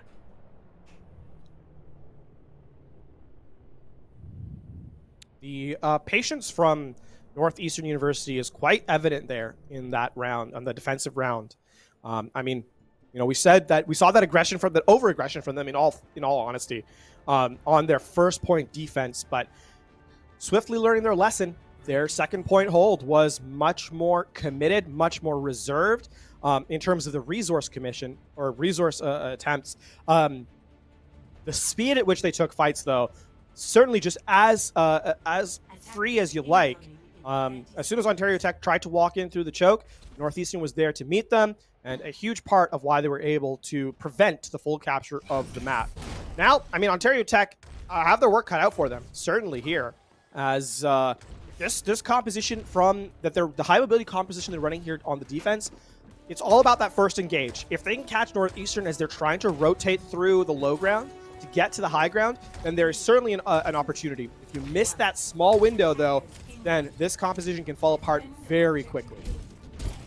Now, Northeastern is definitely going to work and try and zone Ontario, especially with that Maywall. But they are going right through the choke point because Ontario is playing as back as they possibly can. They don't want to make any mistakes, but this might be the mistake itself. They have no cover to defend themselves, and Northeastern is walking right through their back line. Starting off with that freeze, and now locked off on the rest of the squad. It's going to be Nacho time, but they're holding on to their life, and the rest of Northeastern is going to be breaking out from that side room, and they're picking up kills as easily as they can, but Blitz off the angle might be able to find something behind this shield if they can get it working. Resurrection comes through. The Immortality Field has been placed, and now NACE is in a bit of trouble, forced to find themselves in the ice, and the counter-attack from Ontario is here, but will it be enough? Because they have already secured 2 ticks, and actually now Ontario taking it back. Yeah, that was that pin actually. Slifer sees their life flash before their eyes as the Reinhardt comes into pin, but the elimination is there just before the pin connects against the wall. So Ontario Tech do exactly what I said they needed to. The window of opportunity to prevent this composition from setting up on the objective is so very tiny. We saw Nacho Time take all the contest. In fact, you can see it again, going in just to take all the utility away, and then the rest of the team follows up with the damage. A huge minefield that baits out the Immortality Field that nobody gets to take advantage of. This is going to be an interesting way that they're going to have to force their way back onto the site without any insurance. And Slifer is there to make sure no one can come collect with that Pulse Bomb. And now they're locked off. They can't get into sight. And they are scrambling to pick up anything, a crumb of a kill to get onto this site. But they will be denied. Really, really smart play here from Northeastern, or sorry, from Ontario Tech, pardon me. Northeastern trying to take that high ground rotation, but they're forcing the fight just too quickly. They're trying to force the issue and just Ontario Tech recognizing that they have to get Nacho time in, get all the stuns out, and that's when the rest of the squad can come in and hold and help. Now Northeastern have to, path to the objective, use the Blizzard to try and gain control on point A, because that is the win condition that is afforded to them here at this point of the fight. Using their first attempt, their first little route to try and get into sight. But Zuigi doesn't manage to get off that Graviton as it's eaten by Hirsch. Now things are getting a bit dangerous. He pulls out the tactical visor, but not only is he walled off, but Sklee sends him right into a different wall, and this will finally be Northeastern point. The hero play there from Hirsch actually denying Zuigi the Graviton Surge, making sure that he's taken out of the picture means that no one is locked in play and you can just walk to the objective, and they're going to capture. Now 4 minutes on the clock and snowball potential literally and figuratively as NACE has the Blizzard online. Ontario Tech, they need a miracle here. They have 5 ultimates. It's going to get kicked off with the amplification. Here comes the sound barrier. Here comes the Blizzard. And we still got a lot more to play with, but they're going to circumvent that Blizzard and go around, try and use that minefield, try and get him off of the point. The Earth Shatter doesn't manage to get much as Ontario is able to defeat and play around all of these ultimates and still hold on for their life. Sklee diving into the wall, securing nothing. Giving them time now for Ontario Tech to come back and take them out. A nice environmental kill over from Nacho time. And while Northeastern does get that first tick, they have wasted so many ultimates. Still have 3 minutes remaining, though, to only get 2 more, which is certainly doable. And I mean, NACE uses the Blizzard at the start of that fight nearly at 60% here. So clearly another fight win condition perhaps coming in the middle of this next team engagement. Northeastern, yes, they don't have anything, but Ontario Tech has to work against the clock much more. They need to make these fights long. They need to make them while still being in control of the fights in the later stages. Here, Valkyrie is available for the sustain. Here comes Woe bringing out the Deadeye, but Blitz on the flank almost takes him out of the fight. They're forced to use the Immortality Field. Here comes Slee back on the site, but he's walking through all the minefield from Nacho time, and now they're bringing this fight over to the side room. A Blizzard is used to execute, and now this is the tactical visor. Blitz doesn't have any good angle to fight on. They're using a shield, they're using the Devo barrier, and nothing can be done by Blitz to secure this area. Knocked off of the point, but they're not done yet because they're going in for the contest with Nacho time swinging around. They have Zarya now on Zuigi, potential use of the Graviton. There it is, but nobody is there to follow up on it. Flying through across the site for potential contest. We do not get that Mercy hero play, and Northeastern University picks up their second map. We are headed to map 5 as a result. It honestly felt inevitable once they got that first tick and once they had just the amount of time that they had and how the Northeastern were taking those fights, right? Yeah, that's such... it felt like Northeastern, it was just a matter of time until they were able to get to that objective and coalesce upon it. Just committing those resources that would allow them to take the fight. And I mean, OTSU put up a fight. They put up a contest. Ultimately, though, the not having both objective capture just was too much a difficulty to surmount. And as a result, we're headed to map 5. We're headed, trying to just define the victor of our series here. And it's looking, perhaps the opportunity is in the cards for the reverse sweep here for Northeastern. I mean, Northeastern definitely has the momentum working with them. I think NACE especially was a hero of this map specifically, using that wall to zone off Ontario, to stop them from helping their teammate, to stop them from being able to even get on the site to contest. NACE was definitely, in my opinion, the MVP of map 4. There a lot of great things from the May play here, right? We saw the blizzards being generated very quickly, obviously good consistency with, or good accuracy with the right click, with the icicles, being in position, as you said, with the wall, slowing, freezing, making the main tanks, making Nacho time's life just absolutely miserable through the later stages of that round, right? So, yeah, absolutely NACE doing a fantastic job on the May, and credit to Northeastern for following up on a lot of that damage as well. It was oftentimes not just the Mei shooting at the Wrecking Ball, but both DPS players, the Diva coming in as well from Hirsch and making just everything much more difficult for OTSU. And it's a case of a lot going right for Northeastern, and OTSU were just unable to make that connection that they needed in the fight, especially on their attack run of second point to really continue the map, right? So, I mean, it was tough because for the first 2 maps, it was a lot of control being given afforded to OTSU. However, Northeastern has certainly turned the corner in the later 2 maps to equalize our series. And in terms of OTSU trying to get that defense down, they were putting up a good fight, but the clock was against them. There was only so many fights that they could win, and Northeastern was doing a good job to make sure that they weren't staggering, they weren't giving Ontario a good opportunity to extend the fights, drain the clock. If someone was going to go down, they would all retreat or they would all go down with them to do a reset and use their full force to always push on that site. Yeah, it's just a numbers game at that point. And speaking of a numbers game, dread from it, cry about it, run from it. It comes at you nonetheless. We are going to map number 5, and that means Lijiang Tower, our well-known friend here on broadcast. And I have to say that we've seen a lot of Lijiang Tower as the opening map. Now it gets to be the closing map of the series. The last map we'll see between Northeastern and Ontario Tech here today, and control looked stronger for Ontario Tech the first part of this series. Can they continue the magic, or will Northeastern steal away this series in the reverse sweep? We'll find out. We're underway here. Control Center, stage number 1, Los. We are underway. NACE is pulling out that Junkrat. We got a glimpse of that in the first map over on Oasis, but didn't see too much of it as the series progressed. Let's see if NACE can actually utilize this projectile maniac to their full extent as we get into this first little battle.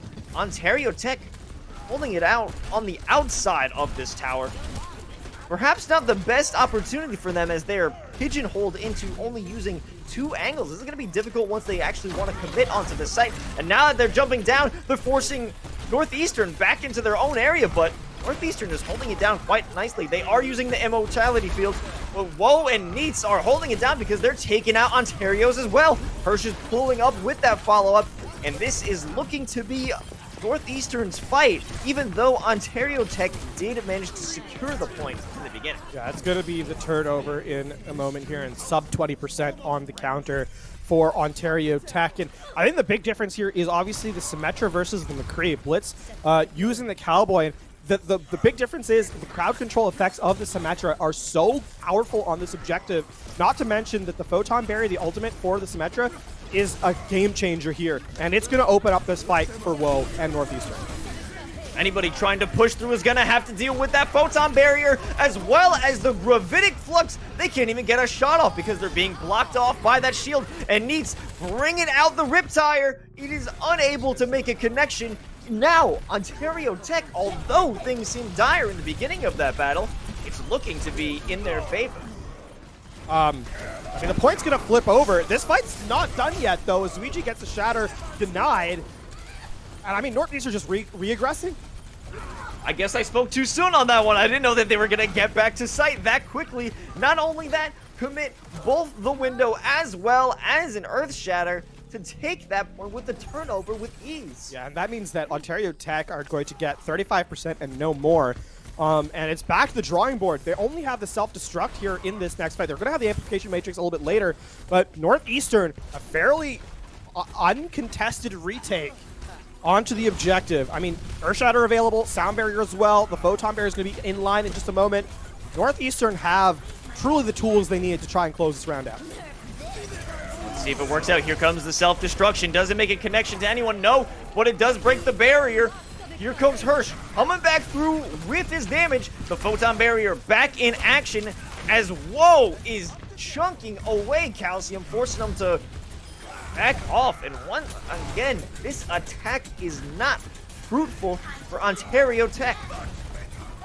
Blitz counting their lucky stars as they get out with barely any HP despite standing inside Sklee's shield.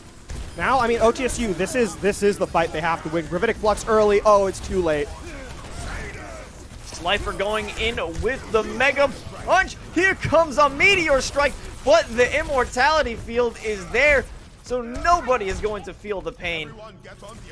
Maybe he wants to get some stalling here, but that is not going to happen. Yeah, they're going to trigger. They're going to get the overtime started, but it is just Calcium to the rescue, and now it's just a staggered late stage fight that is not going to be much of value here, as round one going to go to Northeastern, and now they are 1 round away from completing 3-2 reverse sweep over Ontario Tech.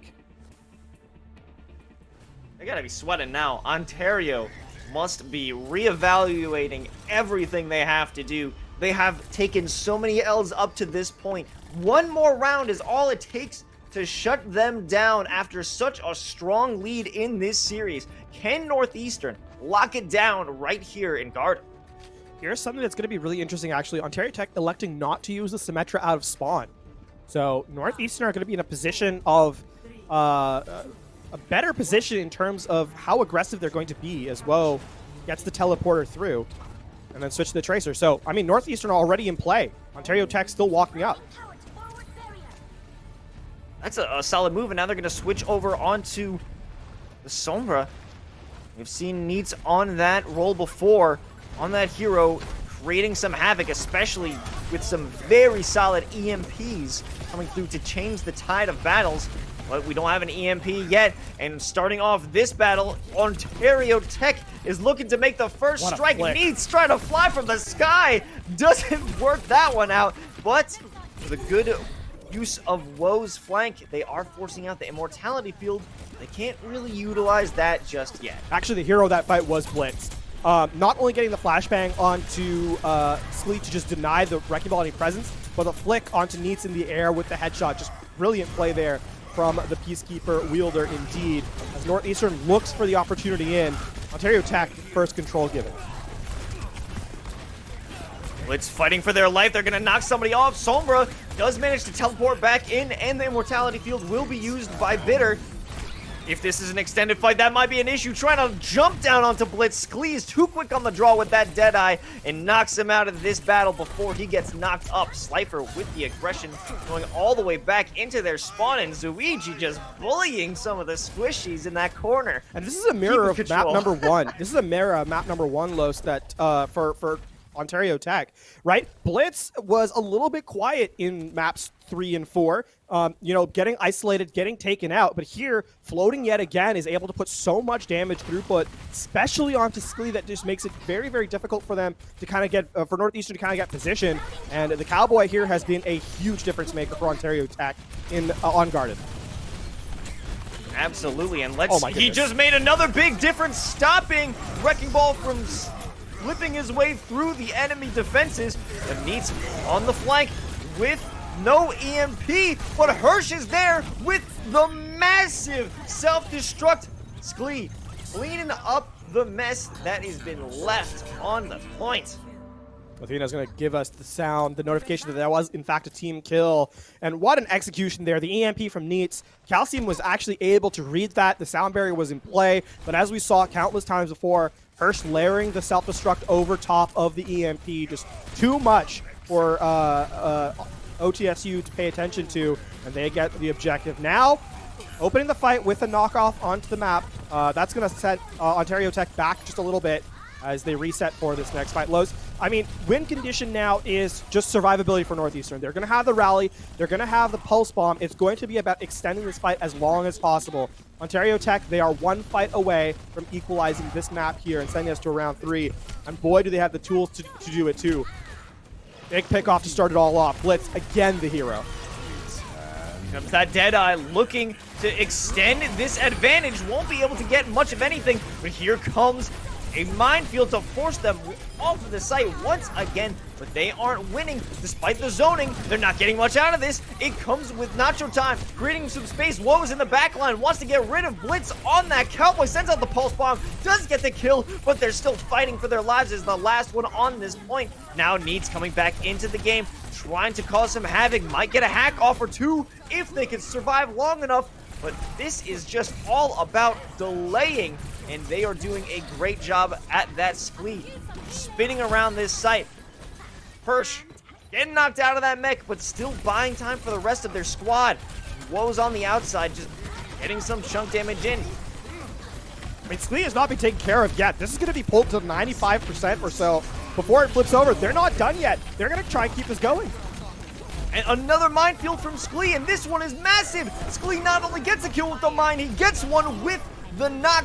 And Timid as well, cleaning up, getting everybody off this site. And they are going to lock down this series. Northeastern has come back with the reverse sweep to take out Ontario Tech, keeping their record 5-0. The hero of that fight, the hero of that round was the main tank for Northeastern. Sklee doing such a great job of stalling, allowing everyone from Northeastern, to get back to the fight.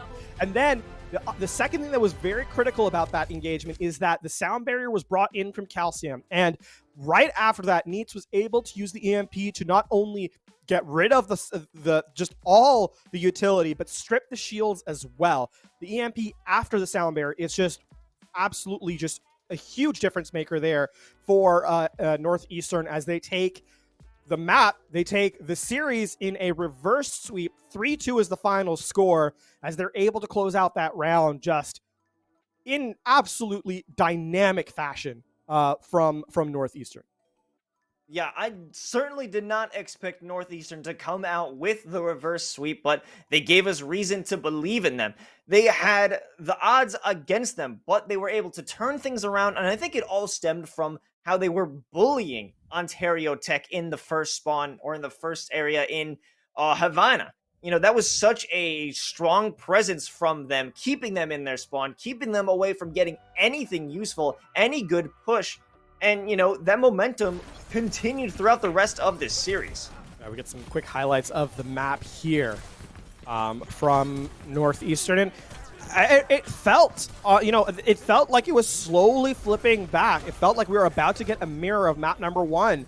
But heroics from the main tank for Northeastern just to allow their team back into it. And just phenomenal performance across the board. You don't get to a 3-2 without both teams playing exceedingly well. And here, it was just across the board, fantastic play from everyone on both squads, in all honesty. Well, these were the two best teams in the Northeast, and I don't think this will be the last we're hearing of either of them as we continue to go through in this season. Just amazing performances by every single, different role. Yeah. And I think, something that it strikes me as this is that what we saw was a bit of an identity shift in terms of the compositional setup between these two teams, right? We saw at the outset, OTSU choosing to run a more static, I don't want to say more static, the rush composition, right? The Reinhardt specifically. Then through the later stages of the match, choosing that Wrecking Ball Zarya, and then obviously back on control, went back to the Reinhardt. And the fact that we're able to have that dynamic look in their compositional flexibility, I think speaks volumes about them. And, to a certain extent as well, Northeastern, they were able to do a very similar thing. What that means to me is, from further than this match specifically, which obviously was a match between the two 4-0s. Northeastern now 5-0 with the 4-1 for the scoreline for OTSU. The one thing I have to say is that in the remainder of the games that they played, it's going to be eyes on terms of how well do these teams evolve from the composition they were running today, because they looked really strong across a breadth of what was available to them. Well, speaking to their versatility in compositions, we have to look at the tanks, and we're going to be talking with their tank, Sklee, from Northeastern. Sklee, how are you feeling after coming off a crazy reverse sweep? I'm feeling pretty good, and my team's feeling pretty good. That's awesome to hear. I have to get your insight though, because that last round of the series, right, on Garden, on Lijiang Tower, you're spinning away in the sort of rafters of the objective. Your team's not quite there yet. Spin to win. Just spin to win. When did you realize that fight was winnable? From the very start. Any fight is winnable on Lijiang Gardens. The stalls you see on that map are insane. So from before ever since the point was not switched, we knew the fight was winnable. And I knew that, and we were hard comming to switch places on point, and we just did it. Well, you knew it was winnable from that moment in that fight, but did you know it was winnable in the beginning of this matchup? Talk to me about your mental game. You came out with a very dominant first round over in Oasis, but then it fell apart, losing 2 maps. How was your mental as you surmounted that first 2-map gap? I mean, from the first map, I knew it was winnable. From the second map, I knew it was winnable. From the third map, I knew it was winnable. I always knew it was winnable. And after they took the first 2 maps, I was hoping some of my mental rubbed off on them, and it obviously did. And I'm just glad we were able to pull it back as a team. I mean, the confidence there speaks to your score line here. You guys are 5-0 throughout the regular season so far. Something I have a question for you, though, is we've seen, obviously, in Overwatch now, there's a lot of stuff that is available to play. We've seen a lot of compositions that are across various amounts of maps. Your team here showed a couple of looks, right? We saw the Orisa, obviously, on Hollywood. We saw a lot of the Wrecking Ball-based compositions with the Tracer and the Sombra throughout the series. Talk to me about your team's flexibility, though, because we saw 3 or 4 unique compositions from you today alone. Is that something you guys have sort of pride in that you kind of continue to practice on? Yeah, we have like a set of compositions we usually run. I think the other team's Brawl really threw us for, or their other team's Zarya, Brig, Mercy really threw us for a loop, because we had players being like, how is this working? How are we losing to this? A Brig Mercy? What? But once we were able to realize that we can just roll them on Brawl so they can never run that composition again, it was just game over. Well, it's good to hear that your adjustment to play and undying mental fortitude has allowed you to continue on through this league. Now, before we send you off to enjoy your night, is there anyone you want to give a special shout out to? Just my mom. Hi, Mom. I don't know if you're watching this. I sent you the link to the stream. I don't think you clicked on it, but hi, Mom. Fantastic. Hello, Mom. You know, I send my mom links, and I can never be sure if she's watching it either. Sklee, thank you so much for taking the time, and congrats on your win. Thank you. All well, right. folks... Oh, I mean, with that 5-0 looking pretty solid, right? Northeastern, pretty happy about their position. We saw, obviously, from Sklee there, just the confidence, right? You know, it takes a team that's doing really well to continue having that pressure, under pressure, to know that you have the chance to win is impressive. So clearly Northeastern have a winning team, and I'm excited to see how they perform from here on out.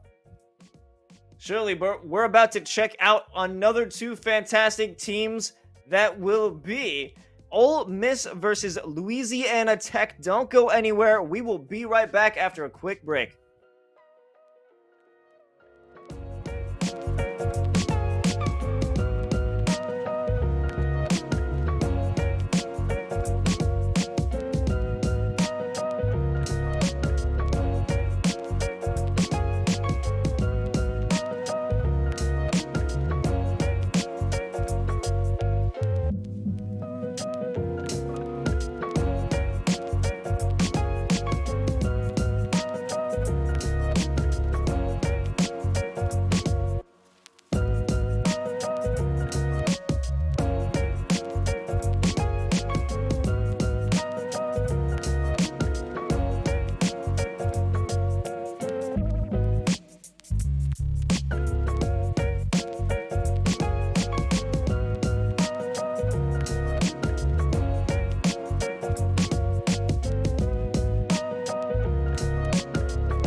Welcome back, everybody, to the NACE Starleague Overwatch Collegiate Esports League.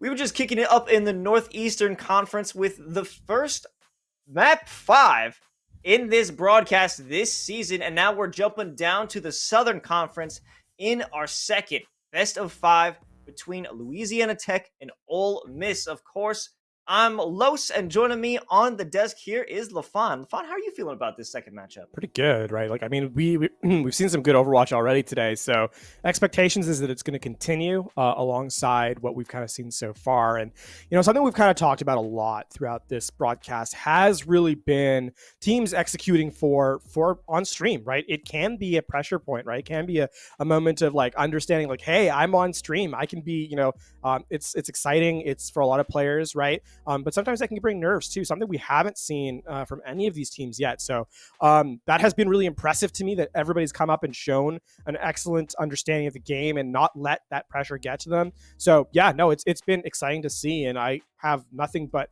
high hopes for our upcoming match. Well, this time around between Ole Miss and Louisiana Tech, you know, we're not going up with undefeated teams. Both of these squads have taken at least one loss throughout the season. So there isn't a huge amount of pressure as there would be if you're undefeated and you're trying to keep that streak. Obviously, you want to stay in the upper tier of the standings in this conference, but there is a little bit less at stake.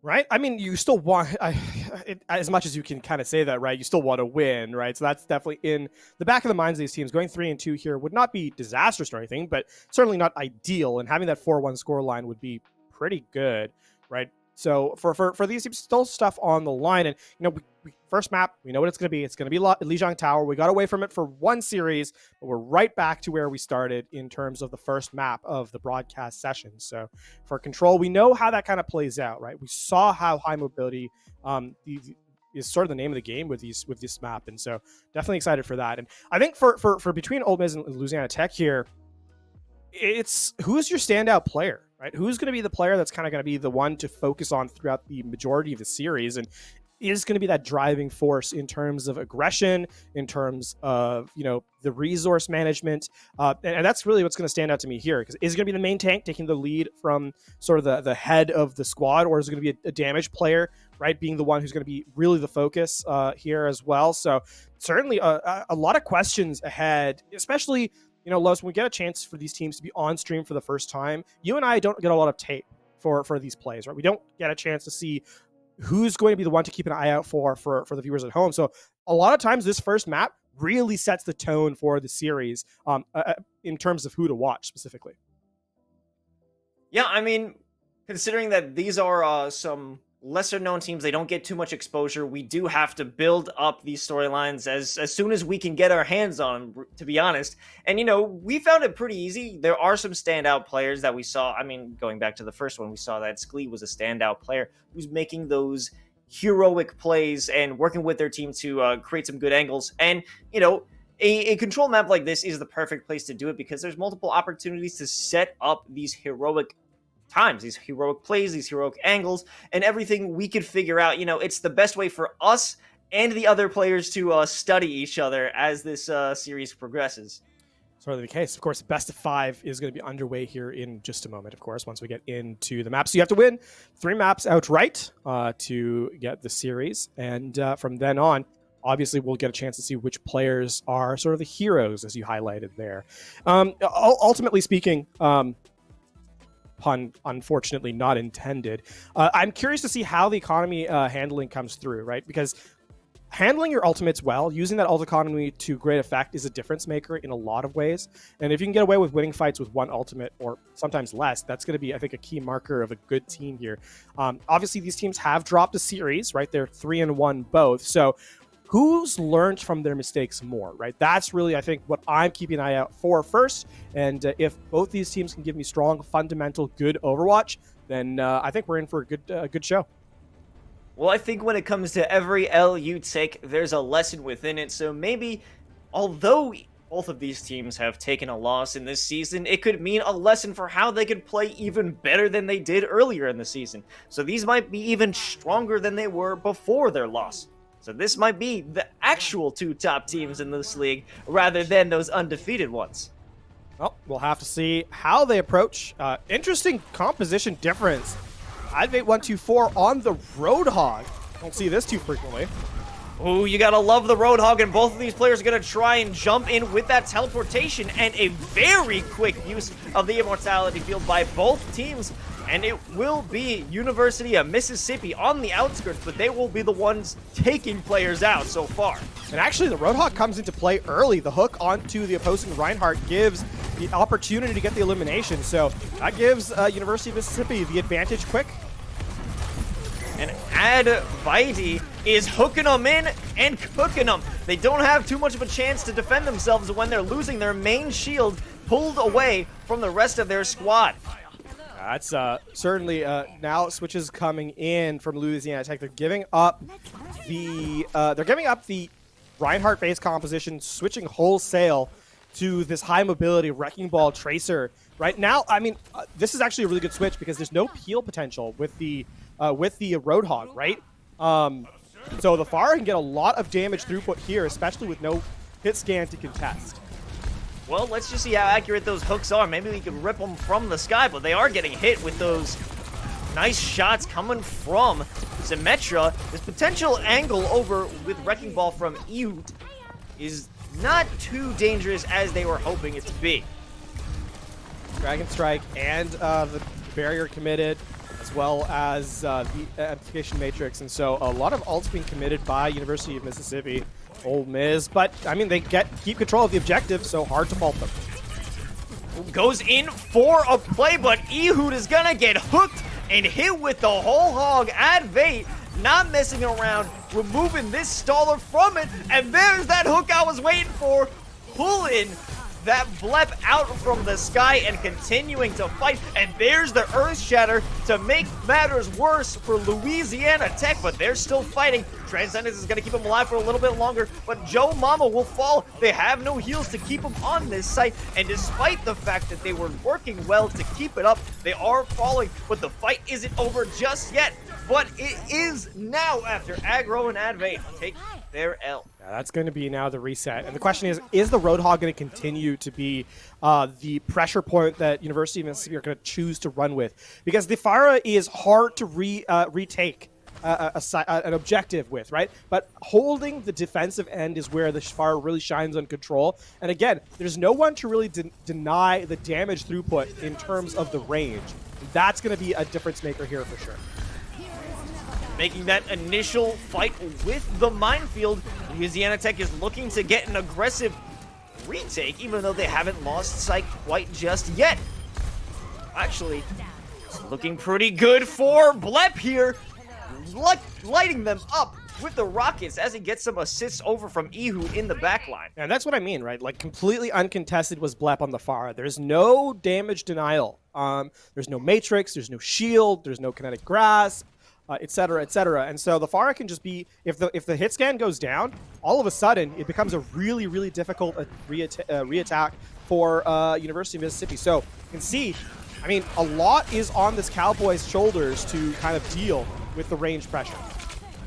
Made Boundles looking to just thin out their herd with those arrows, and it does seem to be working well so far. But the fact is, none of them are so condensed into one area, but almost getting knocked right into that pin. But it doesn't matter because Advate with the whole hog clears out this site for that turnover for University of Mississippi. As much as I would say that this is compositionally unsound, if you're landing the hook onto the Pharah from range, then it doesn't matter, right? It doesn't matter how effective the Pharah is hypothetically. And right now, Advate's doing a fantastic job of putting pressure in. Overtime's ticking away, and already Louisiana Tech are at a massive disadvantage. The absolute denial of Wrecking Ball to flank to just fly around the point to cause havoc. Advate is completely negating the versatility of this tank. Yep, the Tracer is going to be the last one to touch. Taken out. Not quite yet, actually.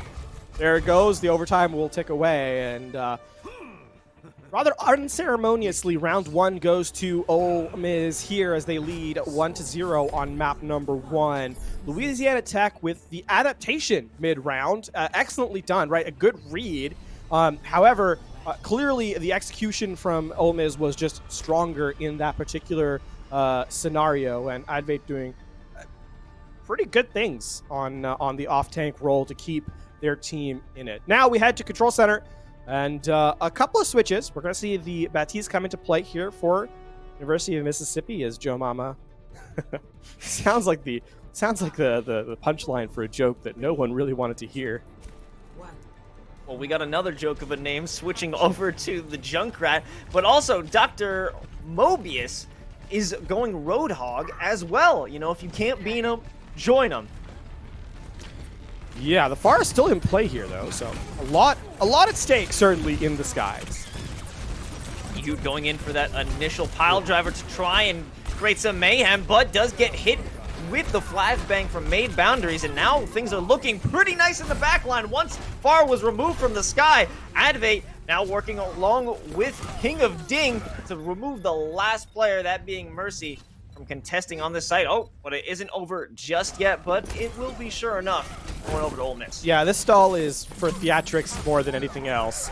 As there is going to be wholesale switches now from Louisiana Tech. They're going from the mobility of the Wrecking Ball to that rush composition as we saw.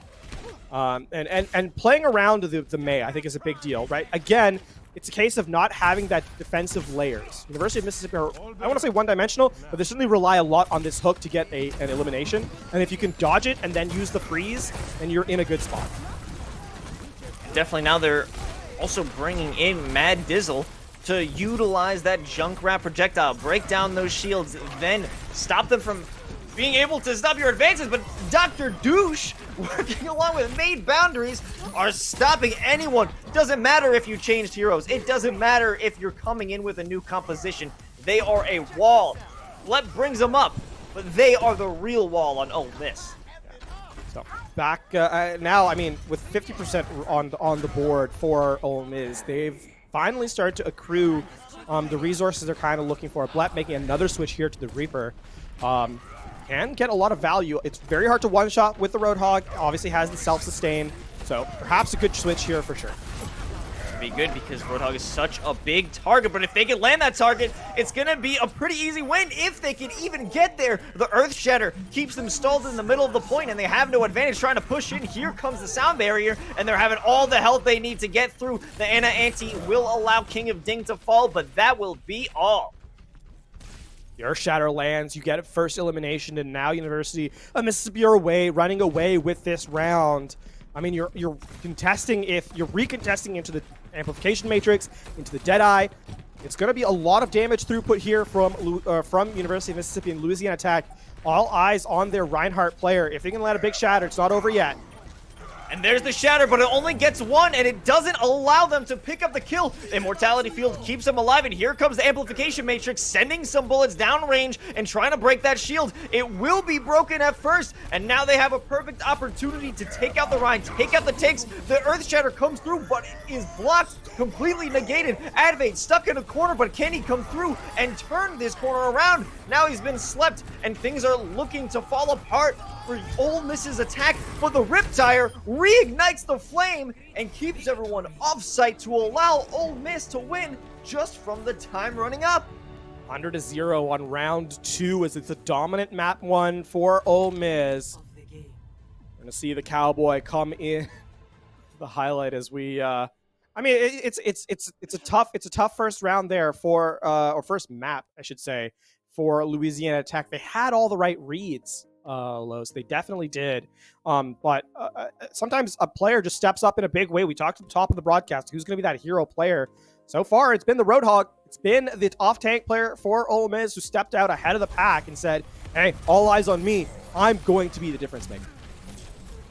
Roadhog is such an odd pick. LaFon, do you think this is going to be a sustainable hero pick throughout this series? I mean, if Advent continues to play as they have so far, yes. Absolutely. The reason why I say that is I talked about the Reaper being a tough character to kind of deal with when you're the Roadhog, right? The hook. If you hook them, it's hard to one-shot them. But it happened on the second round, and I think that speaks volumes to the caliber of Roadhog player that Ole Miss has here on their team. And so, if the composition switches that Louisiana Tech made were the right ones, and they still struggled to kind of deal with the Roadhog, then you're in for a really rough position throughout the remainder of the series, however much that may turn out to be. So is it sustainable? Advait's certainly making it look like a potential opportunity.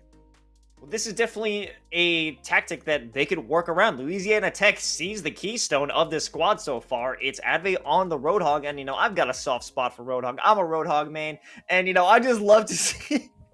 I'm sorry to admit that if anyone isn't a fan of Roadhog. I'm a Roadhog main. I love to see him out here in NACE Starleague. It's a good feeling to know that I'm not alone, and some people on the upper crust of this game share my opinions of hero selection. And not to mention that those hooks were absolutely nasty. So Advait, definitely a player to watch in my opinion, and definitely a player to counter if you're on Louisiana Tech. Yeah, and I think the adaptation is going to have to be that you. When I talked about the Pharah pick, right? What I said was there's no defensive utility to deny the Pharah's damage, as long as you're dodging the Reinhardt shield and the hit scan player.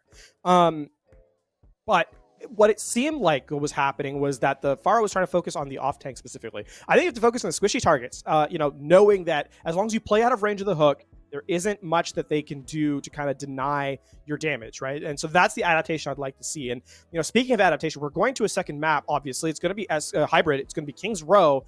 And with Old Miz defending first, that's, I think, the biggest question of this map. Can you take advantage of the defensive lack if the Roadhog continues to be run? That's the adaptation that has to be made if Louisiana Tech wants to equalize the series.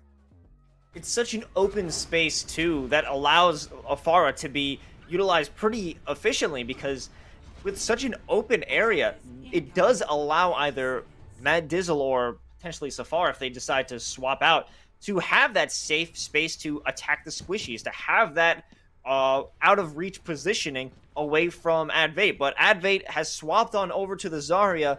Rest in peace, my Roadhog dreams, as we're going to continue with a more orthodox composition. And I mean, speaking of, kind of orthodox compositions, that means that Louisiana Tech has likely practiced against something that looks like this. They're running what is essentially a mirror composition. The only difference being the Lucio versus the Mercy. So, well, it's not off to a great start, but, you have played around sort of the bubble timings. You've played around the flashbang, over the shield, et cetera, So you should theoretically understand how to approach these fights, which it felt like on map number 1, Louisiana Tech had a little bit of issue with the timing of how to approach their targets. Well, now there is going to be a big slowdown, Louisiana Tech is going to definitely take their time with this one. They have to understand the defense they're running into. And now they're finally going to start this battle, as pushing through is going to be Ihu, who does manage to get a lot of space for them with the sacrifice of the Immortality Field. And they does come around and get a kill for themselves, as well as secure the Immo Field against them. They are backing off. They are able to pull out that amplification matrix, ripping apart this shield, and now Made Boundless, shooting from the side, is taking advantage of this window, getting so much damage in, and they do have the Riptire at the ready. Is it going to be necessary? I don't think so, as the D-Mech over onto Blep is coming through. A second Immo Field getting destroyed, and they will be pushed back again. It's been a bit of a staggered fight, a lot of utility committed. And that means that Louisiana Tech, with their better spawns, are actually going to be able to re-aggress. There's the Deadeye to confirm the fight, and University of Mississippi not respecting the space and time that Louisiana Tech had taken, are going to have to give up the first point now. It is a bit of a lackluster fight and lackluster site take. It seemed to have been a stagger kill with that Deadeye. We didn't even know where Mac Dizzle was in position, and certainly Ole Miss didn't. They were in no way prepared for that Deadeye and just gave up sight. Louisiana Tech have a lot. Not only do they have a lot, they don't actually have to commit too much to holding A. And so now walking back in, they're going to have the Shatter. They're going to have the Sound Barrier to deny a lot of space as well. See Reinhardt trying to play aggressively. Riptire, as well as a secondary Riptire coming from Made Boundless, and they're going to have two massive explosions, but from the ashes, it's going to be Ole Miss who come out on top. Safar actually going to be in the back line here. What are you doing here, This is going to be an buddy? assassination attempt on whoever's walking out of spawn. Who's first? Is it gonna be Joe Mama first, or is it gonna be? Oh no, sorry. It's the Cowboy and the Mercy. Okay. The two doctors, or no, Joe Mama. Oh man. They're just gonna get caught in the middle of this. The amplification matrix comes through, but no one's on the right angle to use it. But everyone over on Louisiana Tech is having a blast, sending some damage through that window. Here comes the Graviton. It does suck up a lot of players, and that beam is looking massive. Who can take advantage of this good ultimate use? Nobody. But Mad Dizzle bringing out the Deadeye. Is he going to be able to spot anyone? No. A few ultimates that aren't able to be fully capitalized on, squandered even. Now, was that a Riptire that was thrown out to no avail? Somehow, Mad Dizzle are winning out the sustained battle, but Joe Mama's going in for the resurrection, does manage to get it off. Unvate is back in the fight, and now they're holding on. They cannot let this second point be captured, and they will succeed in this temporary defense. This time it's Ole Miss who's the beneficiary of the closer respawns and the trades favoring them quite tremendously. So back to the drawing board. Louisiana Tech with nothing available to them as they re-aggress in this fight. And University of Mississippi, yes, they have no ultimates, but they have defensive positioning, which I think is more critical here. As you can see, Advate just trying to build up energy to be a real threat in the mid stage of this fight. Made Boundless taking advantage of this angle, shooting right behind their shield and getting a good amount of damage too. Ehoot is low on health, and now they have to force out that immortality field on both sides. Self-destruction only removes that field, and Joe Mama is keeping them in the fight with that resurrection of King of Ding. Here comes the window, and they're going to almost get that shatter off. It doesn't land on anyone because that one's flying through the air with all of this knockup. Graviton comes through and keeps him on the point, but can anyone break through that shield? It doesn't seem to be so. They're getting knocked away. They're fighting. They're trying to survive, but it doesn't work out as Louisiana Tech breaks through and gets this second stage. Louisiana Tech, excellent run through there, and it has to be said that the Graviton surges from Advent have been a little bit lackluster here on map 2. One was denied by being eaten up by Blep. The other was in a losing fight, and the final one no one could commit to. So certainly going to have to be a difference maker later in this map if University of Mississippi want to hold. But Tactical Visor into the square, Amplification Matrix to the dissuade Mississippi from kind of stepping forward.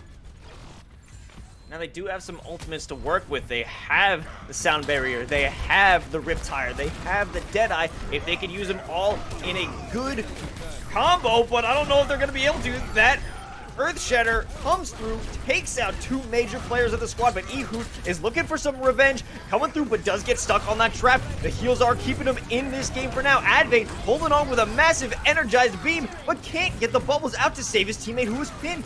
Now it is possible that they will hold on to this because Made Boundless is going to pick up 2 kills with that Riptire on a different angle. Now Ole Miss takes back this fight.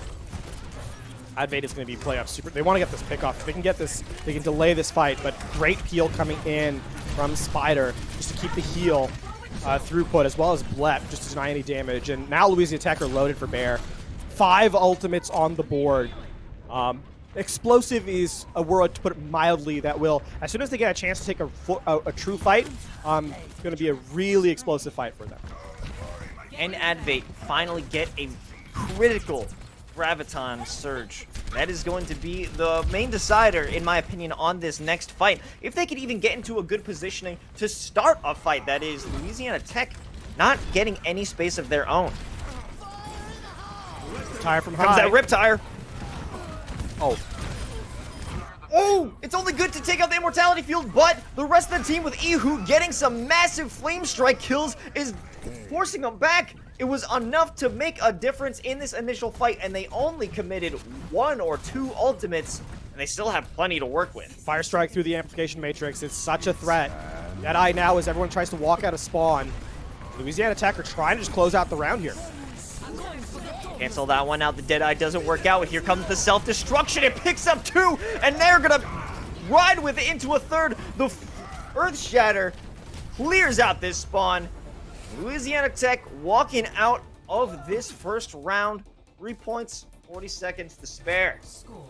Time on the clock is going to be critical, incredibly critical in the later stages of this, because now University of Mississippi Ole Miss, they have not only do they have to complete the map, but you know, at this point in time, there is no way of denying Louisiana Tech another attack run, right? Because there is time left in the bank.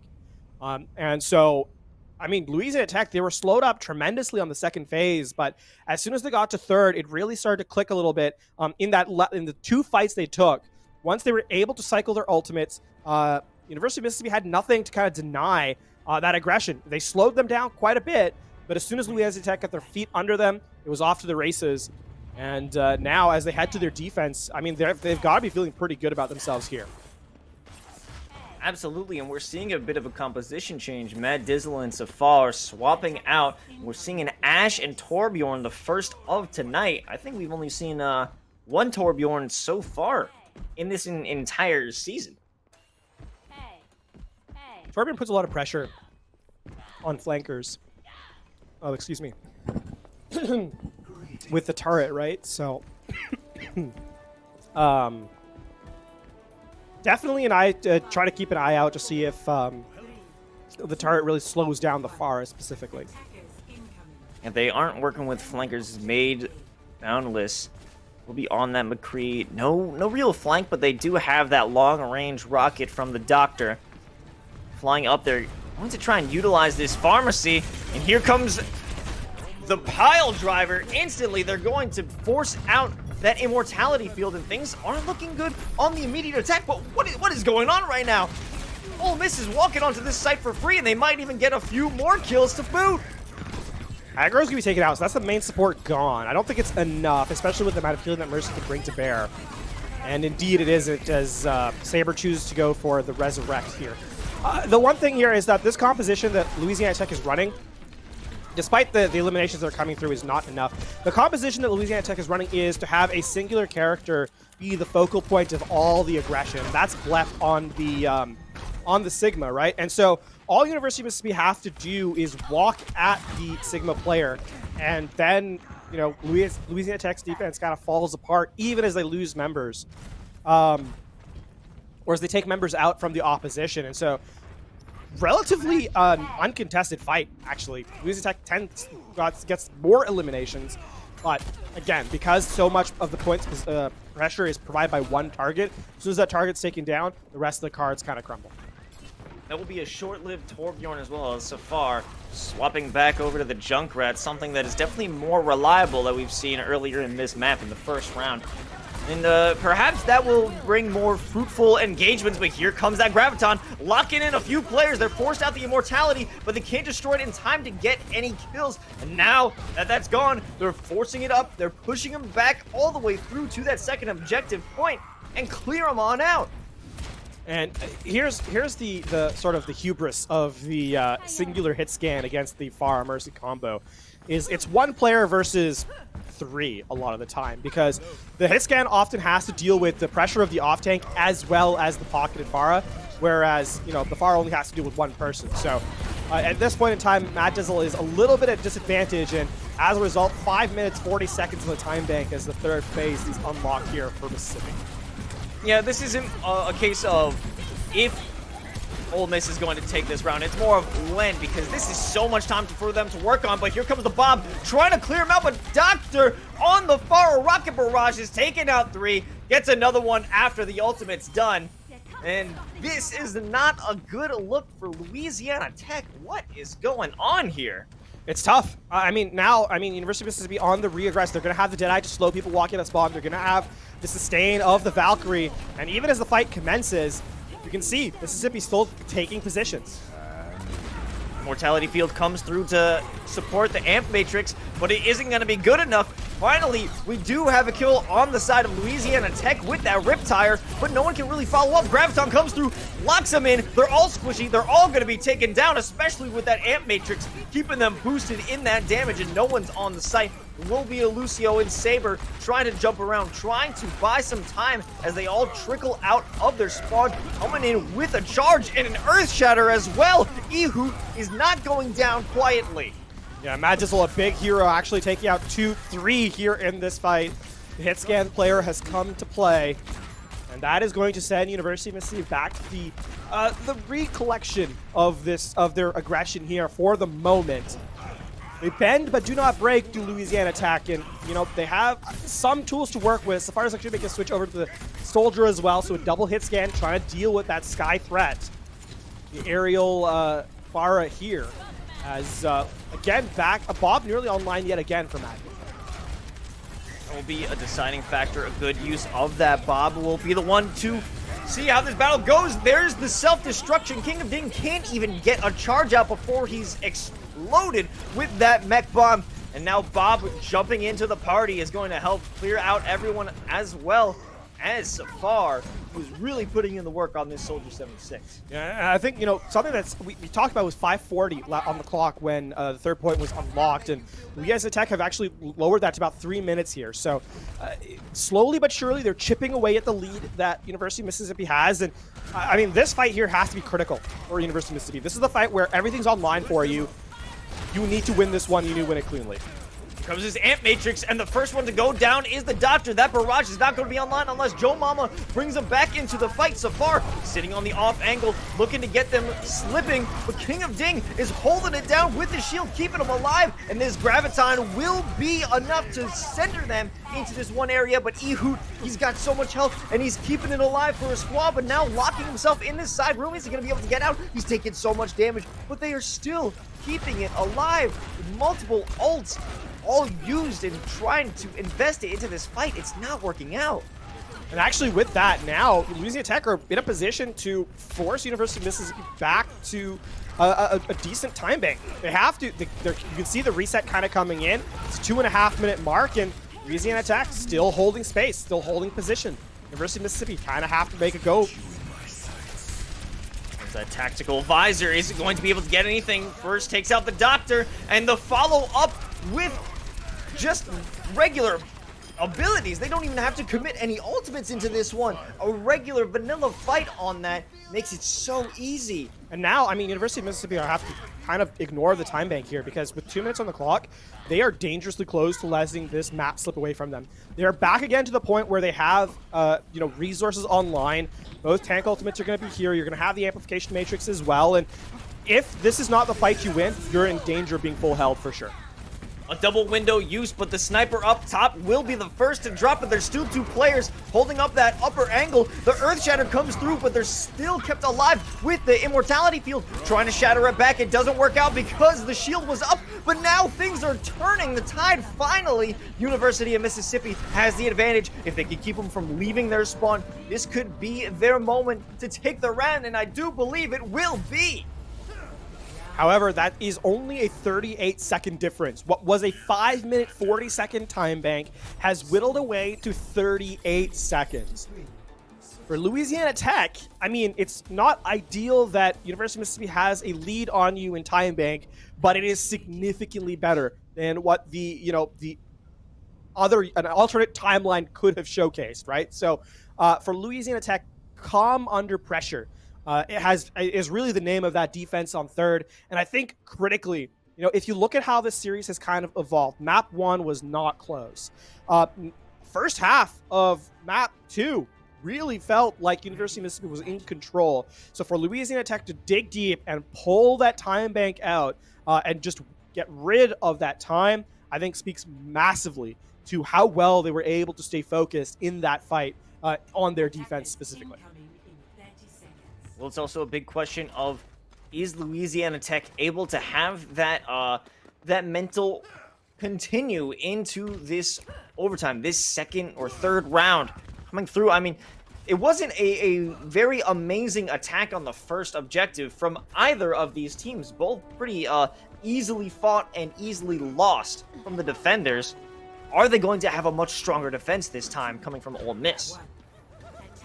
Well, it's going to come down to how well can they weather, you know, how well can they read their respawn queue if someone goes down early?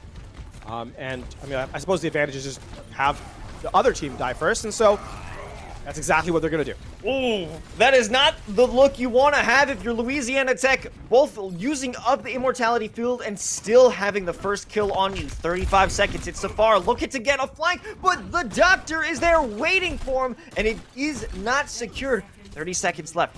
Boundless just sending out some damage. He does manage to get a random kill over onto Spider. This is not what you want if you're Louisiana Tech, but there's a Riptire from Safar. Is that going to secure anything? Is it going to be a decider in this moment?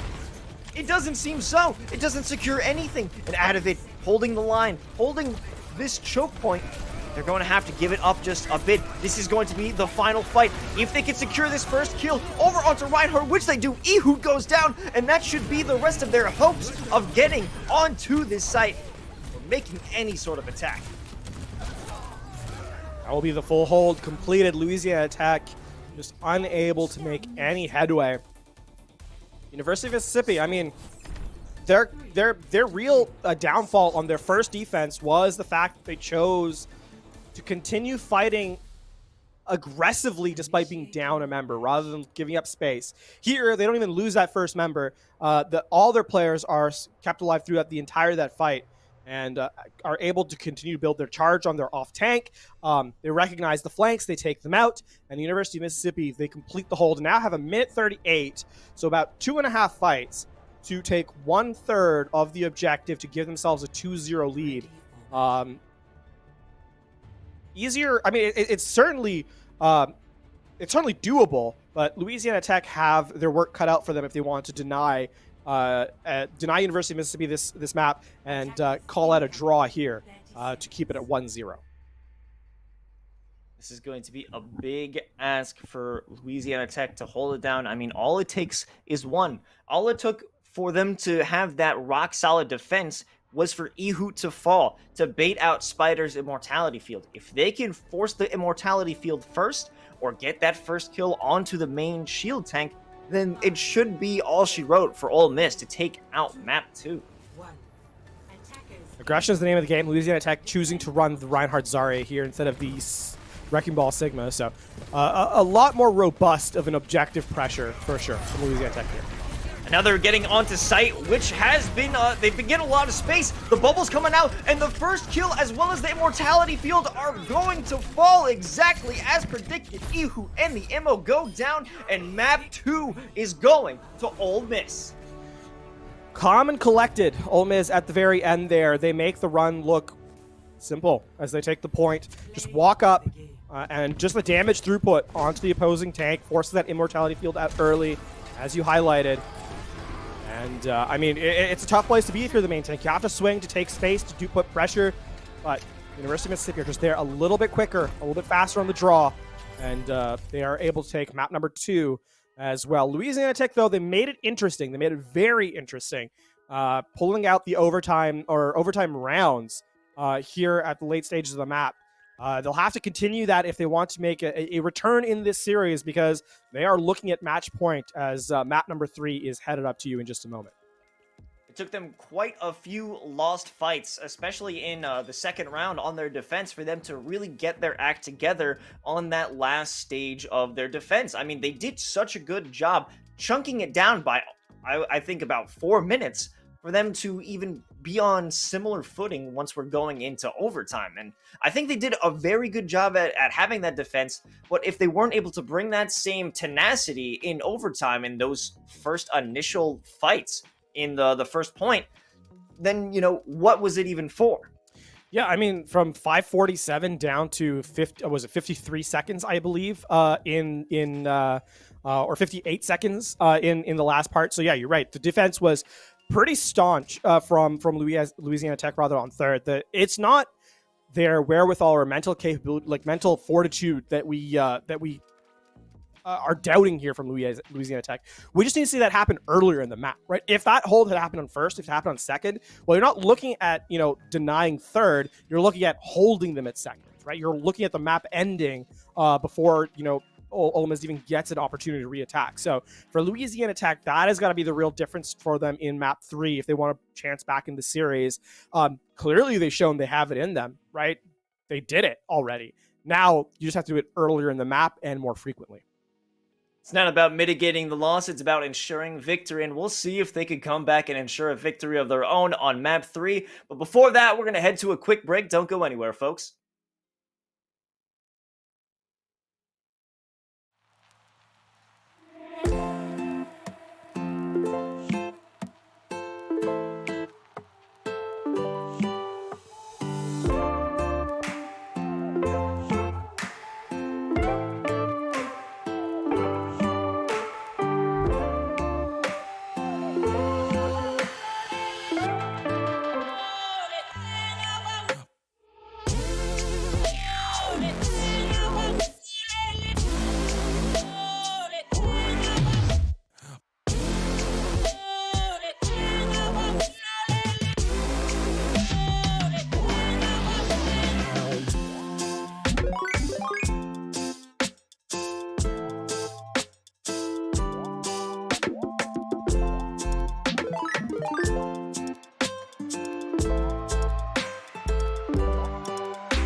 What's up, everybody, and welcome back to the NACE Starleague Overwatch Esports Southern Division of our collegiate league here, folks. And we are still rocking with Louisiana Tech versus Ole Miss. Ole Miss being up 2-0 at this point.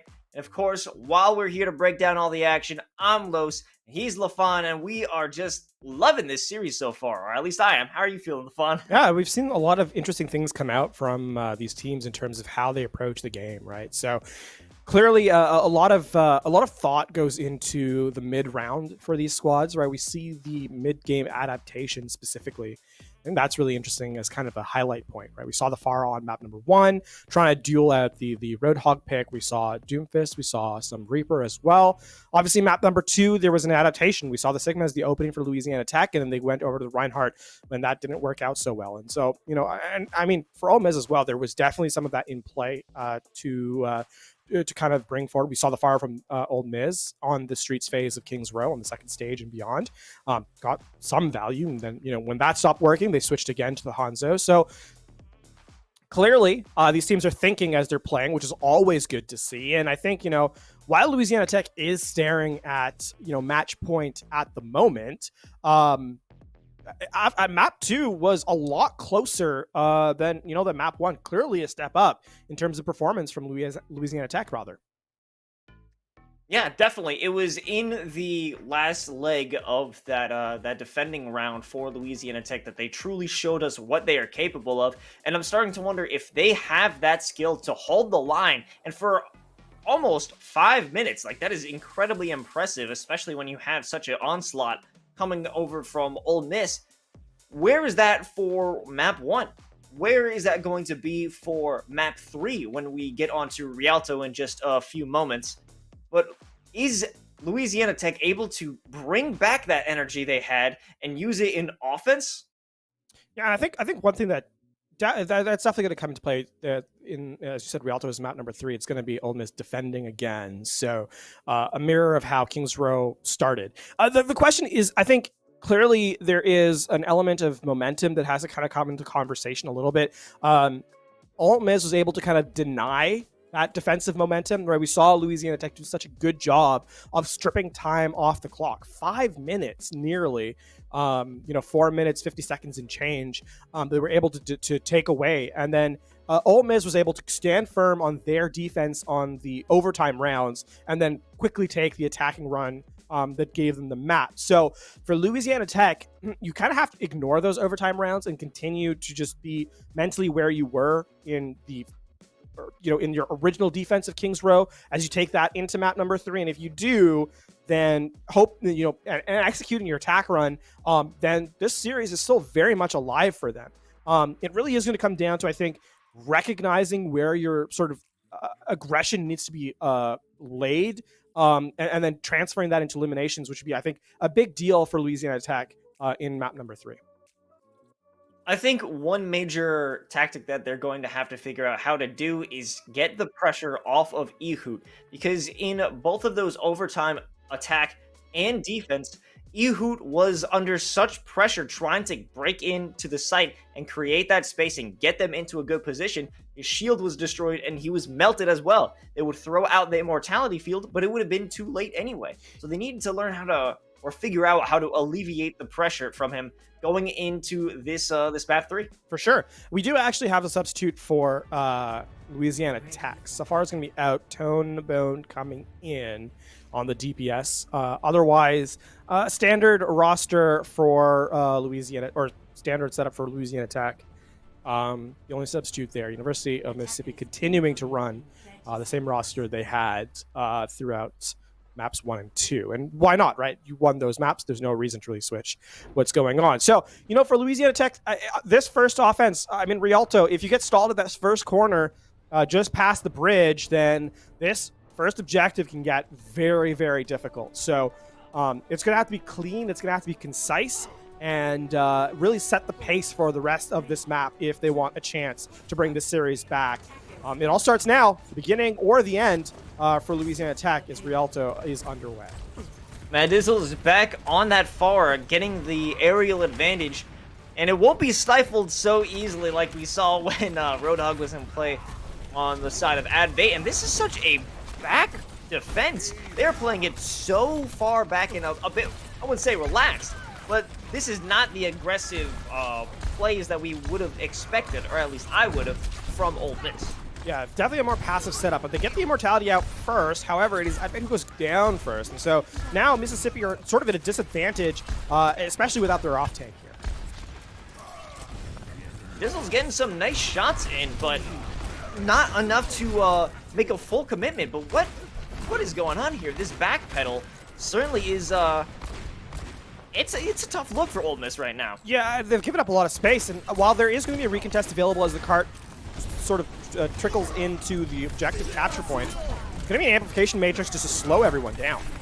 And King of Ding getting in front of that to stop them from really getting the damage in, and they're going to send out an amplification matrix of their own. Made Boundless pulling out the Deadeye, but the immortality field doesn't allow him to get the pick, but it will be gotten on Saber. They don't have the resurrection capabilities as Made Boundless continues to push on up. The dueling Cowboys are going to be a deciding factor in this fight as Mad Izzle laying down the artillery way away from this fight. Yeah, and with Spider having to retreat, this is going to be the fight win. And now, the second worst place to kind of get held is right here ahead of third. You have to cross so much, or right ahead of the capture percentage, pardon me. You have to cross so much open ground and you get sort of fired upon as you enter. I mean, Louisiana Tech have to sort of commit aggressively and then just use this Graviton Surge on the first person they see. Not a great start. That was a good snipe coming from Jerry, and now they're pushing out into the courtyard. They're bringing out the amplification matrix, but the Graviton's sucking them away from that angle. And Dragon Strike as well, creating so much damage. Oh my god, there's just bodies flying everywhere, trying to get away and join their teammate Saber. Knocked out of the sky like a clay pigeon from Made Boundless. That was a good shot. It's going to be back to the drawing board now. University of Mississippi only used 2 ultimates in that fight as well, right? The Graviton Surge and the Dragon Strike. So still sitting pretty calm, pretty collected in terms of their resource bank here. And if they, again, can deny this opening space from the Pharah to get the barrage in position, I mean, Louisiana Tech have to use an ultimate just to get through. Here comes that Graviton. It only gets one, but it seems that Ole Miss is the one who's getting kills. Regardless of the ultimates they're using or receiving, they're the ones dealing out the damage. Oh, and that's both tank ultimates down now. So, I mean, University of Mississippi have drained the clock. It's now down to less than a minute. Time is running out here for Louisiana Tech. And you can see the switches come in. The Wrecking Ball just to get contest, to put pressure on the back line, just to, avoid that open space. While all that's happening, the Earthshatter now really has just the barriers to avoid. And, I mean, Louisiana Tech have a lot to work against here. And while Ehud coming in for this flank, now we're going to have a good opportunity for the missile barrage to come through and actually get some serious damage, even though the Immortality Field will be put up. Tonebone is out on the other side to stop it from getting any actual use. They wanted to get that resurrection in with Saber or with Joe Mama, but that flank, that upper angle is going to be exactly what they need to secure this fight. I like that adaptation from Louisiana Tech. It took them till the very last moment, but better late than never, right? And exactly that. Louisiana Tech, they flank, and instead of the open space being a hindrance, it becomes an advantage. Because now University of Mississippi have to turn their shield around. They have to sort of focus at multiple different angles. And Louisiana Tech are uncontested with their range pressure from the Pharah and from the McCree, from the Cowboy specifically. So the Deadeye was able to get value as well. Now, I mean, University of Mississippi have resources to work with. But again, that point was looking pretty rough. Louisiana Tech gets something to work with. Now Ole Miss finally back on the offensive here, coming in with the Graviton. They got to take out the Mortality Field, but it doesn't come through in time. However, Zari is still taking plenty of damage. Will have the support of their teammates, but the heals aren't going to be good, as Baptiste will fall as well. Trying to escape, it is Ehud. He does manage to find safety. And not going to get back to the spawn to heal, give the support some ult charge there. So a little bit, it'll be both the Valkyrie and the Amplification Matrix in for University of Mississippi in this next fight. Louisiana Tech, though, I mean, Spider's going to make a switch over to the Ana. So try to build up for that Nano Boost. You have the Graviton Surge, you have the Barrage, there's a combo available there. Really, it's... Oh! Out of nowhere, Matt Dizzle with the Rocket Barrage indoors, picking up 4 kills. Let's even make it 5 if they have the opportunity. And that is not the play that we expected right there. I mean, apparently it's Cloudy with a chance of absolute destruction with Matt Dizzle in the sky, as Louisiana Tech are close to capturing, and with that pickoff, likely going to be able to capture the second point here. Graviton being used exclusively over onto King of Ding, but it will be enough. That is going to be their major shield taken out of play and out of this fight, and most likely enough to secure this objective with the payload. Yeah, you can see it's a last-ditch effort, and even as people walk back in, even as the players get the trades, it's the knockback from the Wrecking Ball, the pile driver, that creates enough space for the cart to roll into the objective. And, I mean, now 2 minutes on the clock here as University of Mississippi are holding third. They are going to get the cleanup kills, so they are going to be able to position aggressively for this stage. But considering how close Louisiana Tech were to getting held on first, this is remarkable space, remarkable distance gained onto the objective for sure. Now Matt is pushing their luck a little bit. They are getting a lot of fire from this Hiscan, but King of Ding going to be the first one to make a strike. Charging into the enemies, it may not have been the best idea. It's forcing them to use that lamp and keep them alive. The shield will be taken out in just a few moments, but they do have the Graviton at the ready. It's going to be activated. Who will be caught in its wake. And it will be actually a lot of them because Jerry is pulling out the Dragon Strike to clean them up, but somebody has to take out Mad Dizzle. The damage is being done, and the Flashbang will stun and remove them from this fight after being such a nuisance. Yeah, Olmez is like, you're totally okay to be a nuisance in the back line. It doesn't matter. The fight's already won. And that's all, really, both Saber and Mad Dizzle is a nuisance. They aren't really getting in and doing much in terms of eliminating targets. So now in the last fight territory, and Louisiana Tech has a real struggle because they're fighting uphill in through a choke point. So this needs to be a strong rotation assassination attempt from one of the DPS players here for Louisiana Tech. Well, the opportunity's coming through that Rocket Barrage and picks up one and removes the Immortality Field, but can they keep it going? Tonebone on the bad side, but the Flashbang is going to be perfect as it clears the shield and keeps them pushing forward. They only have 21 seconds, but it's still enough to secure this round. That was the flank I was talking about, though. Mad Dizzle comes over the top and flanks the opportunity, gets the barrage in, and then Ehud is able to roll through just to get those final blows. So Louisiana Tech now down to the last 5 seconds of the round here. Here comes that Graviton. It only secures the tank, but it's enough. What they need. Tonebone coming through with the Deadeye. Is he going to be able to stay onto this point? Another Flashbang sends it right into the gut of King of Ding, but it won't be enough as he's going to keep alive with the help of his friends.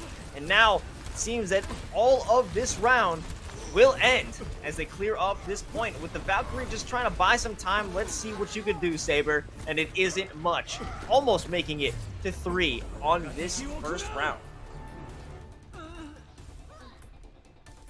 Man, considering, again, we have to talk about the perspective of Louisiana Tech.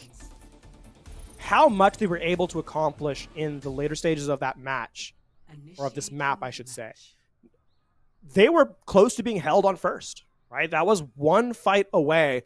The adaptation is there. They're able to switch over the Wrecking Ball. They changed their angle of approach, and University of Mississippi don't have a response. And continuing through the second and third phases, again in the third phase, sure, they don't fully capture out the map, but the cart was in one of the hardest places to kind of retake from, or to kind of like force the fight. As I said, it's a high ground choke that the defense has a natural advantage on, and the cart has to move uphill. Louisiana Tech, though, again, send a flank. They're able to get the VAR in position and push the cart further back. And now, this map is hard to close out. Rialto is so difficult to complete. From the brink of disaster, Louisiana Tech have put themselves in a position where a hold on first, a hold on second is not out of the question. Ole Miss definitely have their work cut out for them here. I think it was great positioning coming from Mad Dizzle on that Pharah. The rocket barrages in the off angles caught them completely off guard. I mean, especially in that hallway. Nobody even expected that. And I think that's what gave them the momentum to keep it pushing. And they just didn't have too much of an answer for it, or they could only answer when it was too late into the fight. Pocketed Ash here. This is going to be a lot of damage throughput, right? The Dynamite coupled obviously with the one-shot potential, or the damage potential onto the squishies here from the Ash is massive. Oh, here's a nice Dynamite over onto Joe Mama, and that will be the first one. And they do get the kills, but they have conceded some space. And Ole Miss is charging on through to see if they can hold on to this one. The Immortality Field will be used and taken out. Mad Dizzle is just getting some nice cheeky angles, and the double Dynamite kill is going to be perfect for stalling this, or at least stopping this, forcing King of Ding to back it up and try and go for that reset. All 3 final blows that Mad Dizzle has had here on the defense have been through the Dynamite, so shows how powerful that ability is in just terms not only of ultimate progression. Mad Dizzle up to 75% on the Bob generation, but also just how irritating it is, right? You put so much pressure on so many multiple targets that, if not attended to, can spell their demise, and Louisiana Tech, they buy time off the back of it. So Mad Dizzle doing a ton of work with the Ash so far. Hold on a second. We're seeing the return of Roadhog. Let's see if this is going to be a fruitful change, as we're going to see Reinhardt take Bob out of the equation, but including himself in that self-destruction. That is an interesting maneuver, to say the least. Yeah, it's not as efficient as you would like, right? A trade of utility, but Louisiana Tech will take it, and they'll continue the hold, actually, and they've taken about half the time off the clock here and for their defensive hold. not having to use too much, right? It's just the Amplification Matrix, the Bob, and the Dragon Strike still have both tank ultimates available, and the Gravitic Flux is... I mean, the Supercharger is one of the strongest ultimates in the game, right? How much damage throughput comes through from that 50% extra damage is unbelievable. And if you can get that in line, Tonebone and Mad Dizzle are going to be really the beneficiaries of it the most. It's going to be a big question if they can secure that, but here comes the Earth Shatter, and it's going to take out their main damage dealer. Mad Dizzle is out of the fight. No longer are they going to have that amazing burn, the amazing dinks, and that is going to be enough space cleared for them to potentially take this first objective. Also, to highlight the Roadhog, as you said for a second there, Advait's been on the character for one fight, already has ultimate, so certainly a high impact player on this character specifically. Louisiana Tech, though, they do have the bunker composition on the high ground, and if they can stem the bleeding, then defense is not out of the question, but, you know, University of Mississippi not allowing that at all. Just continuing to get the stagger kills here, just denying Louisiana Tech any sort of defensive setup. And hits are going to keep coming, but Tonebone finally here with a response, taking out the counterpart, Jerry. And they're looking to regain this high ground. It does seem to be working out. Here comes the Supercharger. But is it going to be useful? I do believe so. If they can keep them under this pressure from this higher angle, this might be big. Oh, the big hook taken out Ehud from that angle. They don't have the shields. They don't have that tank to get the pressure off them as the hits continue. And there's the Amplification Matrix, but they're stuck in the Dragon Strike. If they want to utilize that, they're going through the off angles. They have to keep on pushing. Made Boundless has that Riptire ready. If he can use it and take out the enemies, I don't think it'll actually even be necessary, but here it is. It's going to be a big deciding factor. Can he get it through? Can he get it behind those shields? I think he might be able to sneak it past, and does pick up the Sigma on Blep. Can they push it through? It's going to be the respawns that are going to be the real difference maker here. So close for the defense, and despite the trades coming in, there is no point presence yet, and Mad Dizzle is just doing their absolute best to deny anyone a chance to re-aggress. Just a meter. 0.3 is all that's separating them from getting this advanced spawns, but they are not going to secure it.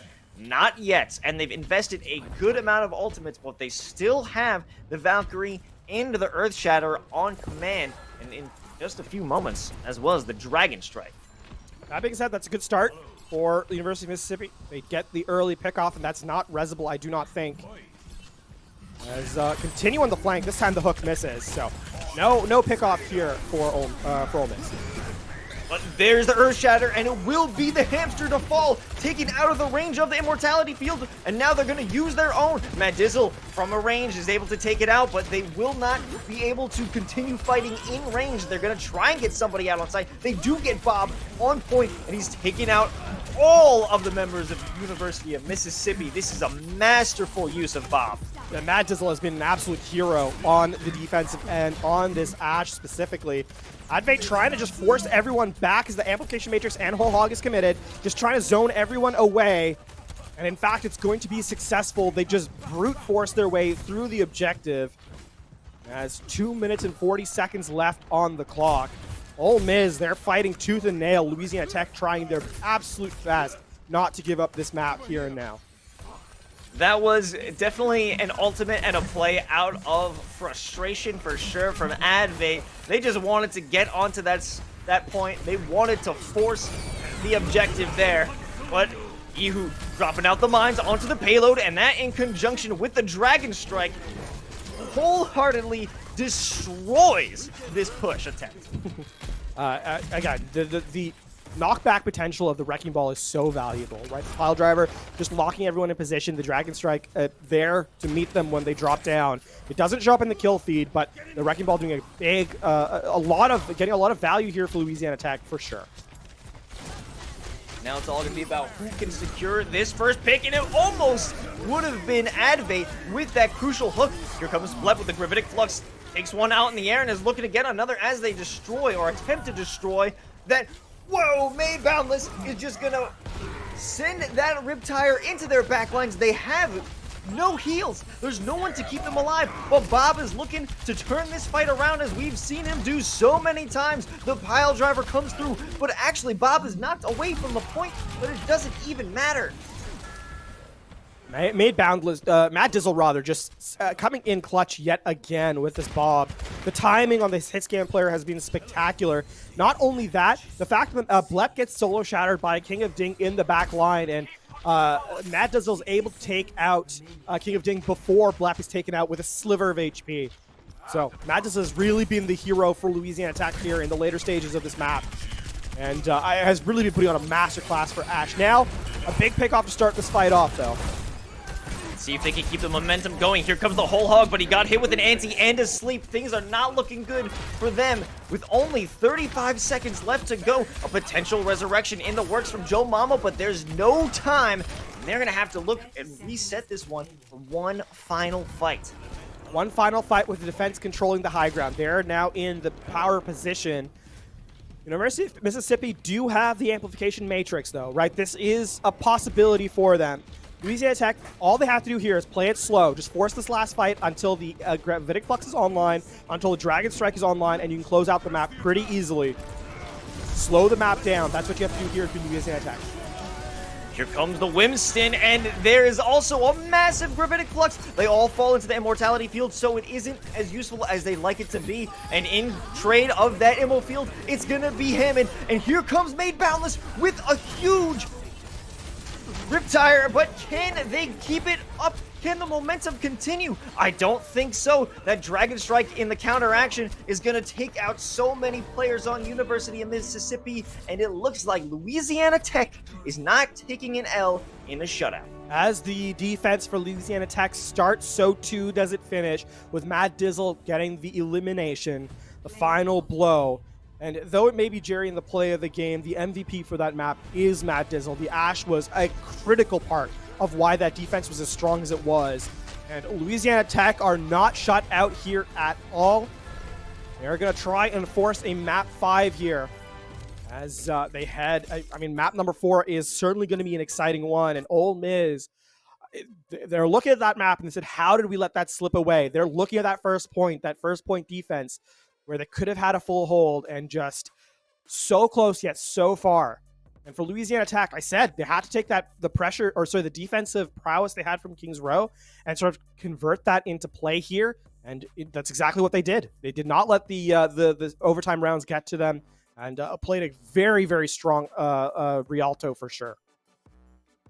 Yeah, no, going into that one, I was definitely leaning on the side of Ole Miss. I thought they were going to be able to come out and close it in a 3-0, but that is not the case, and it was Matt Dizzle who was the clutch factor, the X factor, the different angles coming through with the rocket barrage, the placements of the bobs, just the good use of the dynamite as well. But I mean, are we going to ignore Tonebone on this? This is quite a good play as well, just supporting the Ash, especially in the later stages of this map.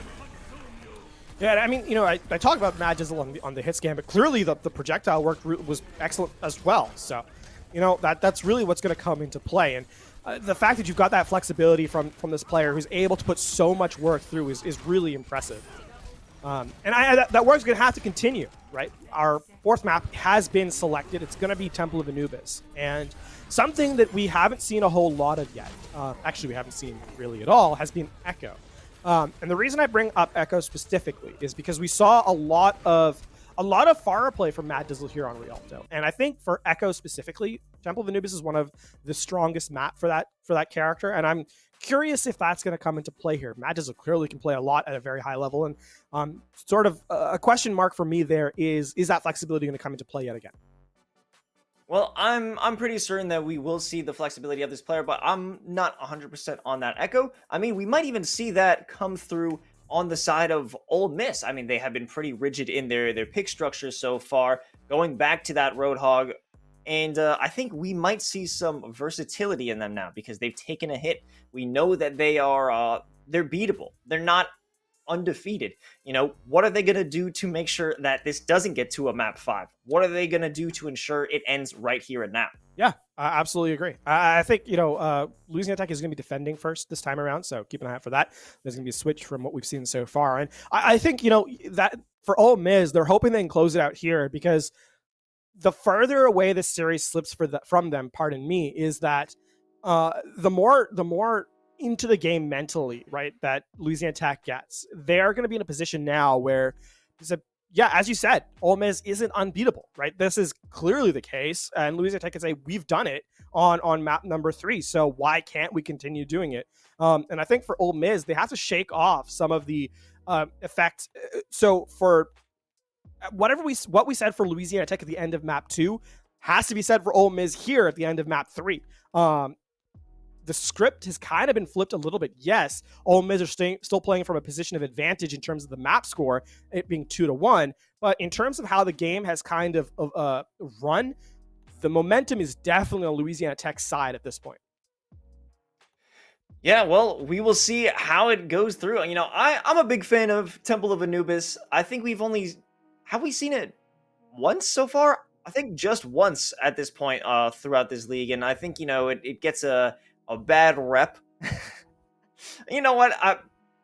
I understand why. It's a bit of a tough map to play and potentially not everyone's favorite. But, you know, it is another one that we will not be seeing in next year of Overwatch 2. So I'm going to try and enjoy it as much as we can in this league, at least, especially between two formidable teams who are going to come out here and potentially show us something new and show us why they each deserve to have the win in this matchup.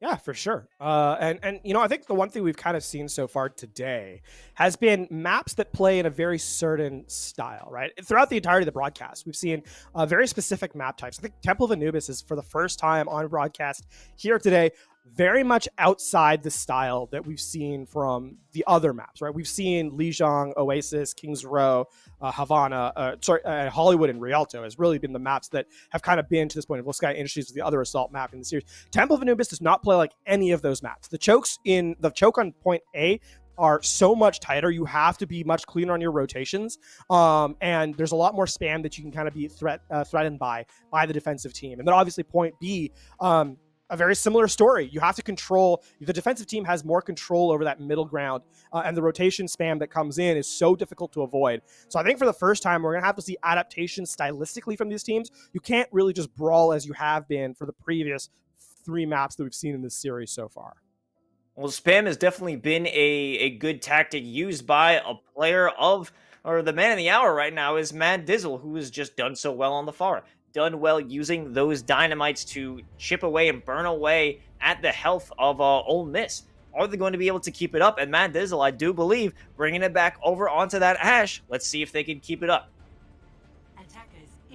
The way the last way the map ended on Rialto with how well Mad Dizzle was playing, it's tough not to go back to the Ash, right? How much utility was gained there, so. I mean, we say that, and then Mad Dizzle walks back into spawn, so.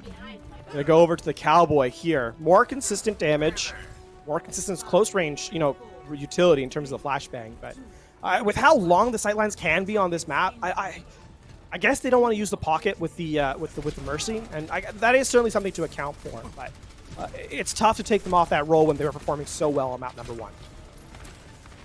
Yeah, no, rightfully so, but let's see which route they're going to take. Oh, jumping immediately to try and get the aggressive Advate already on this nice little flank, taking out Spider from this equation. Let's see if they can keep up this momentum, because we're finding another hook onto Blep. How is it going to work out? He will get the damage, and turning around, Blep is going to get a rock right to the face. Jerry has scaled the high ground now, and I mean, the projectile play here is just going to be too difficult. Ooh, nice flick down to Saber. It's just, yeah, once that main support's down, once that main healing throughput is down, I should say, it's so tough. It's so tough to really get a switch. We're going to see Louisiana Tech make a bunch of changes over here. Saber gives up about 50% ult charge on the rally to go over to the Mercy as they're going to go for the pocket Ash play again. And with nearly 6 minutes on the clock, University of Mississippi are playing with, they're playing with house money, essentially. This is going to be a tough ask, certainly for Louisiana Tech. Oh, and that initial pick is going to be a big deal. Ehud, almost a secondary one. But with that resurrection over onto Tonebone, they're going to try and mitigate this loss. But Made Boundless is getting over onto the side angle, going to take out Ana. This could be a good move for Ole Miss to get onto the site, but now finally the counterattack is coming through, pushing them off to the site. But with this resurrection of Advate, it might be looking a little better for their aggression as they're holding onto this site, potentially busting out the whole hog if they can manage it. And with this amplification matrix as well as the gravitic flux, are they going to be able to keep it going? That Dragon Strike has forced them off of the site, and although things were looking pretty promising, I don't know if they can keep it up for much longer. Yeah, they just they need to stem the bleeding here as they're going to use the gravitic flux defensively. Bleb trying their best, but it's not there. And though Tone Gun takes out one, it likely will not be enough here.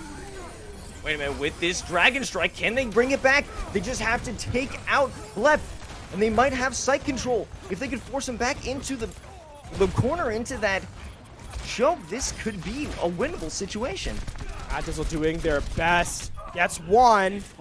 You know, gonna need more than that, though. This is such a tough hold for them, but it's working. They might be able to secure it right here now. And it was on They can take out this survivability get crude. Things are just looking so tough in terms of capturing this. It is such a long fight, and Ole Miss eventually is going to run out of sustainability. But here comes a secondary amplification matrix, and this might be it. Tomebone is put in the back choke. A rock is sending them straight into the back, trying to push through out of their spawn, but the use of Bob, this might be it. This might be enough to knock them off finally. Unless Ehoot is going to go down, but you will fall.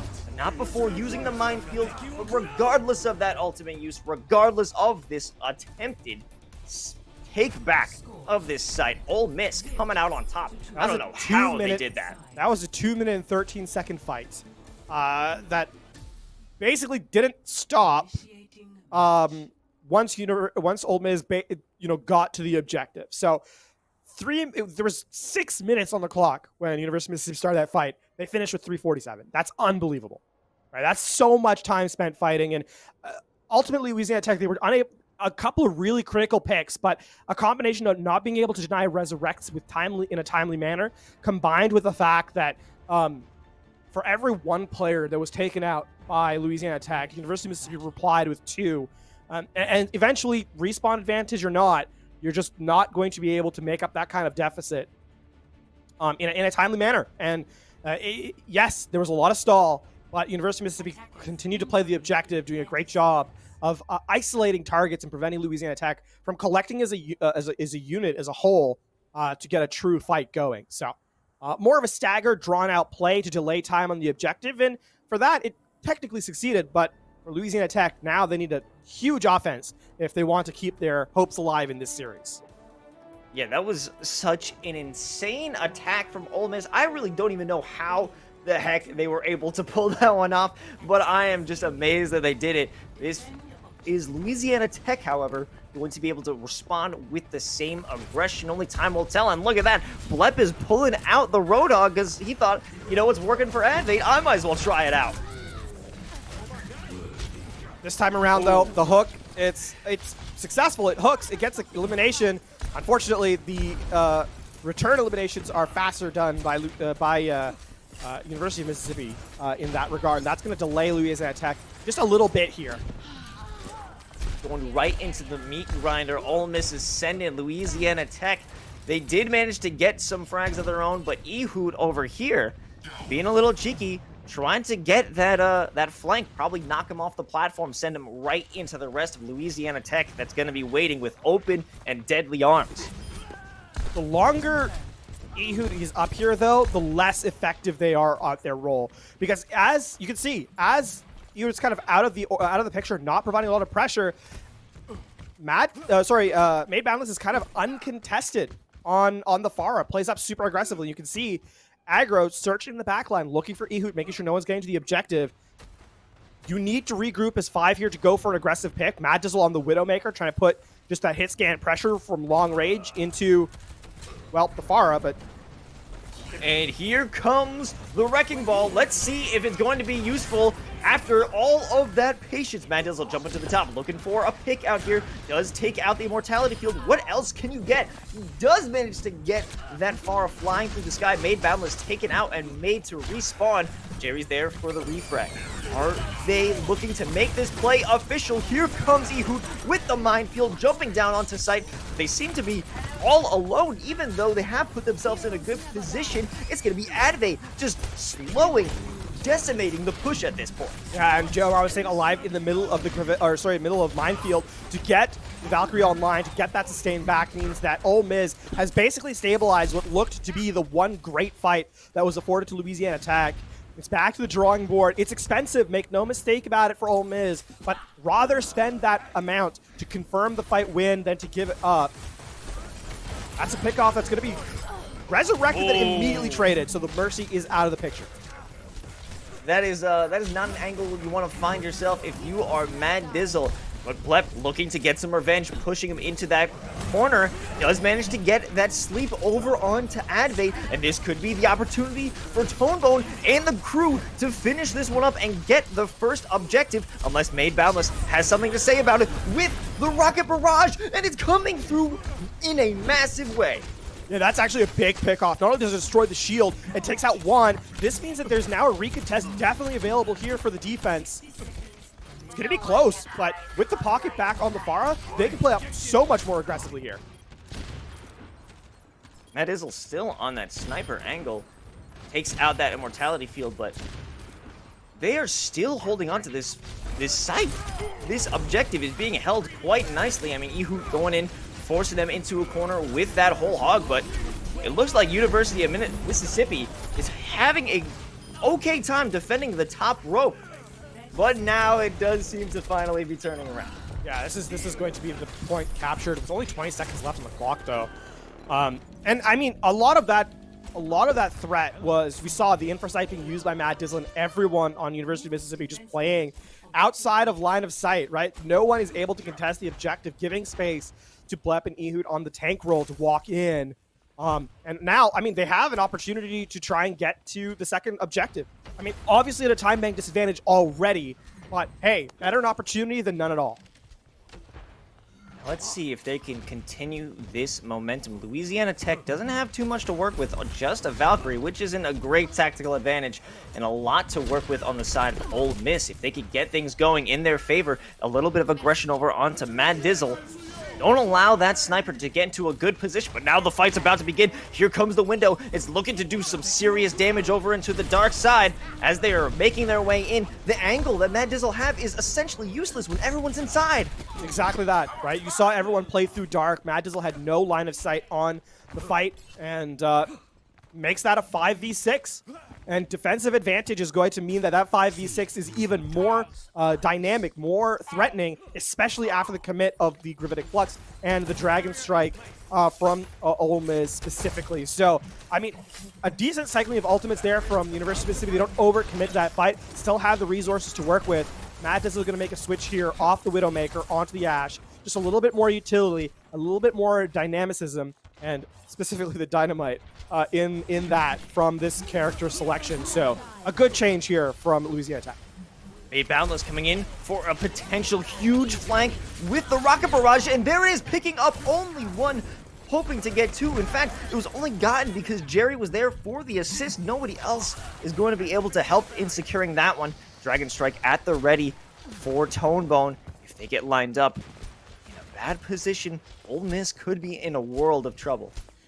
University of Mississippi, they're going to switch over to the Cowboy here. So electing the hit scan play. It's harder to play far on this second point. Good pick off to start out the fight. It will be resurrected, but that is a cooldown already lost.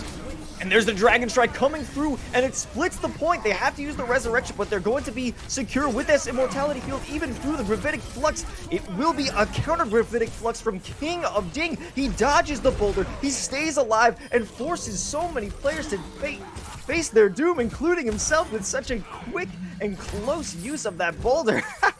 This is disastrous for Louisiana Tech. That was a good fight for them, right? We saw, you said, the bisection of the objective with the Dragon Strike, then the Gravitic Flux, and the Nano Boost onto Blep just to commit the damage. But University of Mississippi, it's a counter Gravitic Flux that allows them to stay alive. And now with 30 seconds remaining, Louisiana Tech have to capture with time on the clock.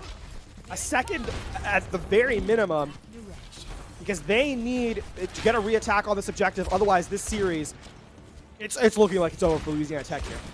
This Bob is going to be crucial. How they decide to use it could be the decider of this matchup. And backing up with the Dragon Strike, Spider's going to be the first to fall, and now they're pushing their way over onto the side. But Bob, he's made his way onto the right angle. He's got a good position, but he's going to be shielded off. Nobody's on site to follow up with him. And now it is just a struggle to try and trickle in. Nobody is there to give some assistance over to Sigma. They're trying to fight their way over the bridge, but no one can get onto the site. Finally, they do, but Made Boundless is looking to stun and gun everybody out there, and is looking to work very well if they can get all that damage through the window. The Doomfist coming through, trying to take out Mad Dizzle, and they do. 2 players remaining, trying so hard to keep this series alive. Can they do it? Hopes have trickled away. The Resurrect is but a feeble cry. The Saber's eliminated. It is just the Tracer for the time being. Tonebone will be taken out. That signals the end. And Louisiana Tech, unfortunately, drop the series here 3-1. Ole Miss standing tall, standing proud as they complete their victory over Louisiana Tech here in a pretty strong fashion overall.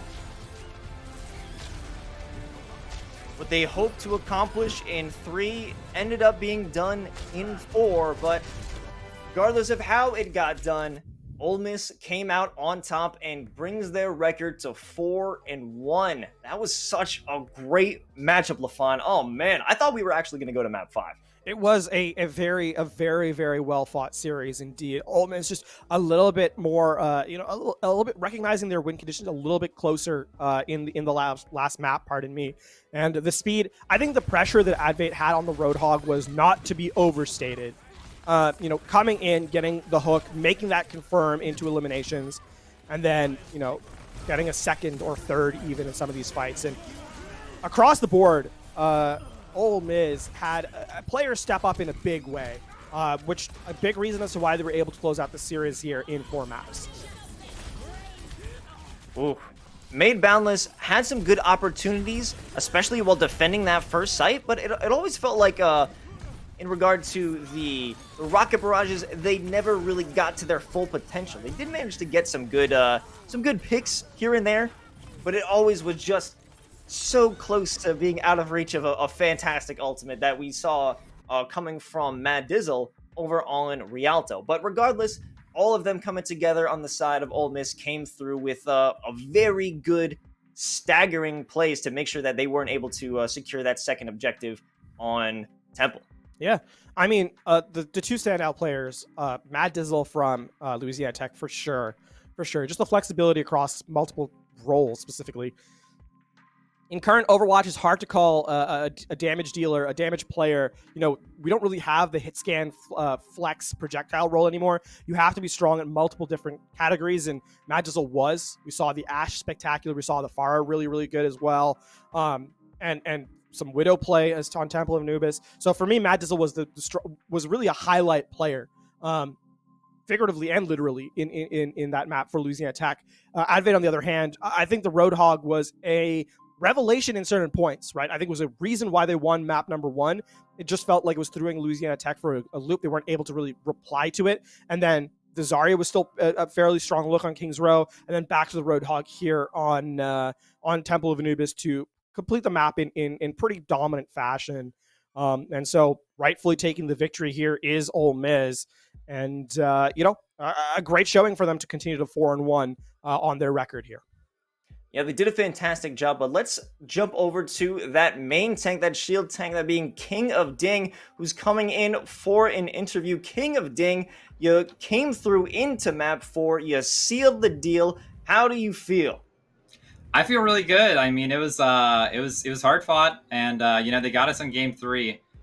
But you always feel great coming out of a win. I mean, it was was a really fun series. I mean, thank you so much to Louisiana Tech for playing us tonight. I mean, they did a great job. They showed up pretty well too.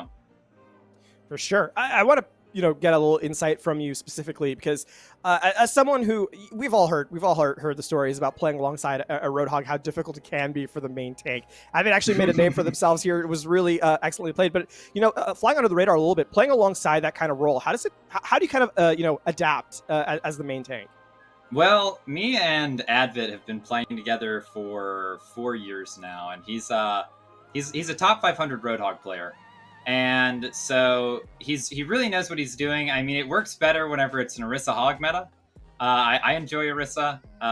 Some people hate on the character, but I like Orisa, and so that we really synergize well on those. And when it's not an Orisa Hog meta, he's great on Zarya. He's great on all sorts of tanks, but it's sort of his ace up his sleeve, the Roadhog. And I just kind of deal with it. Sometimes I understand that as Reinhardt, I'm going to go into a fight, and there's not going to be a off tank backing me up, and I'm just going to die. But I try to do my best before I die, and that's all you can ask. Now, I want to take it back to King's Row. When you guys were held for such a long time, you had the 5-minute time bank brought down to about 1:30. What was your strategy and thinking when you were going into overtime? Going into overtime, we wanted to, we were going to play it standard. I mean, we didn't have anything special. We weren't planning any specific rotations or anything. It was really just adapt to how they are when they're set up. I mean, they tried the high ground tactic that first push, and so we were looking to see if they were going to do that again. We were planning out potential rotations once we saw that they were on high ground, but with their tank duo and the Baptiste sort of positioned off to the side towards the entrance of their spawn through main, that sort of put them in a bad place, and we were able to really use that to our advantage. We were able to wipe out that group, and there wasn't much else they could do. I think that was just sort of our comp pushed well into that, so they didn't have much in response. Because, with that single tick, they couldn't even really fall back. They sort of had to take it right there. Right, and obviously understanding game state's a big part of playing the tank role for sure. I guess we've talked about how well you've played in the first half of the map, obviously the last map of the series. We got to talk about map number 3 just a little bit though. Okay. How do you kind of recover? Right, it's a tough ask. We know how difficult Rialto Third is to capture under the best of times. You guys aren't able to close it out there. How do you reset from map 3 to map 4? That's the big thing is mental. You don't want your team to get tilted. We went into map 3. I told them, I said, okay, last series that they had up on stream, it was a reverse sweep. I said that we don't need to go into this third map thinking we're invincible, throw the games away, and then get tilted going to map 4 saying, oh man, we should have won map 3. We should have won. And so we sort of we left map 3 still with a good mental. We understood, we talked about some of the flaws, there's just sort of issues. They pulled out a good comp too with their ball. They swapped it up and on their attack initially. And so they had a good response to us, and we just didn't let it keep us down, basically. King, thank you so much for that insight, and congratulations on your win. But before we let you go, the floor is yours, man. If you want to shout out anyone on your team, whether it's your mom like our last interviewee, the floor is yours, man. I'll shout out my mom, my wife, Brenna, who's in the other room. She's been watching the stream. My cat, who just jumped down on my desk.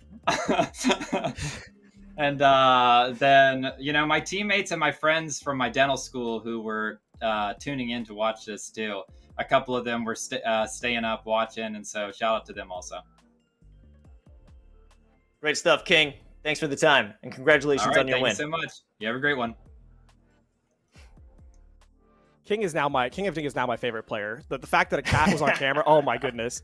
King, you're my hero. Just here's a call out to any player who comes up for the interview. If you have a cat and I don't get to see them, I'm disappointed. Just so you know. If I didn't cast it in an office, you would see my cat too, but such is the way of life.